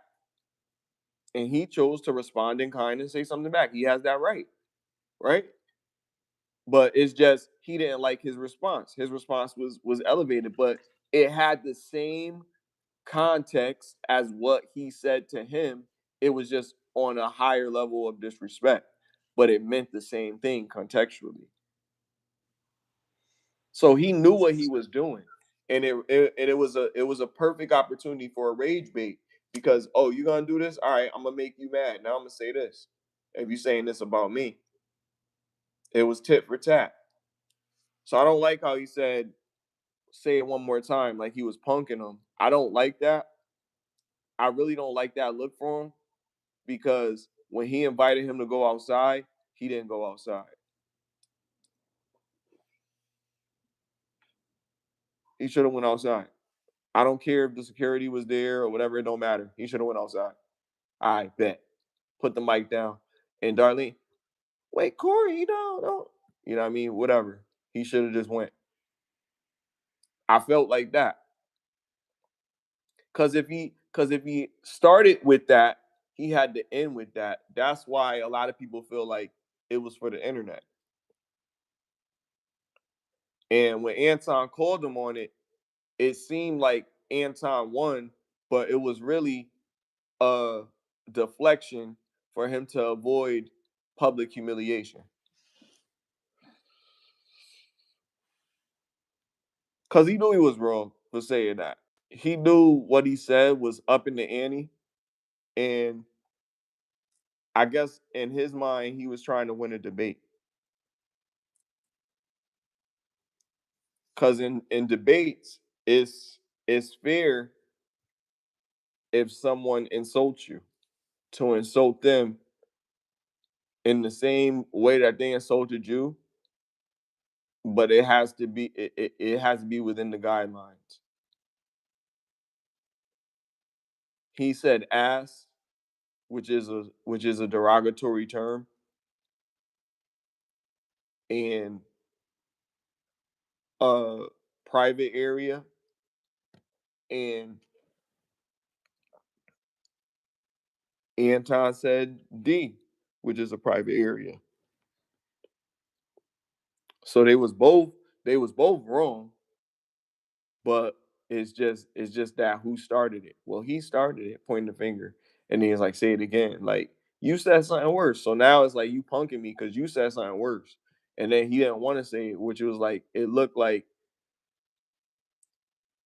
it was fear covered in confidence. You know what I mean?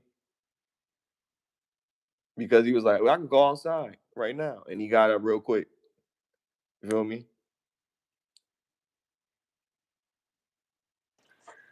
Yeah, they should have just been men and not even took it there. Right. Right. It didn't have to go into that pissing contest. That's what it really was. It didn't have to go into that. It could have just been like, I bet. I ain't gonna say it, but don't say I be kissing ass then. And he was like, I bet. We could agree on that. And it could have moved forward like that. But it didn't go to that. He was using other words to like, yo, you know what you did, you know what you said. Like, yeah, he said what he said, but if you felt that that was disrespectful and you thought that it gave you the right to say what you said, then you should have addressed that. Well, I feel like that's just as disrespectful as you saying this. It's just in a different way. And he was like, oh well, and he's like, I'm from Chicago. Well, I'm from Detroit. So in Detroit, is that what they say? That's something disrespectful. They say because in Nazareth, the same disrespectful as saying that. Like, I don't know. Like,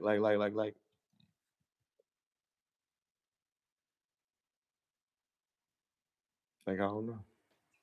I don't know why people say that. Where you from don't matter, For real. especially if you ain't gonna do nothing.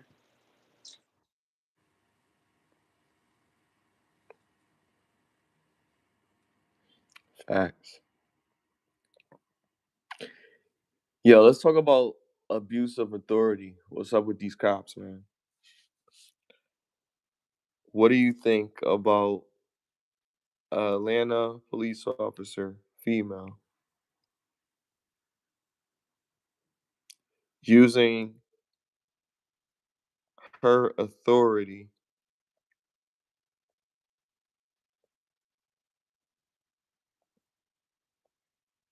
to this is what she looked like. Using her authority as an officer to kind of ruin his life a little bit.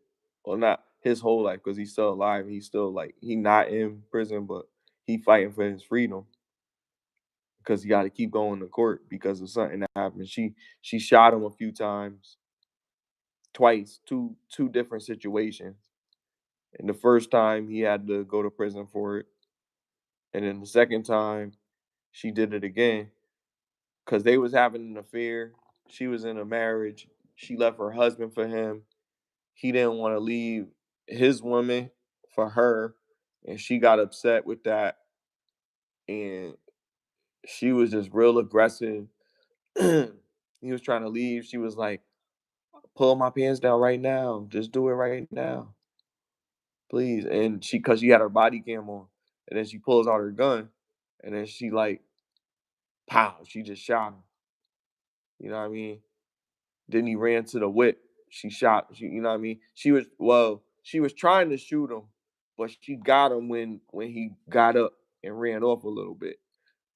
She was able to get him and got him like 3 times in his arm, and he was bleeding out, but he managed to make it to the hospital. He did survive, but he be having a hard time doing anything, and he still got to fight the case for like ass- assaulting an officer or something crazy like. And I'm like, So yo, he like got charged and she shot him. So she's she saying it lost. was self She defense. well, she got fired from the job, So then why is but he got charged? because like they still looked at it that way because she an officer of the law, and they feel like it's not justice. They was black. It was black people.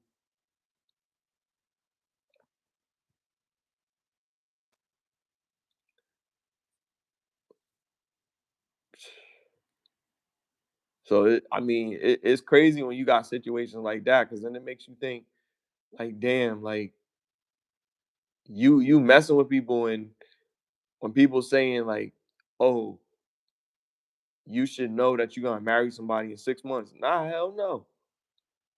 When people doing stuff like that, like, you gotta wait. Like, yeah, like, what's going on with you? Especially if they in a marriage and it's already bad. You already started out doing some crazy shit. So you gotta eat it. Now you gotta deal with the consequences of that. Cause you ain't stand on whatever your principles was. So you you can't be afraid of the consequences if you already accepted that shit. That probably was their principle that they sleeping with a woman that's married. That's what their principle is.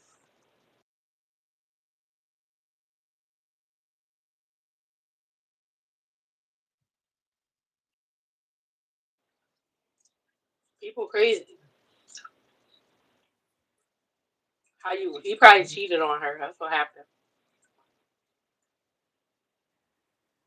He was done with her. But that He ain't. had to say he was done messing with her. After She she ain't left want to him. hear it. She was like, you ain't gonna never stop loving me. Sounded like a song. I just can't stop loving you.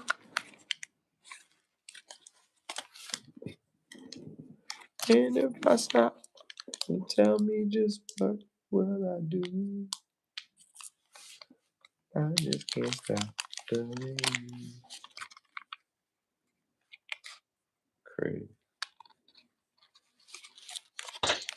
I just don't think he should have no charges because I don't either, but the way society be like,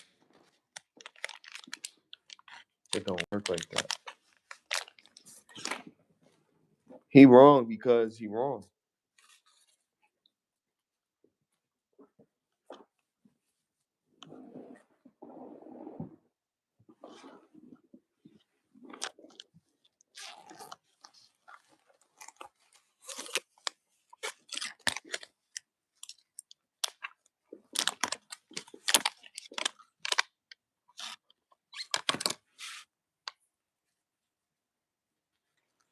why she got her tongue out? Put her tongue in her mouth. Like how you knew she was a hyena? Mm-mm. But that's crazy because she's supposed to uphold the law, bro. Like, it's just like what you said last time about some Christians. Like, they Christians, but they not really, you know, they not legit. They is a cop because they went and did whatever they needed to become a cop. So that's a little different. But I get it. You're not doing what a cop represents. Yeah, you're not But protecting with and serving. these people is hiring them. There's some type of discrepancy. You're missing something. Like I don't know.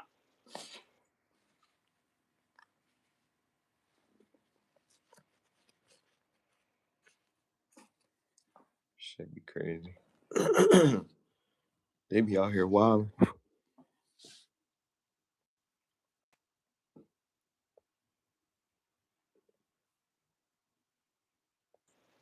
At least nobody was unalived.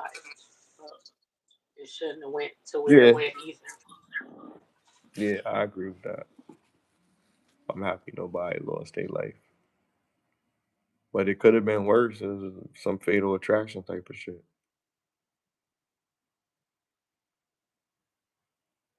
Yo, what about do you know about Pearl and Anna Woman's debate? Did you get a chance to check it out or not? It's not important. It's just I It's hate to really say it good. like that. Anna Kasparian versus Pearl. And I just needed to know her name. We don't need to go through the video. I could just tell you how it was. It was it was straight demolish. Like I honestly would say, like Like she ate her up on every single angle, every single topic. Um, just because she was prepared. Like Pearl had paperwork and everything, and stats. But one problem, she didn't have citations. She didn't have sources. So it it made it hard when you get challenged on where'd you get that from. Something so simple as that. So it's like she has some good points. She just couldn't substantiate her claims. Um, that I mean that was the problem was like yeah she didn't have any evidence. Like where are you getting this stuff from? And she was like, oh, here you go, nag, nag, nag. You know what I'm saying? Nagging. Like you really doing a real debate and you talking about some nagging. She took care of her like that was crazy.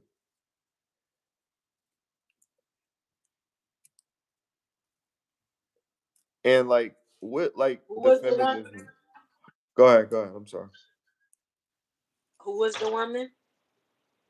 Anna Kasparian.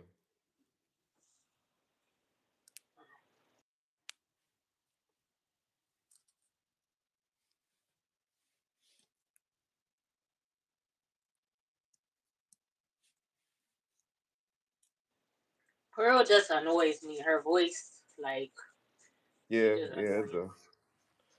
It's like scratching a chalkboard. Shit's terrible. A cat in heat outside. What?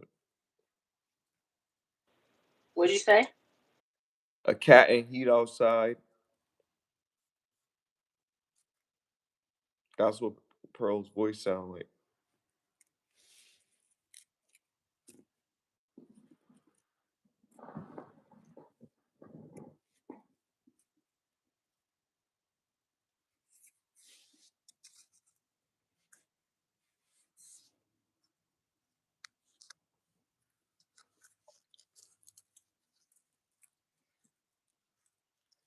But yeah, she cooked her.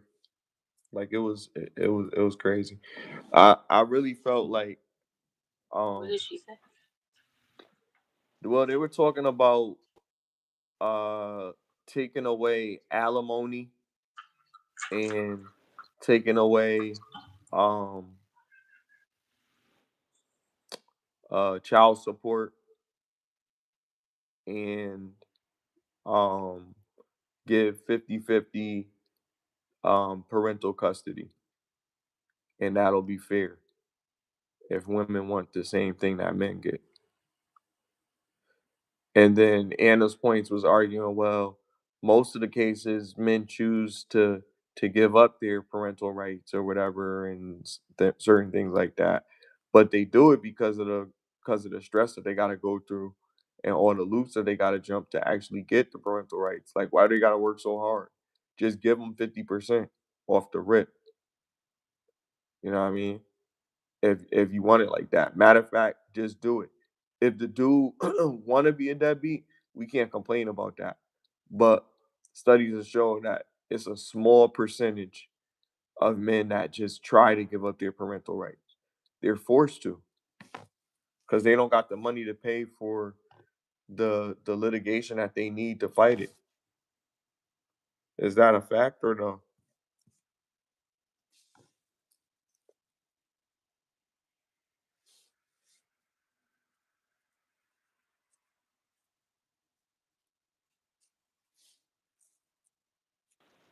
Yeah, it should be 50-50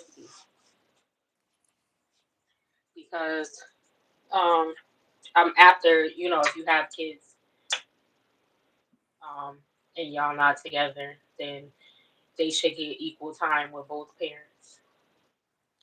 Right. And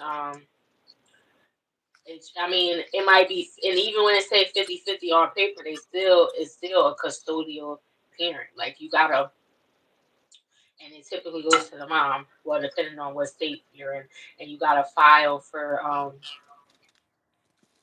to get split custody. So I don't know. I don't like that because if y'all not together, they need to see the other parent. If he's not like a detriment or he's not having a negative impact on the child, then the father should get equal rights if you want that.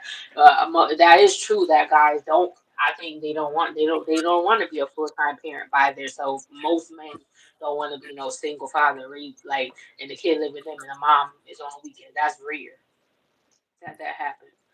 I don't think that's even something that crosses their mind. Most fathers are okay with just being the weekend dad. They don't try to fight beyond that or whatever. Or if they did want to take them someday, they might be like, not even really want to. Like, but then there are some guys that have full custody, or there's some guys that they have really split.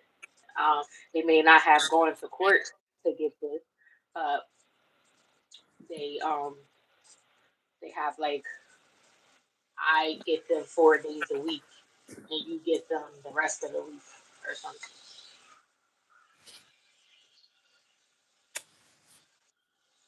So it just depends what works for you. And if they want to, if the father wants to have 50-50 or be able to see him just as much as you, and that's another thing, I don't think women should be leaving town, moving out the state, or, you know what I'm saying? Like, why are you moving across the place and he can't see, it's making it harder for him to see his child. Like, that's not right. Right. I think I do agree with that. In certain circumstances, I think that it's good to take into account that, yeah, if you feel like your life is threatened or something like that, then yeah, you should put yourself in the safest place. But if you don't feel like that, then your kids need to always be around they parent at all times.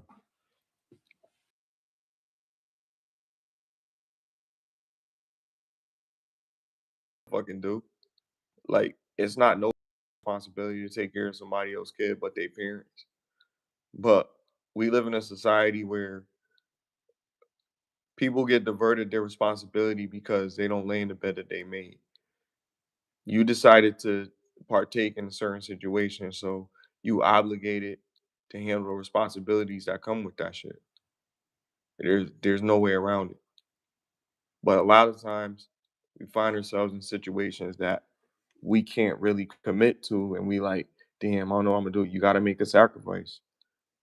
There has to be some priority in your manhood that is looked at as cowardice by not stepping up to a situation that you've created for yourself.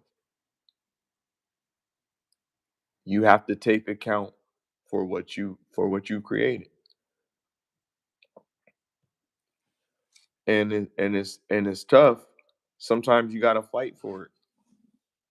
The fight for men is crazy. Like men get overlooked a lot because our fight is like we're at war with ourselves, and then society is at war with us as well.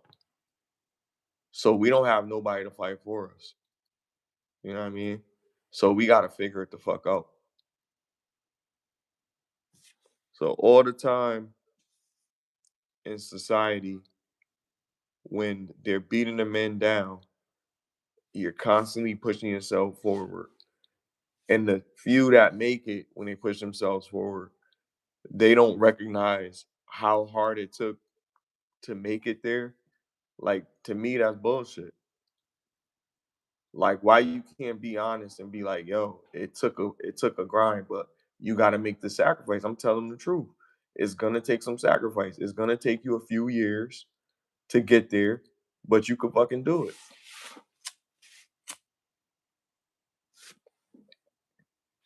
But we coddle men in society and we tell them it's you know you don't fight that boy, walk away. Nah, when that kid pushed you, you were supposed to hit him, not push him back. Well, he just pushed you, so what?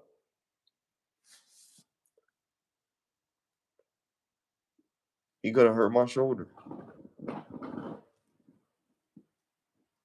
Feel me? Now I gotta put him down, and not forever. You feel me? Just for now. Bars.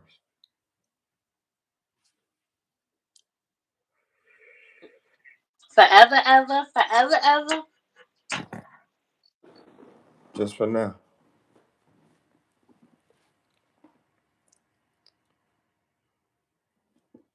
forever never seems that long until you're going.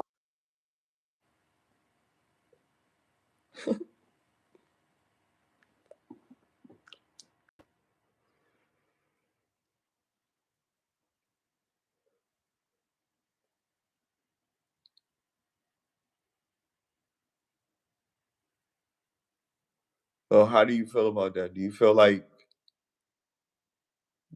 like alimony and divorce, whether all men benefit from it or not, doesn't matter.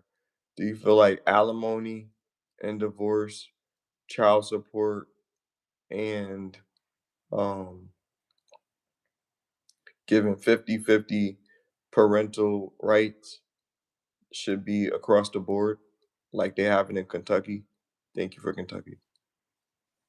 I said, yeah. Oh, okay. Awesome. We'll have to go too much into that because that was crazy. Um,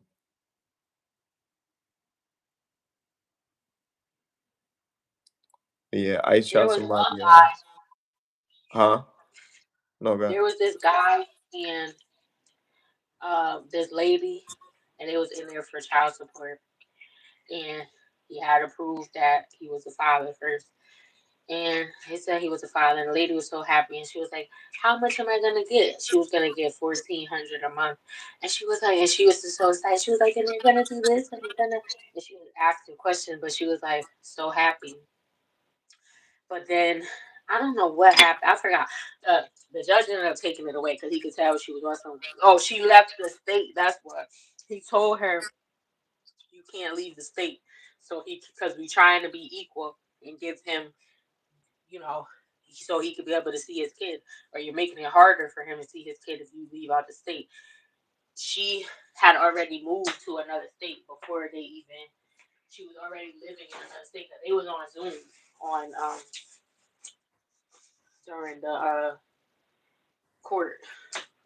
I mean, the hearing was on Zoom, and so he found out that she already was living in Texas, so he revoked it. He's like, "You're not giving because you're not getting the child support because you moved to another state, and because she was just like you could tell she just wanted the money, like."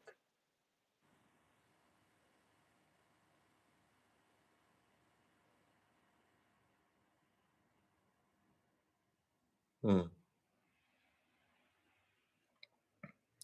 I mean, it's crazy. It just seems like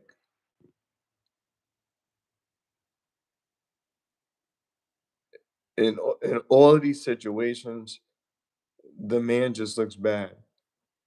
And you always try to, not you, but I'm just saying, like, the situations present themselves as the man looking bad. Like, I'm looking at while we're having this podcast right now, I'm looking at a thumbnail of a off-duty officer yells before um fatally shooting a man who tried to grab her gun. But why he tried to? No, he tried to grab her. I'm sorry. But why he tried to grab her?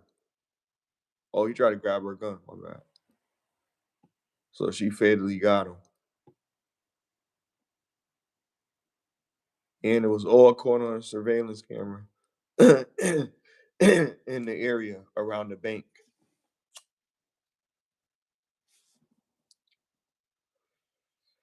But that was in Chicago. That don't look like something from The Wire. Instant action. And she said it to him on camera. I'll murk you.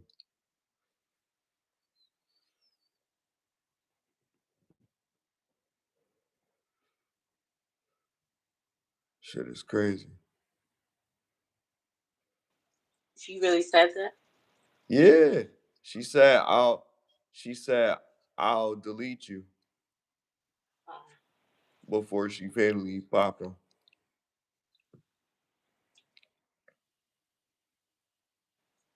He was trying to reach for her Rest in gun peace though. to that man. Rest in peace to all of these people that losing these lives. It's just a shame. Anton was really suspect with that. Those who know. Yup, who that? Shout out to Infinite Mindset. For real, he was. Like, why he went there? Like that was a reach, bro. I don't know why he went there with that. He definitely was. But also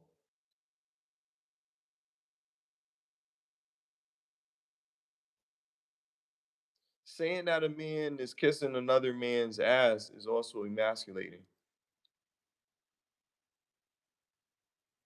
Can't take that away.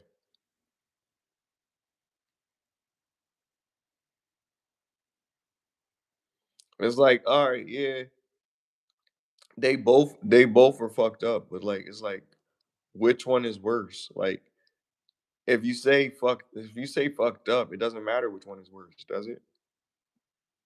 Does it really? Like where are their rules? Like that's what I'm saying. Like when it gets to fighting, like is there rules in fighting? Are we gonna shake hands after this fight? Like, are we professionals?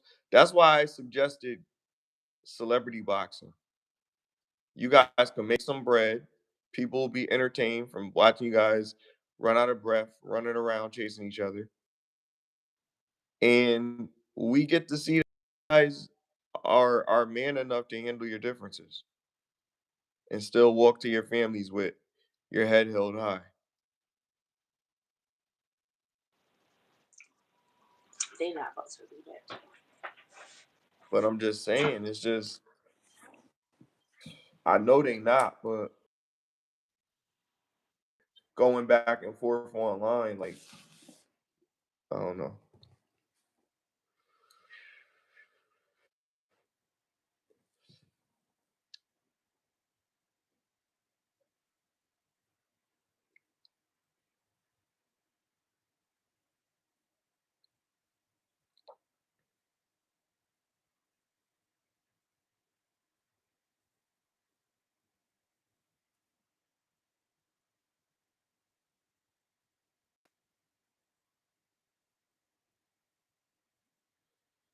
But yeah, man,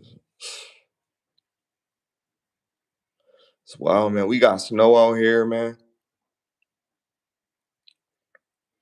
It's like all I do, man, when it be snowing is I watch movies and I just try to think about what I could do. I've been writing rap battles because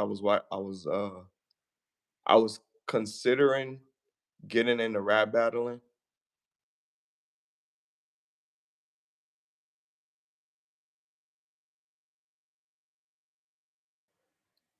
I was considering getting into rap battling, but um,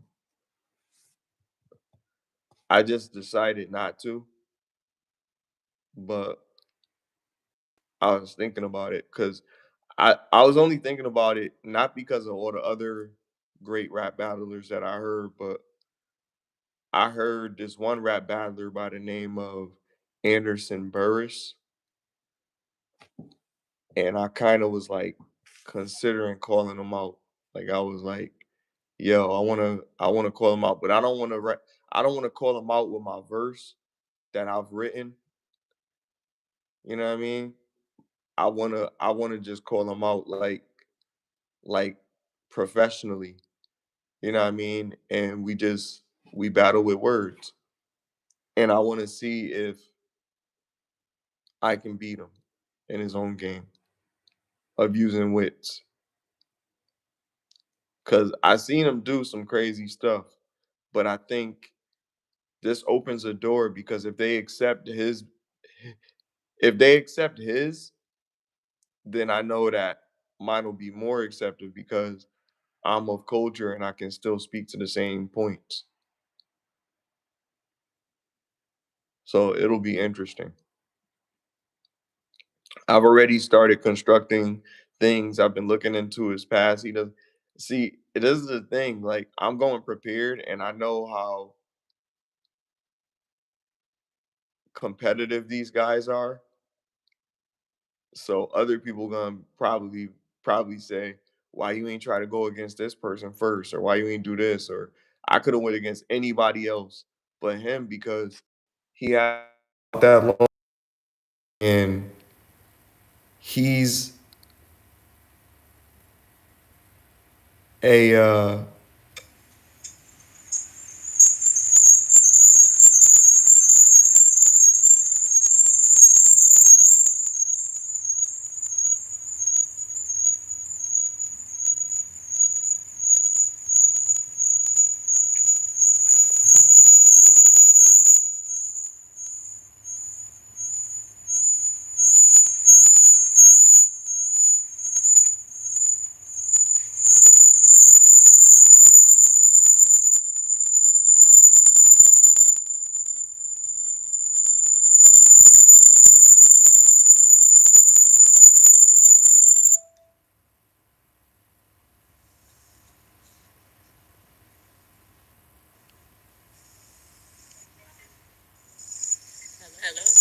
yeah, you there?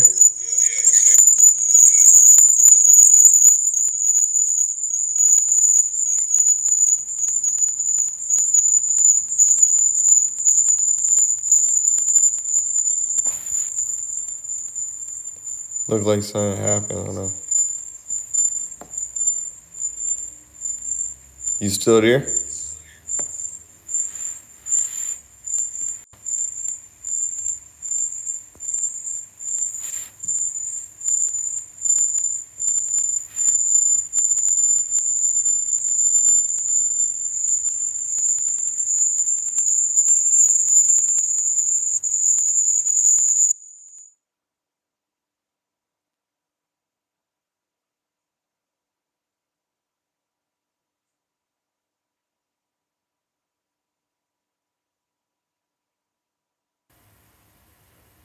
I had to mute my mic. I don't know. Um, but nah, I was just saying he was a I forgot what I was talking about.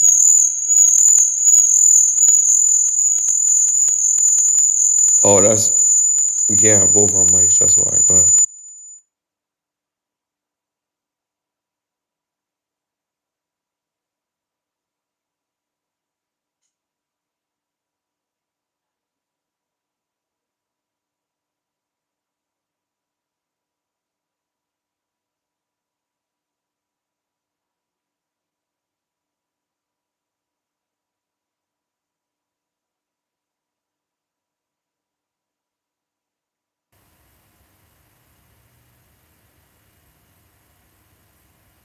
hello.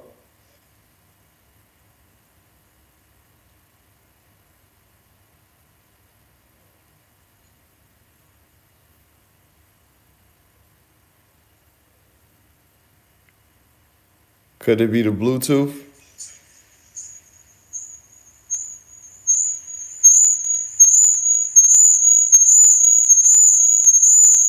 I think it is the Bluetooth.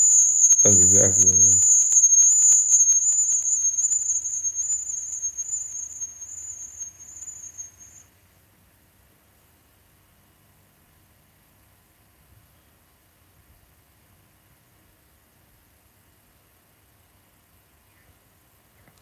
But anyway, Corey Holcomb and Anton Daniels, they too old for this shit. Like everybody been saying, it ain't that serious. They need to let it rock.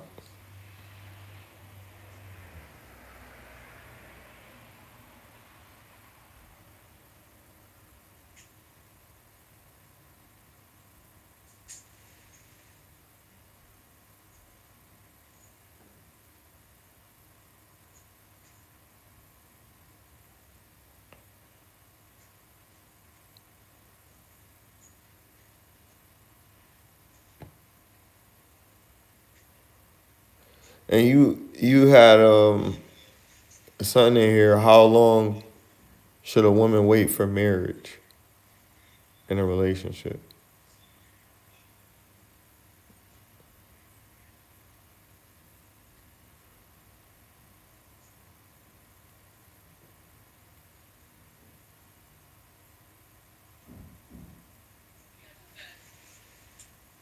Some guys are saying it should only take you from 6 months to a year.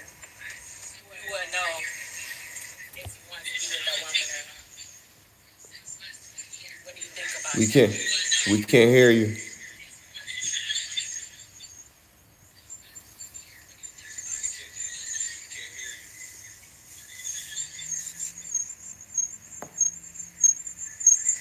I said, can you hear me? Yeah. 6 months to a year is long enough for you to get married if a guy wants to marry you. Is that, do you agree with that? That's what some men were saying.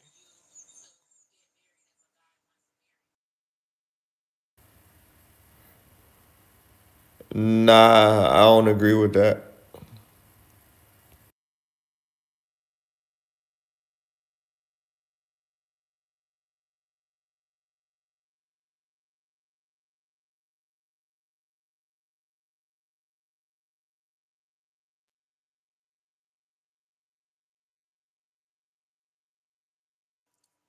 Can you elaborate? Why don't you agree? How Why long don't you do agree? you How think is a long do you reasonable think amount is of a time reasonable amount of to get time? Oh, married? that's why I paused because I didn't know like if I was supposed to elaborate on that or not. Cause um yeah, I think um I think you could say some, which is really not, it's a variable like we always say it's a variable. But the only difference between some and most is that the variable for most, you know that it has greater value. So it's either greater or equal. So I'm gonna say that most men would prefer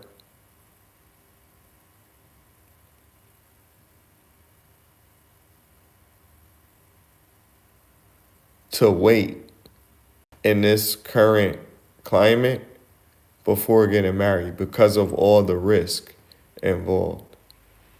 They might know, because that's subjective, somebody knowing something, because we don't know what everybody knows. But we could say that they possibly might know, I guess you could say that. But that's another variable. But the only thing that we do know is that most men would possibly want to wait in the current climate to get married with a woman longer than 6 months to a year. Most men. And that's just because a lot of women in America aren't marriageable. So probably in different countries, but even in China, the women over there are having trouble getting married.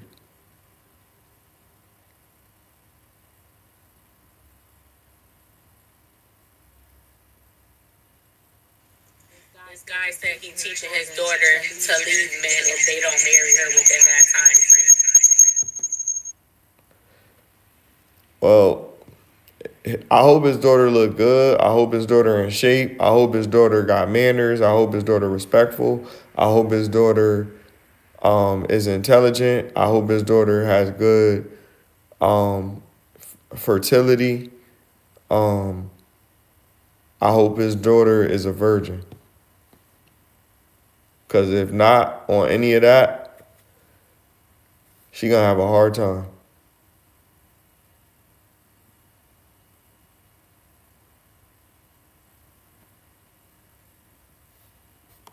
And cause then you gotta also deal with him. His daughter is. I don't even know if she's of age. But I'm saying you also If gotta she deal with possesses, him. that's not.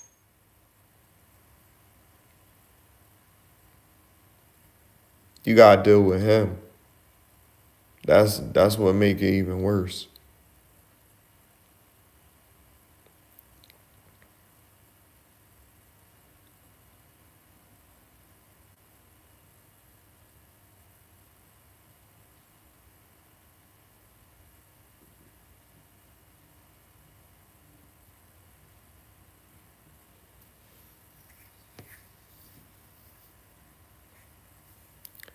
I don't know, man. Principles and consequences. Like what? Like I guess what my confusion is like, okay, so what's the borderline between stupidity and standing for what's right? Is there a borderline with that? Is there a gray area? Because there is a line in Sun Tzu where they make a reference to the smart man, the brave man, the idiot, and there's some correlation where they're like the brave man is gonna make a worse decision than the idiot or some other shit, whatever. I know I'm fucking that up. I gotta reference that. It's been a while since I read The Art of War. Really good book. But in any case, it's like you can be brave and that's still close to being stupid. But it's not stupid if you're aware of the consequences behind it. If you're aware of the consequences and you disregard those consequences because you feel like the risk of those consequences is worth the greater good, it's bigger than you. You're doing it for everybody. If it's that, if you just doing some anything, you're gonna have people that's gonna say things on both sides. But if that's your principle, nobody could take that from you. That's something that you stood on 10 toes down and you agreed that this is what I'm gonna do. But again, I'm only saying this to clean it up because you're dealing with the consequences. But if you just do it, you're brave, you're courageous, all of these things, but you're still a little dumb because look what happened. Look at Maverick in Top Gun. I mean, you probably never watched it, but if you ever do check that movie out, he did crazy stunts in a jet plane flying in the air in a fighter jet and stuff that he wasn't supposed to be doing. But he was ill, yo. So he was like, yo, I gotta show off. He ain't have to do that, but he did it.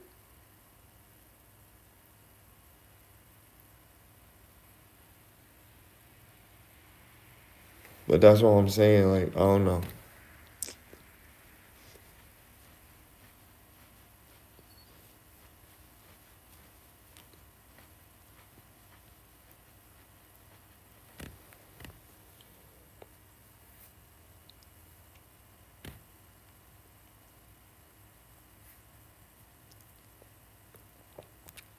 Shout out to Goose. Yourself. That's what I'm saying. And that's the most important part. Stop trying to portray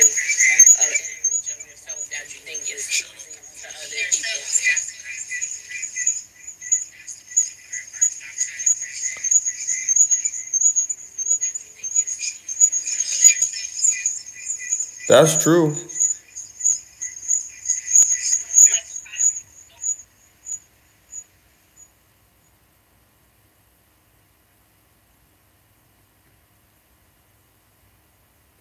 What'd you say? You gotta be a tough guy if you're not.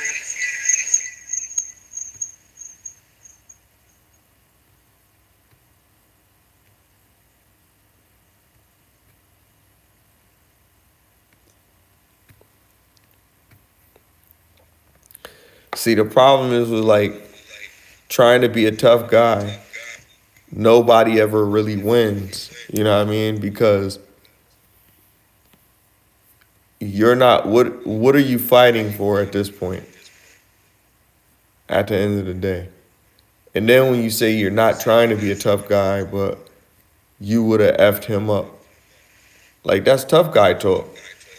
You know what I mean? I feel like if you speaking like that, you should have stood on that when it was that time. Speaking on it after the fact is just extra because you already left, you took off, whatever.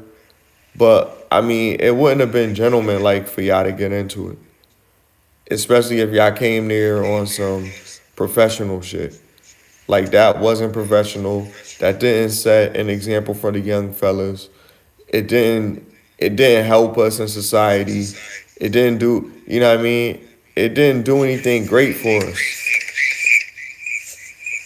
All it did is aggravate us, and we already aggravated.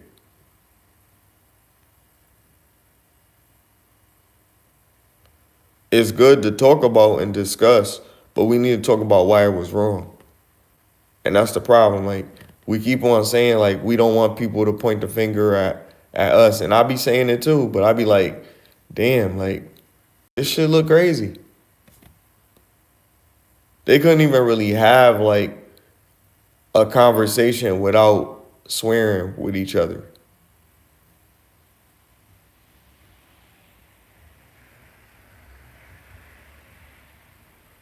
Like that's real. You gotta have the utmost respect, but you also gotta understand that this isn't how we supposed to behave. And then when we show people that we behaving like this, people don't want to take accountability of this shit. That's why I say accountability is on every single side. Accountability isn't just for men, isn't just for black, isn't just for any. Accountability is for everybody. So it just be crazy. Like I'm saying this. If you want to talk about just banging out, like it got to that point, it just went there. But when you talk about a man being a man in certain situations, like that guy's sitting in that bar, like that was crazy. But also, he stood on his principles. That's what he felt. Shit, this is my bar. I'm not going nowhere. I'm home. You gonna come here and do what you gotta do, but I'm gonna still be in here after you leave. Take what you want to take. I ain't got nothing for you.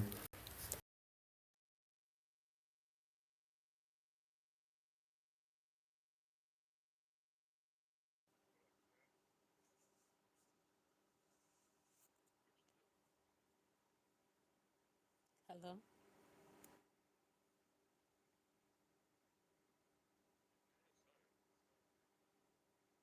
Hmm.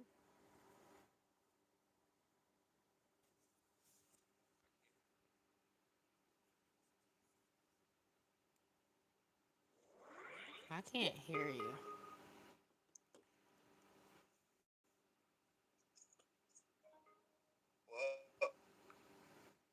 Nothing. Yeah, just stand on who you are. Don't be perpetrating, because people will find you out. You know these viewers be detectives and stuff. These viewers be detectives. They will dig up your whole life on the internet and find a post from 20 years ago. Yeah, I can.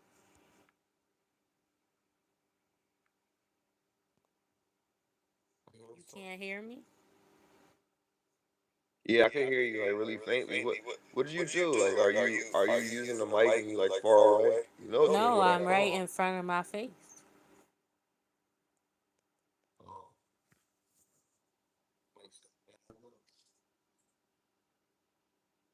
I couldn't hear you before, so I put the mic. Like I don't know, the audio is messed up because I think you switched. I switched back and forth while I was on it.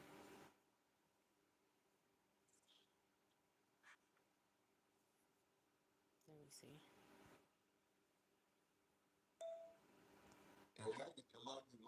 Hello,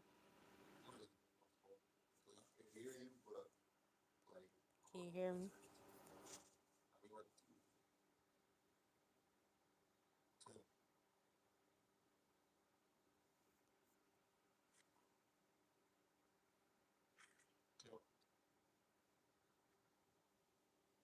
Hello,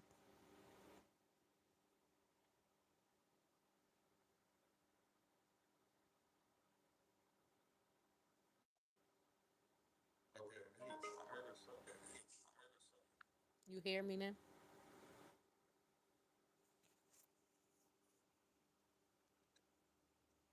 Hello,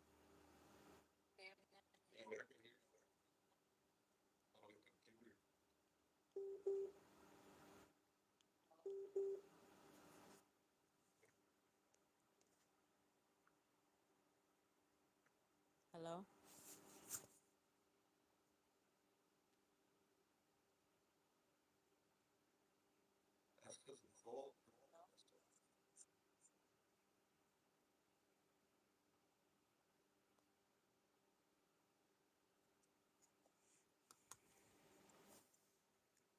Well, can you hear me?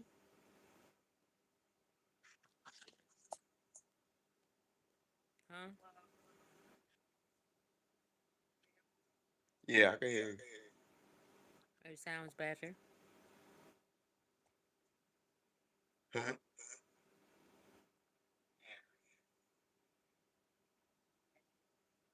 Yeah. It's delay. Um. Well, do we have any more topics, or what was you saying? Because I didn't hear you.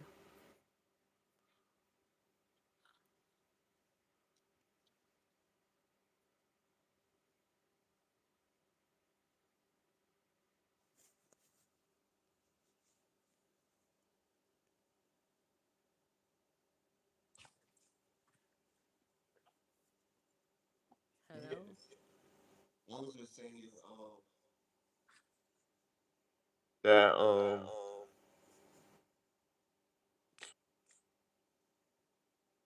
where is it?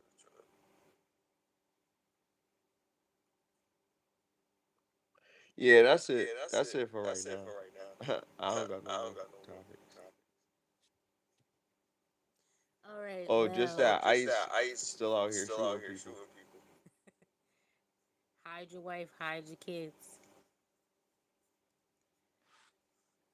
I mean, it's not. It's not funny. It's actually a very serious situation, and it's unfortunate. Rest in peace to those people that lost their life. And I did watch that video now too with the lady Renee. Got a story about a shorty named Renee that I met one day. But yeah, it was. I seen the video. I seen what happened, and I feel like I said, he was quick to draw. He even to take out his gun. Like, but she did almost run his foot over because. But he was like, but why would you be walking up to the car while she driving? She was already getting ready to pull out when she was already turning. When the video started, she was already turning the wheel. So you're gonna try to chase. That's why he got. That's not right. It shouldn't happen. But that's why he got dragged the last time. I couldn't be no cop because I'm not doing that. Y'all don't pay me enough to be getting dragged by cars and stuff. And ain't nobody. The only way somebody could drag you, they didn't hook you up to the car, tie you up, and sit and drag you on purpose. You was trying to who you think you is, Superman? You trying to stop the car while they trying to stop them from driving away. You can't stop no car when somebody's driving. Like, what are you doing? Or maybe you didn't think, but she was already driving, so I don't even think you should have went up to the car while she, because the position that she was in, she was turning the wheel. She was already trying to get out of there. So why would you grab or I don't know. Well, he didn't. Like I said, if he got dragged from, and I seen the video of what happened to him too, with why they said he got PTSD or whatever, but it's like you was holding on to like, what was you doing? I don't know, to get dragged. I mean, people should comply, but he just was ready. He thought it was Mortal Kombat with guns and stuff, and not fighting.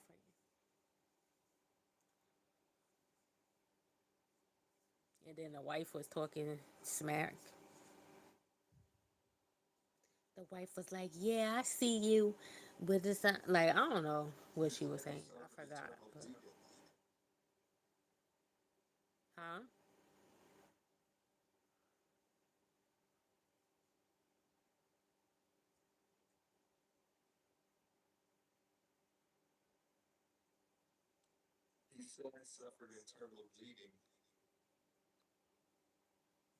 The cop?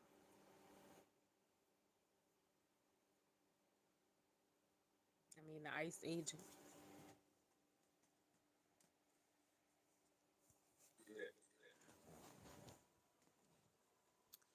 Well, I don't know. They all they it's a vendetta. It's they try and take these people out. They like get them out of here by any means necessary. We don't care if it's alive or whatever.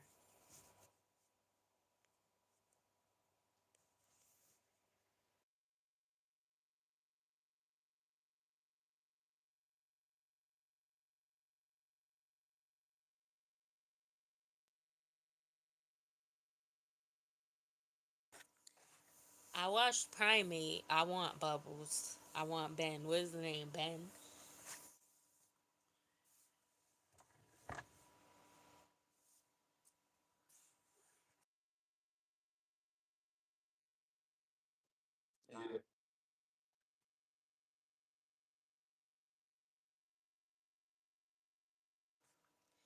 I want I want a chimp.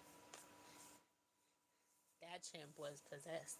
Well, they said it had rabies, but that's what he was acting like, he was possessed. I think that's really what they call it, rabies. But just like when people have schizophrenia, I think they be possessed.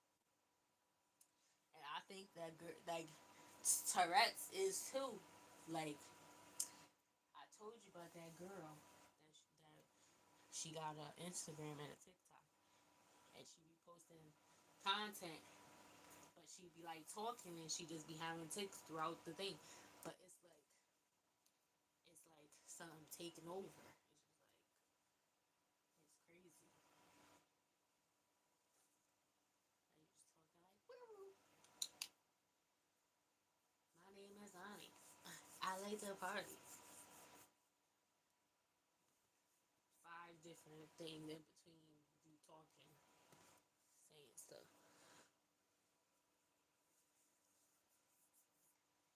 But You saw that movie and you still wanted a chimp? yeah, because that's a movie. I mean, it could happen, but that one had rabies. That's why he done killed the guy and had him in his little spot. Where they call it?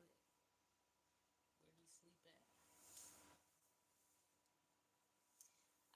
I'm kidding, but I always no. I wanted one before her.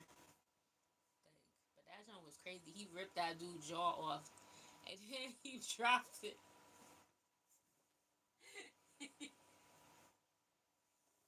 The other guy was she was like, call 911.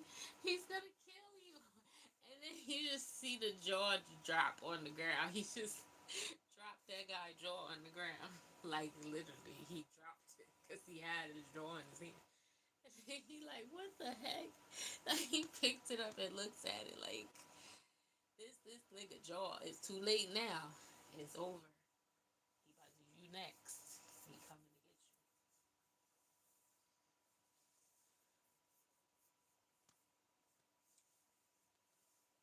you. Girl was about that action. Everybody died. And then I that's a look. All the friends come to this girl house, even some strangers that they just met. They don't even know these boys. They all get killed. The only people that survive is the family, and that's their daggone chimp. Everybody else died.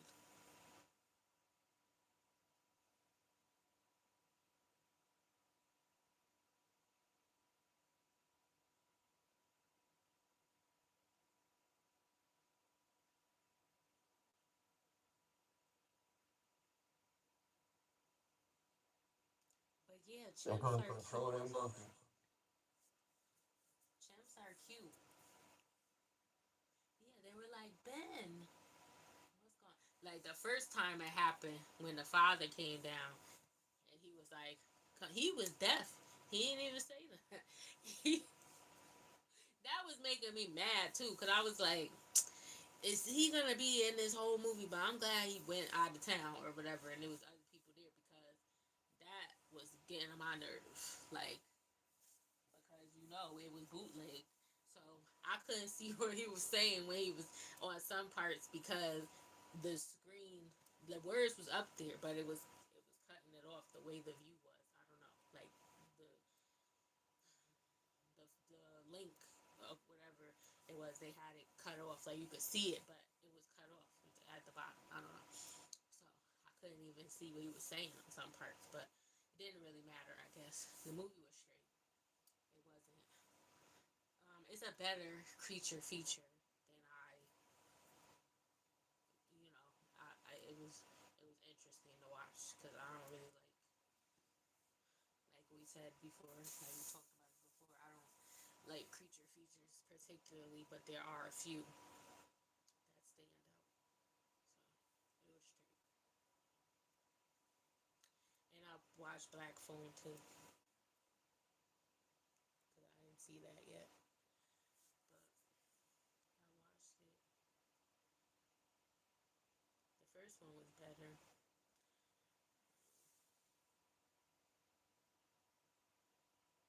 but it was straight.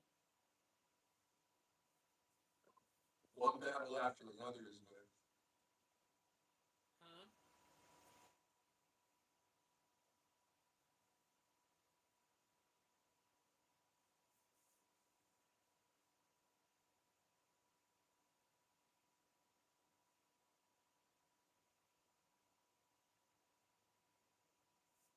What did you say?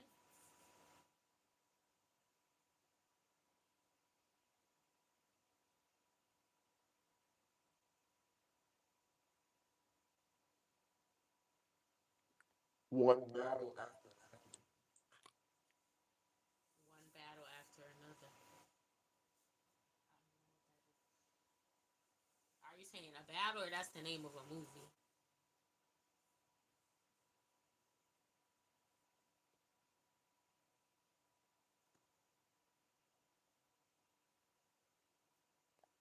The name of the movie is One Battle After Another. Oh, what is that about?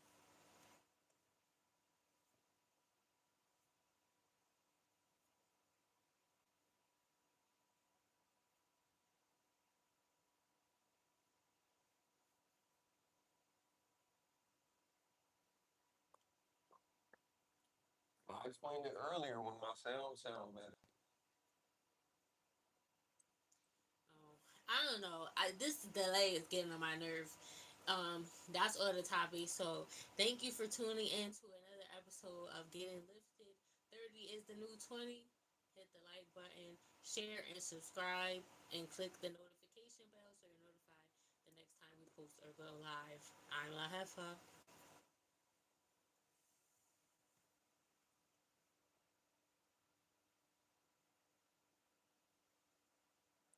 And I'm SmileyJizzle. Yeah. 20 minutes later, get lifted.